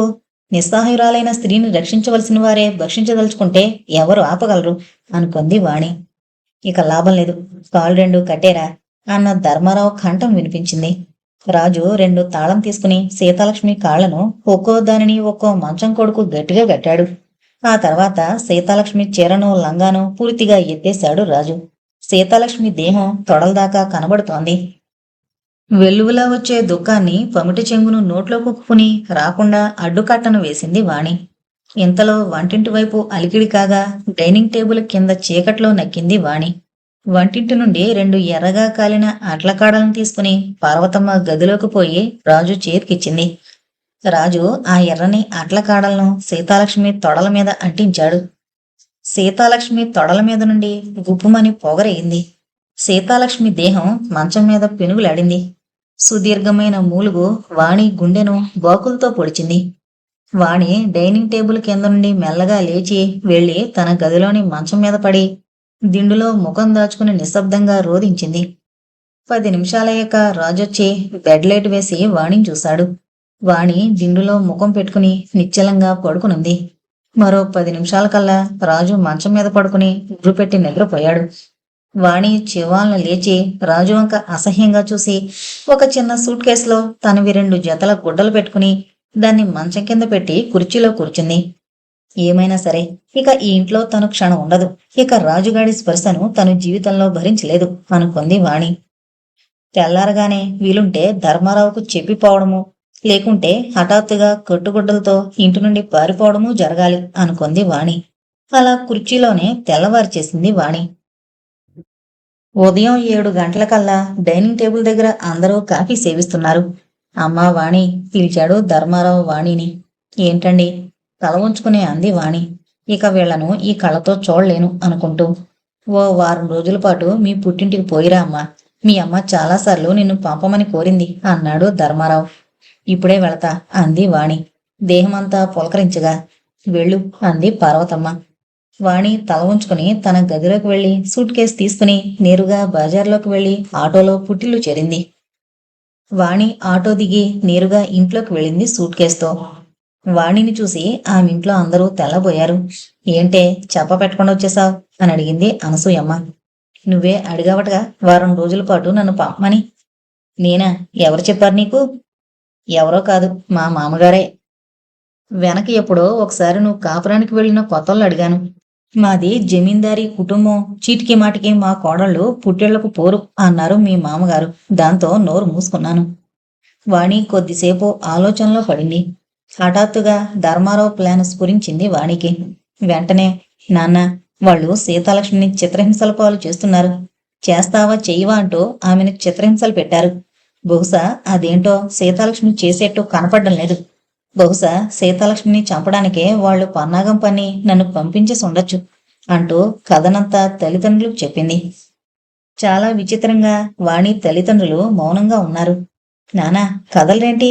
సీతాలక్ష్మి తండ్రికి వెళ్లి సంగతి చెప్పి ఆమె ప్రాణాన్ని కాపాడండి అమ్మా, మనకు కాని సంగతులు మనకెందుకు అన్నాడు రఘురామయ్య. వాణి ఆశ్చర్యంగా నోరు తెరిచింది. ఒక వంక సీతాలక్ష్మి చనిపోతుంటే అది మనకు కాని సంగతా? అంతే కదే వాణి, ఆ సంగతులేంటో సీతాలక్ష్మి తండ్రి కామేశ్వరరావు చూసుకుంటాడు అంది వాణి తల్లి. మీరు మనుషులు కాదు, రాక్షసులు అంటూ సూట్ కేసు పారేసి, నేనే వెళ్ళి కామేశ్వరరావుకు చెప్పొస్తాను అంటూ వాణి వెళ్ళబోతుంటే అనసూయమ్మ అడ్డం తగిలింది. వాణి అనసూయమ్మను పక్కకు నెట్టి గిరున వెళ్ళిపోయింది. కామేశ్వరరావు అడ్రస్ జ్ఞాపకం చేసుకుని ఆటోలో ఆయనుండే పేటకు వెళ్లి కొద్దిగా శ్రమపడి కామేశ్వరరావు ఇంటిని తెలుసుకుని ఇంట్లోకి వెళ్లబోయింది. ఆ ఇంట్లో ముందు గదిలో ఉన్న తన తండ్రంత వయసున్న వ్యక్తి కామేశ్వరరావుగా ఊహించి, నమస్కారం సార్, నేను వాణిని, రఘురామయ్య గారి అమ్మాయిని అంది. రామ్మ, కూర్చో అన్నాడు కామేశ్వరరావు. ఎవరు అంటూ ఇంట్లో నుండి ఒక నడివయసు స్త్రీ వచ్చి, వాణి, నువ్వా, ఎప్పుడొచ్చావు అంది. వాణిని గుర్తుపట్టి సీతాలక్ష్మి తల్లి. వాణి ఆ ఇద్దరితోనూ అంది. సీతాలక్ష్మిని వాళ్ళు ప్రతిరోజు చిత్రహింసల పాలు చేస్తున్నారు. రాత్రైతే ఎర్రగా కాల్చిన కర్రలతో సీతాలక్ష్మి తొడల మీద వాతలు పెట్టారు. ఈ రోజు ఉదయం నన్ను హఠాత్తుగా పుట్టింటికి పొమ్మన్నారు. నా మనసు కీడుని శంకిస్తోంది. త్వరగా పోయి సీతాలక్ష్మిని రక్షించండి అంది వాణి వణుకుతూ. వాణి మాటలు వినగానే సీతాలక్ష్మి తల్లి, తల్లి సీత, నీకెన్ని కష్టాలొచ్చాయి తల్లి అంటూ పెద్ద పెట్టున ఏడుస్తూ ఇంట్లోకి వెళ్ళిపోయింది. కన్నీళ్లను కొనగోట మీటుకుంటూ కామేశ్వరరావు కుర్చీలో కూర్చుని తల వంచుకున్నాడు. వాణి ఆశ్చర్యంగా, ఏంటండి, ఎందుకలా నిర్లిప్తంగా కూర్చుంటారు, వెళ్ళండి అంది. అమ్మా వాణి, మేము నిస్సహాయం. నీకెంతవరకు చెప్పొచ్చో ఎంతవరకు చెప్పకూడదో అర్థం కావడం లేదు. ఏంటండి మీ నాన్పుడు? అమ్మా వాణి, నువ్వు ధర్మారావు కోడలివి, ఇదంతా నీకు తెలీదా? నాకు ఏమీ తెలీదండి. నా గది దాటి రాకూడదన్న ఆంక్షను నాకు పెట్టారు. ఇన్నాళ్ళు నా బందిఖానాలోనే ఉన్నాను. రోజు సీతాలక్ష్మి గదిలో నుండి మూలుగులు వినబడుతుండేవి. రాత్రి ఆ మూలుగులు ఎక్కువగా ఉంటే చాటుగా గమనించాను. సీతాలక్ష్మికి వాతలు పెట్టారు. తల్లి ఎన్ని బాధలను కొని తెచ్చుకున్నాం తల్లి అంటూ కామేశ్వరరావు కూడా వెక్కి వెక్కి ఏడుస్తున్నాడు. వాణి చిరాగ్గా, ఏంటండి మీ ఏడుపులు, అవతల మనిషి ప్రాణం ప్రమాదంలో ఉంటే లేవండి అంది. కామేశ్వరరావు హఠాత్తుగా కన్నీరు తుడుచుకుని, అమ్మా, నువ్వు చిన్నపిల్లవి, గొడవ చేయకుండా వెళ్ళిపో, నీకేం తెలీదు అన్నాడు. కనీసం పోలీస్ రిపోర్ట్ అన్నా ఇవ్వకూడదా? అమ్మాయి, సీతాలక్ష్మి మా పిల్ల కాదు, ధర్మారావు కోడలు, నువ్వు వెళ్ళిపో. మేము ఏమీ చేయలేని నిస్సహాయం. కామేశ్వరరావు దంపతుల మీద అసహ్యమో, ధర్మారావు అంటే తెలియని భయము ఏర్పడి వాణి అవాక్కైపోయింది. మీరు మనుషులు కాదు, పశువులు అని కసితేరా తిట్టి వాణి కామేశ్వరరావు ఇంటి నుండి బయలుదేరింది. బజార్లోకొచ్చింది. ఏం చెయ్యాలో తెలియని ఆవేశం, అవతల సీతాలక్ష్మి చావు బ్రతుకుల్లో ఉంది అన్న ఆవేదన వాణి మస్తిష్కాన్ని కల్లోలపరిచాయి. తనే పోలీస్ స్టేషన్కి వెళ్లి రిపోర్ట్ ఇస్తే, సుధాకర్, అవును సుధాకర్ అంటూ ఆటో వేసుకుని 10 నిమిషాల్లో సుధాకర్ ఇంటి ముందు దిగింది వాణి. ఇంట్లో అడుగు పెడుతూనే సుధాకర్, సుధాకర్ అని కంగారుగా అరిచింది వాణి. వాణిని ఆశ్చర్యంగా చూసి, రావాణి అన్నాడు సుధాకర్. వాణి గబగబా సంగతులన్నీ సుధాకర్కి వివరించింది. పదండి, పోలీస్ స్టేషన్కి వెళదాం అంటూ తొందర పెట్టింది వాణి. వాణి, శాంతించు. మనం నేరుగా పోలీస్ స్టేషన్కు పోతే నువ్వు అనవసరంగా చాలా చిక్కుల్లో పడతావు. ధర్మారావు అంటే చాలా శక్తిమంతుడు. అయితే ఏం చెయ్యాలి? సీతాలక్ష్మి చనిపోతుంటే చూస్తూ ఊరుకోవాల్సిందేనా? కన్నీళ్లతో అడిగింది వాణి. వాణి, నాకు తెలిసిన ఎస్ఐ ఒకడున్నాడు, అతన్ని కలిసి సలహా అడుగుదాం పదా. సుధాకర్ ఇంటికి తాళం పెట్టాడు. ఇద్దరూ ఆటోలో బయలుదేరారు. శారద లేదా? లేదు, 4 రోజులు బట్టి పుట్టింట్లో ఉంది. ఆమె అన్న పిల్లలకు పరీక్షలు, ట్యూషన్ చెబుతోంది. ఇంకిద్దరూ మౌనంగా సుధాకర్ ఫ్రెండ్ ఎస్ఐ ఇంటి ముందు దిగారు. ఎస్ఐ పేరు జనార్దన్ రావు. జనార్దన్ రావు ఇద్దరినీ ఆహ్వానించి కూర్చోబెట్టాడు. వాణి తన కథను చెప్పింది. తక్షణం సాయం చేయమని జనార్దన్ రావును కన్నీళ్లతో బ్రతిమలాడింది. జనార్దన్ రావు కథంతా విని నిట్టూర్చాడు. వాణిగారు, మీ ఊహలు రైటే కావచ్చు, కానీ ధర్మారావును పట్టుకోవడానికి మీ సాక్ష్యం చాలదు. ఎందుకు చాలదండి? సీతాలక్ష్మి తొడ మీద వాతలున్నాయి కదా. లాభం లేదు. సీతాలక్ష్మి ఆ వాతలు తనే పెట్టుకున్నానని చెబుతుంది. ఏంటి మీరనేది? బిత్తరపోయి జనార్దన్ రావు వంక చూసింది వాణి. అవునండి, సీతాలక్ష్మి తనే వాతలు పెట్టుకున్నాను అంటుంది. ఎందుకు పెట్టుకున్నావమ్మా అంటే ఒళ్ళు బలిసి మదమెక్కి అనంటే పోలీసులు ఏం చేయగలరు? అంతలా ఆశ్చర్యపోకండి వాణిగారు. ధర్మారావు సీతాలక్ష్మి చేత అలా చెప్పిస్తాడు. సీతాలక్ష్మి చనిపోయిందో లేదో మనకు తెలీదు. ఆమె చనిపోకుండా పోలీసులు రంగంలోకి దిగితే పోలీసులు ఆభాసుపాలవుతారు. అదీ కాక ధర్మారావు పోలీసు కానిస్టేబుల్ని ఓ ఎస్ఐని చూడగానే జడుచుకునే బాపత కాదు. మినిస్టర్ లెవెల్లోని వాడు. అతను చంపదలుచుకుంటే ఎవరైనా చేస్తారు, బతికించదలుచుకుంటే ఎవరైనా బతుకుతారు. వాణి ఏడుస్తూ అంది. మరేం చెయ్యాలండి? అదిగో చంపబోతున్నారంటే సాక్ష్యం లేదు, రక్షించలేమంటున్నారు. తీరా చంపాక అది హత్య అనడానికి సాక్ష్యం లేదంటున్నారు. నా ఫ్రెండ్ సుమలత, సులోచన, లక్ష్మిలు ఇలాగే కాల్చి చంపబడ్డారు. ఈ రోజో రేపో సీతాలక్ష్మి చస్తుంది. రేపో మాపో నాకు అలాగే చావు మూడుతుంది. తల్లిదండ్రులు రక్షించక, పోలీసులు రక్షించక ఎందుకండి ఇంత అన్యాయాన్ని చూస్తూ ఊరుకుంటారు? ఆక్రోశించింది వాణి. జనార్దన్ రావు, సుధాకర్ నిస్సహాయంగా దీనంగా వాణి వంక చూస్తున్నారు. ఇంతలో ఫోన్ మోగింది. జనార్దన్ రావు ఫోన్ ఎత్తాడు. కొద్ది క్షణాలు మౌనంగా ఫోన్లోని మాటలను విని ఫోన్ పెట్టేశాడు. ధర్మారావు పెద్ద కోడలు సీతాలక్ష్మి కాఫీ పెట్టబోతుంటే చీరంటుకుని దేహం కాలింది. హాస్పిటల్లో చేర్చారు అన్నాడు జనార్దన్ రావు. సీతాలక్ష్మి అంటూ వేర్రి కేక వేసి కుర్చీలో విరుచుకుని వాణి పడిపోతుంటే సుధాకర్ ఆమెను పట్టుకున్నాడు. జనార్దన్ రావు డాక్టర్కు ఫోన్ చేశాడు. 5 నిమిషాల్లో డాక్టర్ వచ్చి వాణికి ఇంజెక్షన్ చేశాడు. సుధా, ఈ పిల్లని జాగ్రత్తగా తీసుకెళ్ళు అన్నాడు జనార్దన్ రావు. సుధాకర్ వాణిని చేతుల మీద ఎత్తుకుని ఆటోలో తన ఇంటికి చేర్చాడు. సుధా, మత్తుగా అంది వాణి. సుధాకర్ ఆశ్చర్యంగా వాణి మంచం దగ్గరికి వెళ్ళి ఆమె వంక చూశాడు. సుధాకర్ వాణి చెంపలను నిమురుతూ ఏంటి వాణి అన్నాడు. వాణి ఆ చేతిని అదింపట్టుకుని తన నుదుటికి ఆనించుకుంది. సుధా, ఎస్ వాణి, గొంతు ఎండిపోతుందోయ్. సుధాకర్ వాణి తలనెత్తి ఆమెకు మంచినీళ్లు పట్టాడు. సుధా, ఆ అన్నాడు సుధాకర్. ఆమెకు మత్తింకా వదల్లేదనుకుని డాక్టర్ ఇన్స్ట్రక్షన్ ప్రకారం స్ట్రాంగు కాఫీ ఇచ్చాడు. My dear Sudha. సుధాకర్ ఆశ్చర్యంలో మునిగిపోతూ ఆ అన్నాడు. సీతాలక్ష్మి చచ్చిపోయిందా? తెలీదు, నీ దగ్గరే కాచుకుని కూర్చున్నాను. ఎందుకని? తెలీదు, నువ్వు మిత్రురాలివని. సుధా, నేను చచ్చిపోతే నువ్వు ఏడుస్తావా? తప్పకుండా. ఎందుకని? నువ్వు నా మిత్రురాలివి. సుధా, నేను ఎలాగూ చచ్చిపోతాను. లేదు వాణి, నాకు చేతనైనంత సాయం చేస్తాను.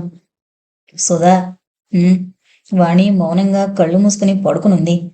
సుధాకర్ వాణి వంక చూస్తూ చాలాసేపు ఉండిపోయాడు. వాణి తనను సుధా అని పిలవడం సుధాకర్కు ఆశ్చర్యం కలిగించింది. వాణి దిగ్గున లేచి మంచం మీద కూర్చుంది. తల విదిలించుకుంది. స్ట్రాంగ్ కాఫీ ఆమె మత్తును వదలగొట్టినట్లుంది. సుధాకర్ గారు, నన్ను క్షమించండి. ఎందుకు? ఏం మాట్లాడానో నాకే తెలీదు. It's all right. వాణి చాలాసేపు మౌనంగా ఆలోచనల్లో పడిపోయింది. సుధాకర్ ఆమె మంచానికి కొద్ది దూరంలో కుర్చీలో కూర్చుని వాణిని పరిశీలిస్తున్నాడు. వాణి విషాదంగా నవ్వింది. మంచం మీద నుండి లేచింది.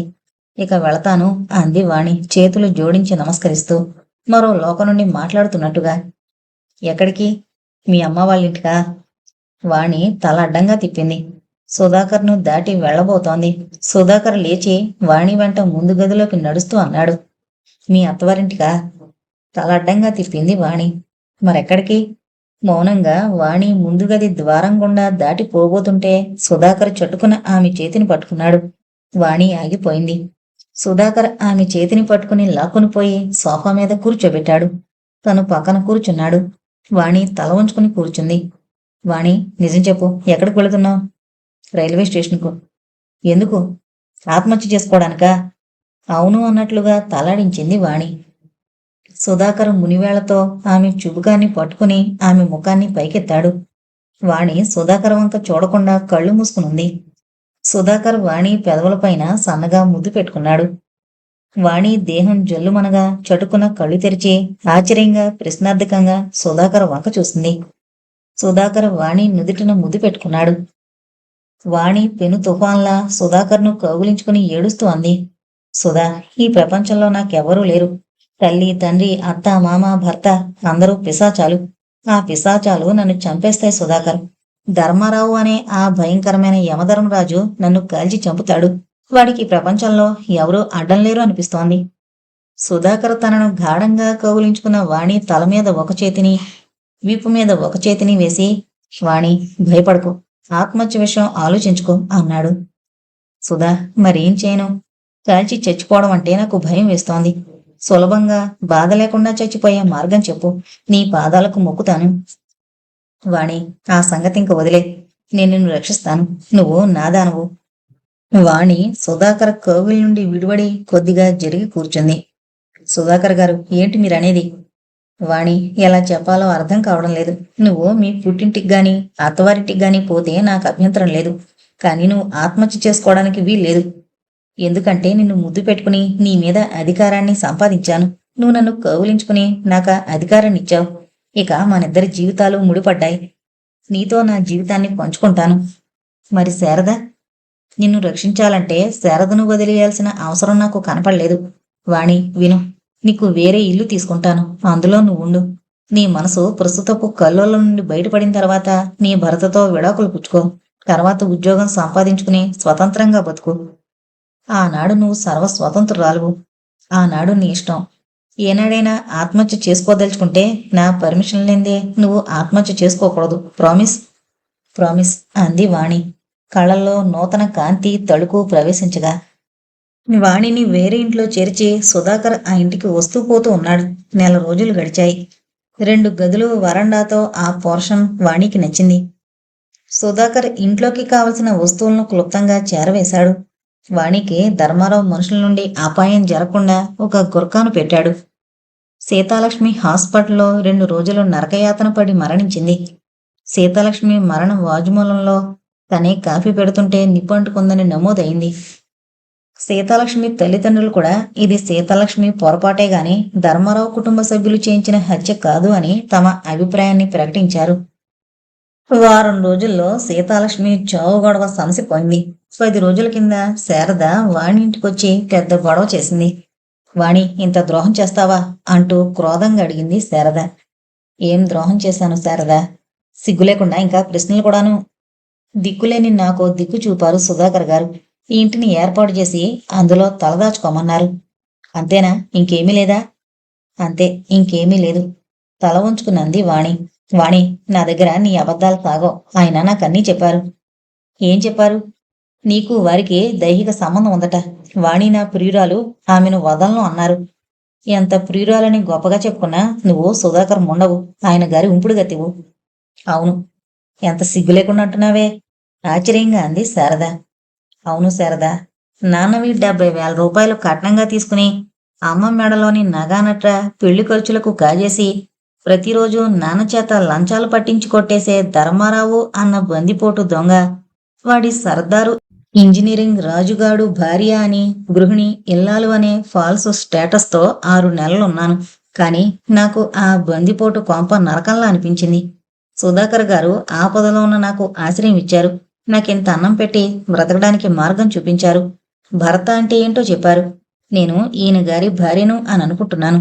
ఇక ఎవరు ఏమనుకున్నా నాకే బాధ లేదు. ఎంతకు బరితెగించావే? దెబ్బకు దెబ్బ కొట్టి కసి తీర్చుకున్నావు. ఆనాడు నీ సంగతి చెప్పకుండా నేను సుధాకర్ని చేసుకున్నాననేగా నీ ఏడుపు? కాదు. కాకెందుకు పోయింది? నువ్వే ఈ డౌరీ డెత్ కథలను సృష్టించావు. మా వదిన యాక్సిడెంట్లుగా పోతే అది డౌరీ డెత్ అన్నావు. ఆ సీతాలక్ష్మి చావు పొరపాటున జరిగిన ప్రమాదం అని పత్రికలన్నీ అరుస్తున్నాయి. ఈ కథలన్నీ సృష్టించి ఏదో ప్రమాదం జరుగుతున్నట్టు నటించి నా భర్తను వలలో వేసుకుంటావా? చావదలుచుకున్న దానివి నేరుగా రైల్వే స్టేషన్కు వెళ్లి రైలు కింద పడి చావకపోయావా? మా ఇంటికొచ్చి బుడిబుడి ఏడుపులతో ఆయన ఎందుకు ఆకట్టుకున్నావు? ఆత్మహత్య చేసుకోబోయే వాళ్ల మనస్తత్వం నీకు తెలీదు. మునిగిపోయేవాడు గడ్డి పరకను పట్టుకున్నట్టుగా. నేను అన్నాను వారితో. ఏమని? ఆ వాణిని వదలకపోతే రైలు కింద పడి చేస్తానని. ఏమన్నారు? పోయి చావమన్నారు. స్టేషన్కి వెళ్తున్నావా? కొంటిగా నవ్వు నాపుకుంటూ అడిగింది వాణి. నాకేం కర్మ రైలు కింద పడి చావడానికి? నేను ఉద్యోగస్తురాలను. ఎక్కడైనా కాలు మీద కాలు వేసుకుని కూర్చోగలను. నేను ఆయన్ని వదిలి పుట్టింట్లో ఉంటున్నాను. విడాకుల నోటీస్ పారేస్తాను. శారదా, ఆనాడు నేను ఉద్యోగం రిజైన్ ఇవ్వాలా వద్దా అని ఊగిసలాడుతుంటే సుధాకర్ గారు ఇవ్వద్దన్నారు. ఆనాడు నువ్వు చాలా భారీ డైలాగులు వల్లించావే. భర్త ఫస్ట్, ఉద్యోగం నెక్స్ట్ అన్నావే. ఇక ఇన్ని మాటలు అనవసరం.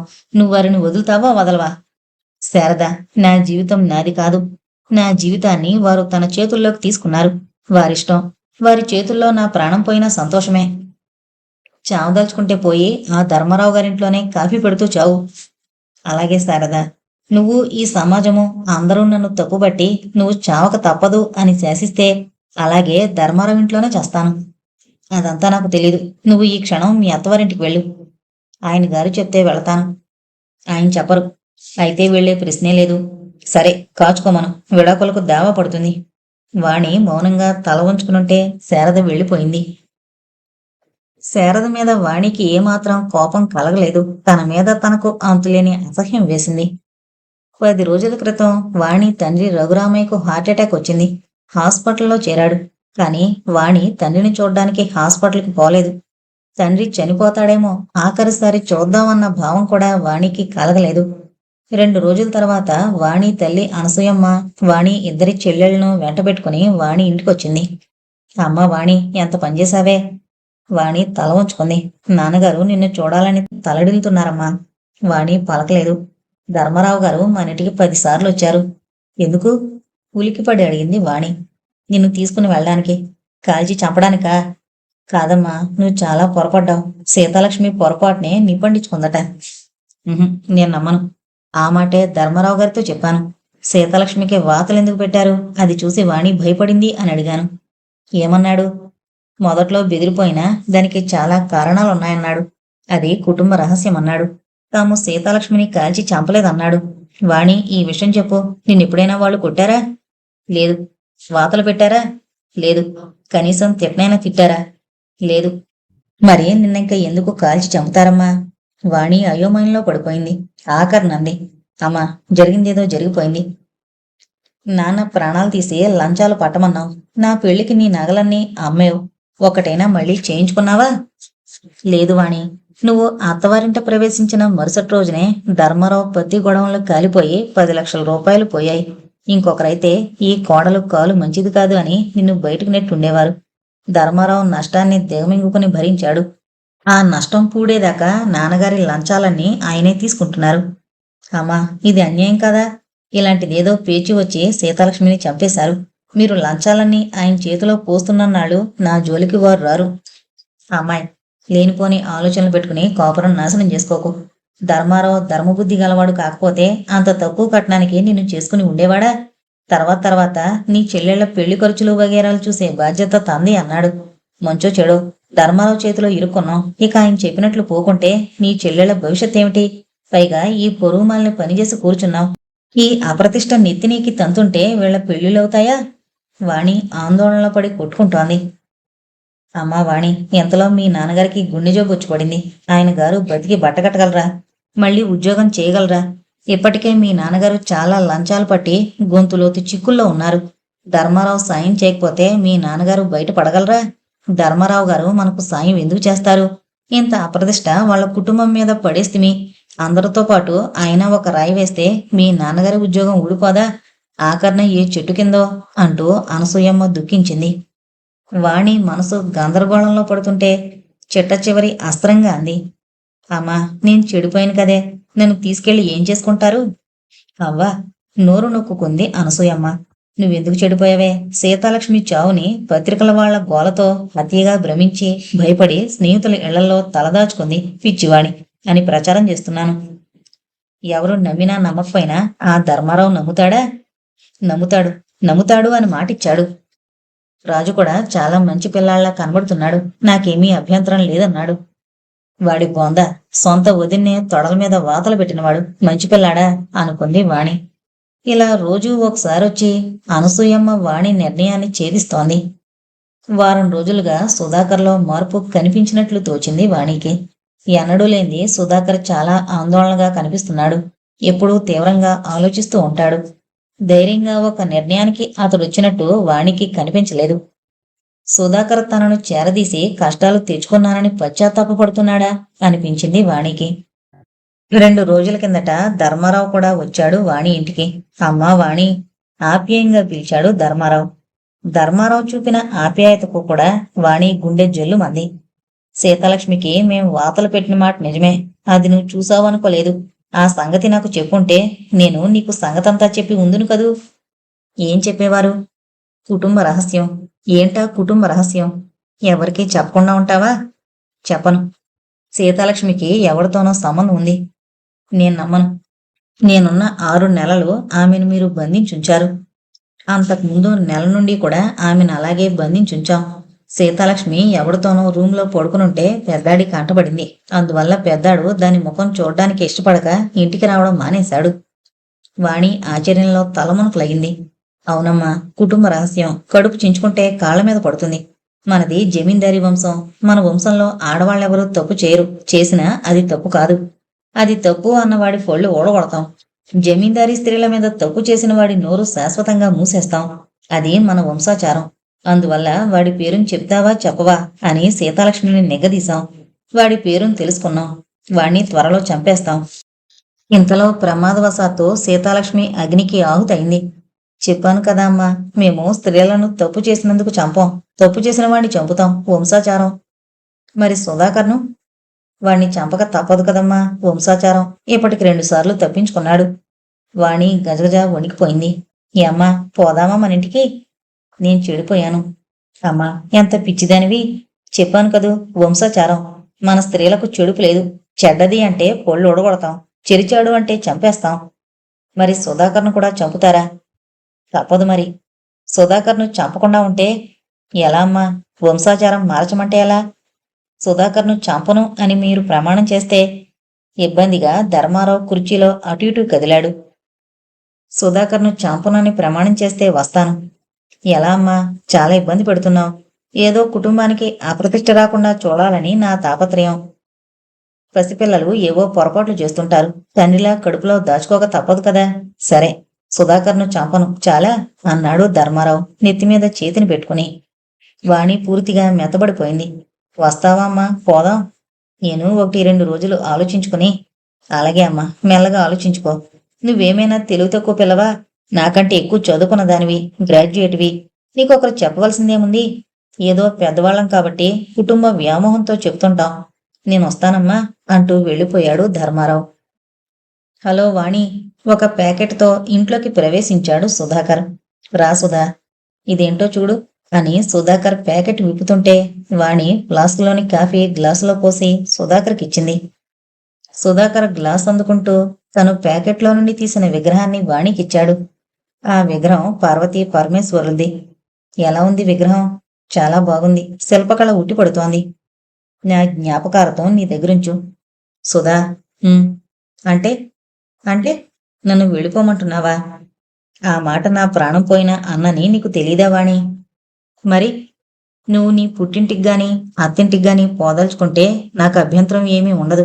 నాకు కోపం రాదు, పైగా సంతోషమే కలుగుతుంది. నేను వెళ్ళిపోతే నీకు బాధ కలగదా? కలుగుతుంది, కానీ అది తీయని బాధ. నన్ను వెళ్ళమంటావా? అది నిర్ణయించుకోవాల్సింది నువ్వు. పోతే కాల్చి చంపరా? నాకు తెలీదు, కానీ నీకా అనుమానం కలిగిన మరుక్షణం నా దగ్గరకొచ్చాయి. వాణి మౌనంగా ఆలోచిస్తోంది. కొద్ది రోజులుగా ఇక్కడికి మీ వాళ్ళు రావడమో, నీకెన్నో మాటలు చెప్పడమో గమనిస్తున్నాను. కుటుంబ శ్రేయస్సు దృష్ట్యా వెళ్ళిపోవడమే నీకు సబబనిపిస్తే నిన్నాపను. కానీ నువ్వు ఎప్పుడు నా నుండి ఏ సహాయం కోరినా ఇస్తాను. ఆ విషయంలో నువ్వేమీ కొరవ పెట్టుకోకు. ఓకే? ఓకే. 2 రోజుల కింద ధర్మారావు వచ్చాడు. తెలిసింది. ఏం చెప్పాడో తెలుసా?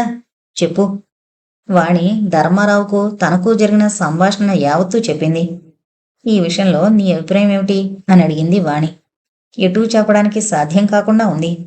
నీ మీద 2 సార్లు హత్యా ప్రయత్నం చేశాడట కదా ధర్మారావు.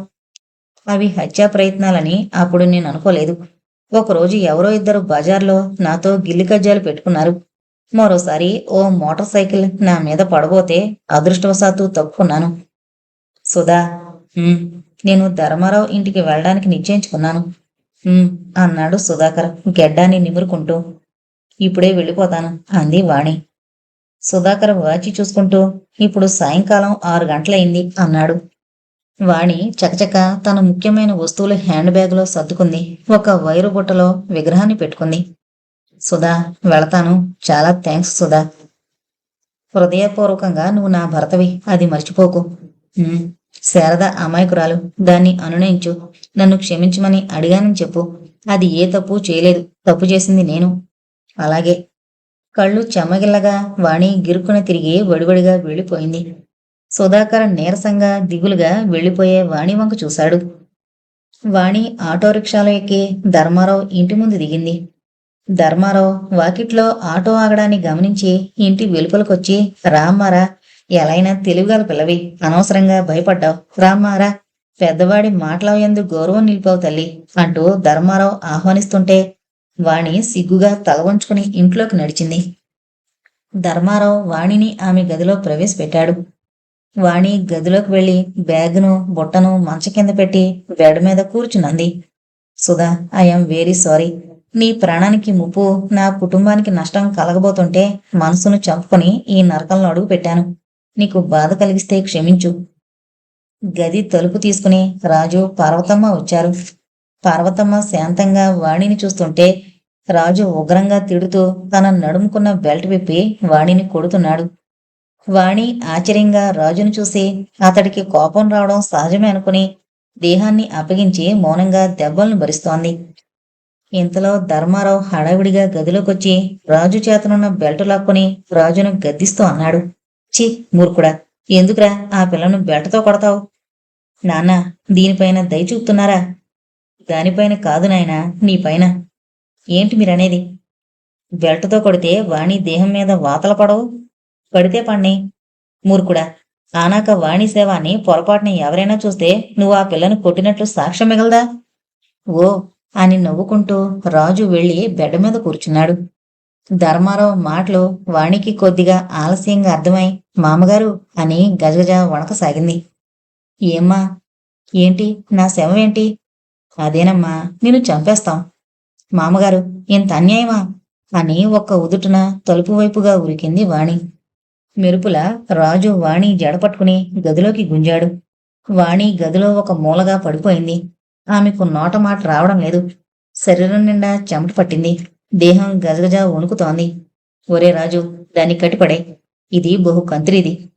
రాజు ఒక పొడవాటి తాడు తెచ్చి కట్టబోతుంటే వాణి పెద్దగా కేకలు వేసింది. మరుక్షణం పార్వతమ్మ వాణి నోటిని మూసింది. వాణి పార్వతమ్మ చేతులను కరవడానికి ప్రయత్నించింది.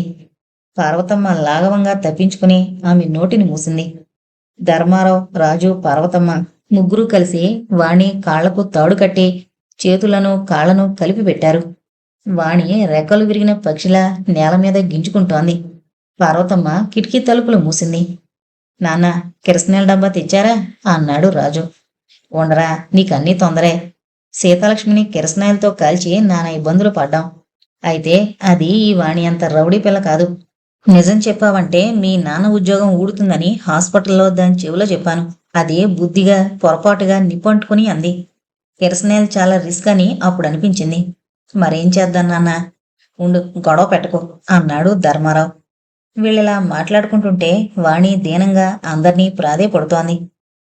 ఒరే రాజు, పోయి వెంకన్నకు చెప్పు, శ్మశానంలోకి 2 కిరసనాయిల డబ్బాలు, అరటన్ను కట్టెలు చేర్పించమని చెప్పు. 4 శవవాహకులను మాట్లాడమను. పాడె కట్టడానికి అన్నీ సిద్ధం చేయమని చెప్పు. దీన్ని చంపేసి పాడి మీద వేసి కట్టి శ్మశానంలో తగలేద్దాం. 10 గంటలకల్లా ఈ పనులన్నీ అయిపోవాలి. బహు గుట్టుగా జరగాలి అన్నాడు ధర్మారావు. అలాగే నాన్నగారు అంటూ రాజు గది నుండి వెళ్ళిపోయాడు. మామగారు, ఇంత అన్యాయం చేస్తారా? ఇంత మోసం చేస్తారా? నువ్వు మమ్మల్ని మోసం చేయలేదా? పుట్టింటికి పంపిస్తే వేరే వాడింటికి వెళతావా? మామగారు, అత్తగారు, మీకు దండం పెడతాను, నన్ను చంపకండి. మేము మీకేం అపకారం చేస్తాం? మీ సొమ్ము 10 పైసలైనా తినలేదే, ఎందుకింత కక్ష కట్టారు? మామగారు, పోనీయండి, మిమ్మల్ని నేను ఏమీ అన్ను, నన్ను వదిలేయండి. ఎవరికి ఈ సంగతి చెప్పను. నేను ఈ ఊళ్ళో కూడా ఉండను, ఎక్కడికైనా పోతాను. మామగారు, ప్రమాణం చేసి మోసం చేస్తారా? మామగారు, నన్ను చంపితే మీకేం లాభం? చాలాసార్లు చెప్పానమ్మాయి, ఈ ఇంటి కోడలు ఎక్కడికైనా వెళ్ళడం అంటూ జరిగితే శ్మశానానికే. మామగారు, నన్ను బతకనివ్వండి. వద్దమ్మా, నువ్వు బతికితే అంతా నష్టమే. మీ నాయనకు హార్ట్అటాక్ వచ్చి మంచాన పడ్డాడు. వాడు చస్తాడో బతుకుతాడో తెలీదు. ఇక వాడి దగ్గర నుండి మాకేమొస్తుంది? బూడిదే. మామగారు, నన్ను వదిలేయండి. నిన్ను వదిలేస్తే మా వాడికి మళ్ళీ పెళ్లి చేయడం కష్టం కదా. మీ అబ్బాయికి మీ ఇష్టం వచ్చినన్ని పెళ్లిళ్ళు చేసుకోండి, నాకు ఏ అబ్జెక్షను లేదని రాసిస్తాను. లాభం లేదు వాణి, పెళ్ళాం బతుకుంటే రాజుకు పిల్లనెవడిస్తాడు? అప్పుడే రాజుకు పిల్లను కూడా మాట్లాడాను. ఎక్సైజ్ డిప్యూటీ కలెక్టర్ కూతురు. 4 లక్షల రూపాయలు కట్నం, ఆ పైన ధారావాహికంగా లంచాలు. దుర్మార్గుడా, నీచుడా, ఎంత దుర్మార్గానికి ఒడిగట్టావు? నువ్వు నాశనం అయిపోతావు. ఇంతమందిని చెప్పి ఏం బావుకుంటావు? ఇలా నోటికొచ్చినట్టు వాణి తిడుతుంటే ధర్మారావు పట్టించుకోలేదు. ధర్మారావు, పార్వతమ్మ రాజుకు డిప్యూటీ కలెక్టర్ కూతురు సంబంధం విషయం ఆసక్తిగా మాట్లాడుతుంటే వాణి తన నిర్వేదంలో తను మునిగిపోయింది. సుధా, ఎంత పొరపాటైంది. అన్నీ తెలిసి మళ్ళీ ఈ ఉచ్చుల్లోనే చిక్కుకున్నాను. నాకెందుకింత కరం పట్టింది. ఏది ఎలా పోయినా ఈ నరకం నుండి శాశ్వతంగా దూరం కాలేకపోయినందుకు. సుధా, నీ సృష్టిలో ఈ ఘోరాలేమిటి? ఎవరూ ఈ క్రూరుల్ని ఆపలేరా? 9 గంటలకు ధర్మారావు, రాజు, పార్వతమ్మ వాణిని చంపేందుకు సిద్ధమయ్యారు. వెంకన్న కెరసనాయలు, కట్టెలు సిద్ధం చేసినట్టు రాజు ధర్మారావుకి చెప్పాడు. ధర్మారావు, రాజు ఒక పొడుగాటి తాడు పట్టుకుని నిలబడ్డారు. పార్వతమ్మ వాణి తలను కదలకుండా పట్టుకుంది. రాజు తాడును వాణి మెడకు కట్టాడు. ఆ కొసలను ధర్మారావు, రాజు పట్టుకున్నారు. నాన్న, కిరసనాయలే బెస్టు, ఇదంతా న్యూసెన్స్ గా ఉంది అన్నాడు రాజు. పోరా, నీకేం తెలుసు, కాస్త కష్టపడ్డా పగడబందీగా జరిగిపోవాలి. లాగు అన్నాడు ధర్మారావు. ఇద్దరు చెరో కొస పట్టుకుని లాగుతుంటే తాడు కంఠానికి బిగుసుకొని వాణి భయంకరంగా మూలిగింది. ఇంతలో ఢామ్ అన్న బ్రహ్మాండమైన పేలుడితో ఆ ఇల్లు దద్దరిల్లింది. ధర్మారావు, రాజు చేతుల్లోని తాడు జారిపోయింది. గది తలుపులు తీసుకుని వరండాలోకి రాజు, ధర్మారావు వచ్చారు. సుధాకర్ పేలిపోయిన వరండా స్తంభం సందులో నుండి రివ్వునొచ్చి గదిలోకి వెళ్ళాడు. అతడి వెంటొచ్చిన పోలీసులు రాజును, ధర్మారావును బంధించారు. సుధాకర్ కింద పడున్న వాణి దగ్గరకు వెళ్లి ఆమె మెడకున్న తాడును చూస్తూ ఆమె ముక్కు దగ్గర చేతిని పెట్టి పరిశీలించి తృప్తిగా నిట్టూర్చాడు. ఎస్ఐ జనార్దన్ రావు రివాల్వర్తో గదిలో ప్రవేశించి ఆ దృశ్యాన్ని ఆకలింపు చేసుకుని రివాల్వర్ను పౌచులో పెట్టుకున్నాడు. ఫోటోగ్రాఫర్ ఒకరొచ్చి 10 నిమిషాల పాటు చకచక అక్కడి దృశ్యాల్ని ఫోటో తీశాడు. సుధా, వీళ్ళు నన్ను చంపుతున్నారు అంటూ పెద్దగా ఏడ్చింది వాణి. వాణి, భయపడకు, నేనొచ్చాను. సుధా, వాణికి కట్టున్న తాళ్లు తొలగించు అంటూ ఎస్ఐ జనార్దన్ రావు గదంతా పరిశీలించి మంచం కింద వైరుబొట్లోని పార్వతీ పరమేశ్వరుల విగ్రహాన్ని తీసి చేతబట్టుకుని ఉన్నాడు. వాణి కట్టు తొలగించి సుధాకర్ వాణిని మంచం మీద కూర్చోబెట్టి, వాణి, డాక్టర్ను పిలవనా అన్నాడు. అవసరం లేదు సుధా, కానీ ఎలా రాగలిగావు? ఇది కళా నిజమా అంది వాణి. అవునేసే గారు, ఇది కళా నిజమా? నాకింకా నమ్మకం కలగడం లేదు అన్నాడు ధర్మారావు షాక్లో నుండి తేరుకుంటూ. అవును వాణి, ఇది కళ నిజమా అన్న అనుమానం నాకు కూడా కలుగుతోంది. అసలు నిన్ను ప్రాణాలతో ఉండగా రక్షించగలమా అని అనుక్షణం నా ప్రాణం విలువెల్లాడింది అన్నాడు సుధాకర్. జనార్దన్ రావు అన్నాడు, వాణిగారు, ఇందులో మిస్టరీ ఏమీ లేదు. ఇదిగో ఈ శివపార్వతుల విగ్రహం చూడండి. దీని లోపల రేడియో ట్రాన్స్మిటర్ ఉంది. అందువల్ల మీరు ఈ గదిలో కాలు పెట్టిన దగ్గర నుండి ఇప్పుడు నేను స్విచ్ ఆఫ్ చేసినంత వరకు ఇక్కడ జరిగిన ప్రతి శబ్దాన్ని రికార్డు చేశాం. ఈ ఇంటి వెనుకున్న ఇంట్లో పోలీసు బలగంతో టేప్ రికార్డర్లతో ప్రవేశించి సంభాషణలు అన్నిటినీ రికార్డు చేశాం. ఈ ధర్మారావు, రాజు, పార్వతమ్మలకు ఉరిశిక్ష పడ్డం ఖాయం. రాత్రి 1 గంట ప్రాంతంలో జనార్దన్ రావు పోలీసు ఫార్మాలిటీస్ అన్నింటినీ ముగించుకుని వాణి, సుధాకర్లను వెళ్ళిపోమన్నాడు. వాణి, సుధాకర్ ఆటోలో తమ ఇంటికి చేరారు.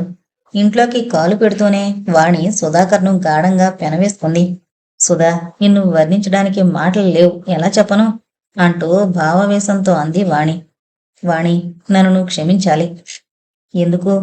ఈ 20 రోజులుగా నేను, జనార్దన్ రావు, ధర్మారావు విషయాలన్నీ పరిశోధించాం. ధర్మారావు పరమ కిరాతకుడు. వీడు కామేశ్వరరావు అన్న ఇన్కమ్ ట్యాక్స్ ఆఫీసర్ని పట్టి ఆయన కూతురు సీతాలక్ష్మిని తన పెద్ద కొడుక్కి చేసుకున్నాడు. దాదాపు 1.5 సంవత్సరం నుండి కామేశ్వరరావుని జలగలా పీక్కుని తింటున్నాడు. పార్టీలను లోబరుచుకుని పరమ అన్యాయాలు చేయమని కామేశ్వరరావును పీడిస్తూ ఉంటాడు. కామేశ్వరరావు ఎదురు తిరిగితే సీతాలక్ష్మిని హింసించి తద్వారా కామేశ్వరరావును లొంగదీస్తుంటాడు. ఈ సంగతి గ్రహించి కామేశ్వరరావు 7 నెలల కిందట అడ్డం తిరిగాడు. అక్కడి నుండి సీతాలక్ష్మి బాధలు ఎక్కువయ్యాయి. 4 రోజుల కిందట ఇన్కమ్ ట్యాక్స్ రైడ్లో పట్టుబడ్డ ఒక వ్యాపారి తాలూకా రికార్డును గల్లంతు చేయమని ధర్మారావు కామేశ్వరరావుని ఆజ్ఞాపించాడు. కామేశ్వరరావు పూర్తిగా ఎదురు తిరగడంతో సీతాలక్ష్మి ఆహుతయింది. ఇవన్నీ తెలిసి కూడా నిన్ను ఈ రిస్కులో దించాను. అదా సంగతి, వెధవ, ఎన్ని కళ్ళబొల్లి కబుర్లు చెప్పాడు. అన్ని సంగతులు నాకు తెలిసినా నీకు చెప్పాలా చెప్పకూడదా అని నేను, జనార్దన్ రావు చాలా తర్కించుకుని ఆఖరికి నీకు చెప్పకూడదని నిర్ణయించుకున్నాం. ఆ తర్వాత నువ్వు విగ్రహంతో ధర్మారావు ఇంట్లో ప్రవేశించావు. ఉదయం 8 గంటలకు శారద ఆ ఇంటికొచ్చింది. వాణి ఎదురేగి శారదను ఆహ్వానించి కూర్చోబెట్టింది. ప్రశాంతంగా సౌమ్యంగా ఉన్న శారద ముఖాన్ని చూశాడు సుధాకర్ సంతోషంగా. వాణి, సారీ, నన్ను క్షమించు అంది Sharada. It's all right Sharada. ఈ రోజు ఉదయమే జనార్దన్ రావు కబురు పంపితే వాళ్ళ ఇంటికి వెళ్ళాను. అక్కడ రాత్రి ధర్మారావు ఇంట్లో జరిగిన సంఘటనున్న టేపును విన్నాను. సుధాకర్ వాణి తేలిగ్గా నిట్టూర్చారు. సుధాకర్ గారు పిలిచింది వాణి. ఏంటి వాణి? నేను మా అమ్మ వాళ్ళ ఇంటికి వెళతాను. అలాగే వాణి, ఈ ఇల్లు ఖాళీ చేసేయండి. నేను మా వాళ్ళతో ఉంటాను. ధర్మారావు దయవల్ల అల్లకల్లోలమైన మా కుటుంబానికి నా అవసరం ఎంతైనా ఉంటుంది. మళ్ళీ బ్యాంకు టెస్టులు వగేరాలు రాయడం, చెల్లెళ్లను ప్రయోజకురాలను చేయడం, భగవంతుని కృపుంటే నాలాంటి అభాగ్యులను ఆదుకోవడం, జీవితాంతం ఇలాగే గడిపేయాలని నా నిర్ణయం. ఒక్క షరతు సీరియస్గా అంది శారద. ఏంటి? నువ్వు వారానికి కనీసం 7 రోజుల పాటైనా మన ఇంటికి రావాలి. లేకుంటే లేకుంటే అదిగో ఆయనకు విడాకులు తప్పవు. శారు, ఇక నీ విడాకుల నోటీస్కు నేను బెదర్ను. ఇక నేను మీ ఇంటికి రాను కాబట్టి సుధాకర్ గారికి విడాకుల నోటీస్ ఇవ్వు అంది వాణి. అంతేనా? బేలగా అంది శారద. వాణి గలగలా నవ్వుకుంటూ లేచి పుట్టింటికి వెళ్ళిపోయింది. శారద తల వంచుకుని గోళ్లు గిల్లుకుంటోంది. శారద, విడాకుల నోటీసు. శారద రోషంగా తలెత్తి తగులాడుతున్నట్లుగా అంది సుధాకర్తో. విడాకులు తీసుకోవాల్సిన కర్మ నాకెందుకండి? నా భర్త కట్నాలని కానుకలని వేలకు వేలుగా పుట్టింటి నుండి గుంజలేదు. స్కూటర్తే టీవీతే అని నా భర్త నన్ను రాచి రంపాన పెట్టలేదు. నన్ను కిరసనాయలు పోసి కాల్చి చంపలేదు. ఇంకో దాన్ని ఇంకా మరింత కట్నానికి ఆశపడి పెళ్లి చేసుకోవడానికి నా భర్త సిద్ధం కాలేదు. ఇన్ని ఘోరాలు చేస్తున్న దుర్మార్గులతో నోరు మూసుకుని కాపురం చేస్తున్న ఈ రోజుల్లో మీకెవరండి విడాకులిస్తారు? Thank you sir, thank you very much అన్నాడు సుధాకర్. చాలా రోజులుగా అతడి ముఖాన్ని ఆవరించిన విషాద మేఘాలు కదిలి దూరంగా వెళ్ళిపోయాయి. ఇంతటితో సీతాగ్ని అనే నవల కంప్లీట్ అయిందండి. Thank you.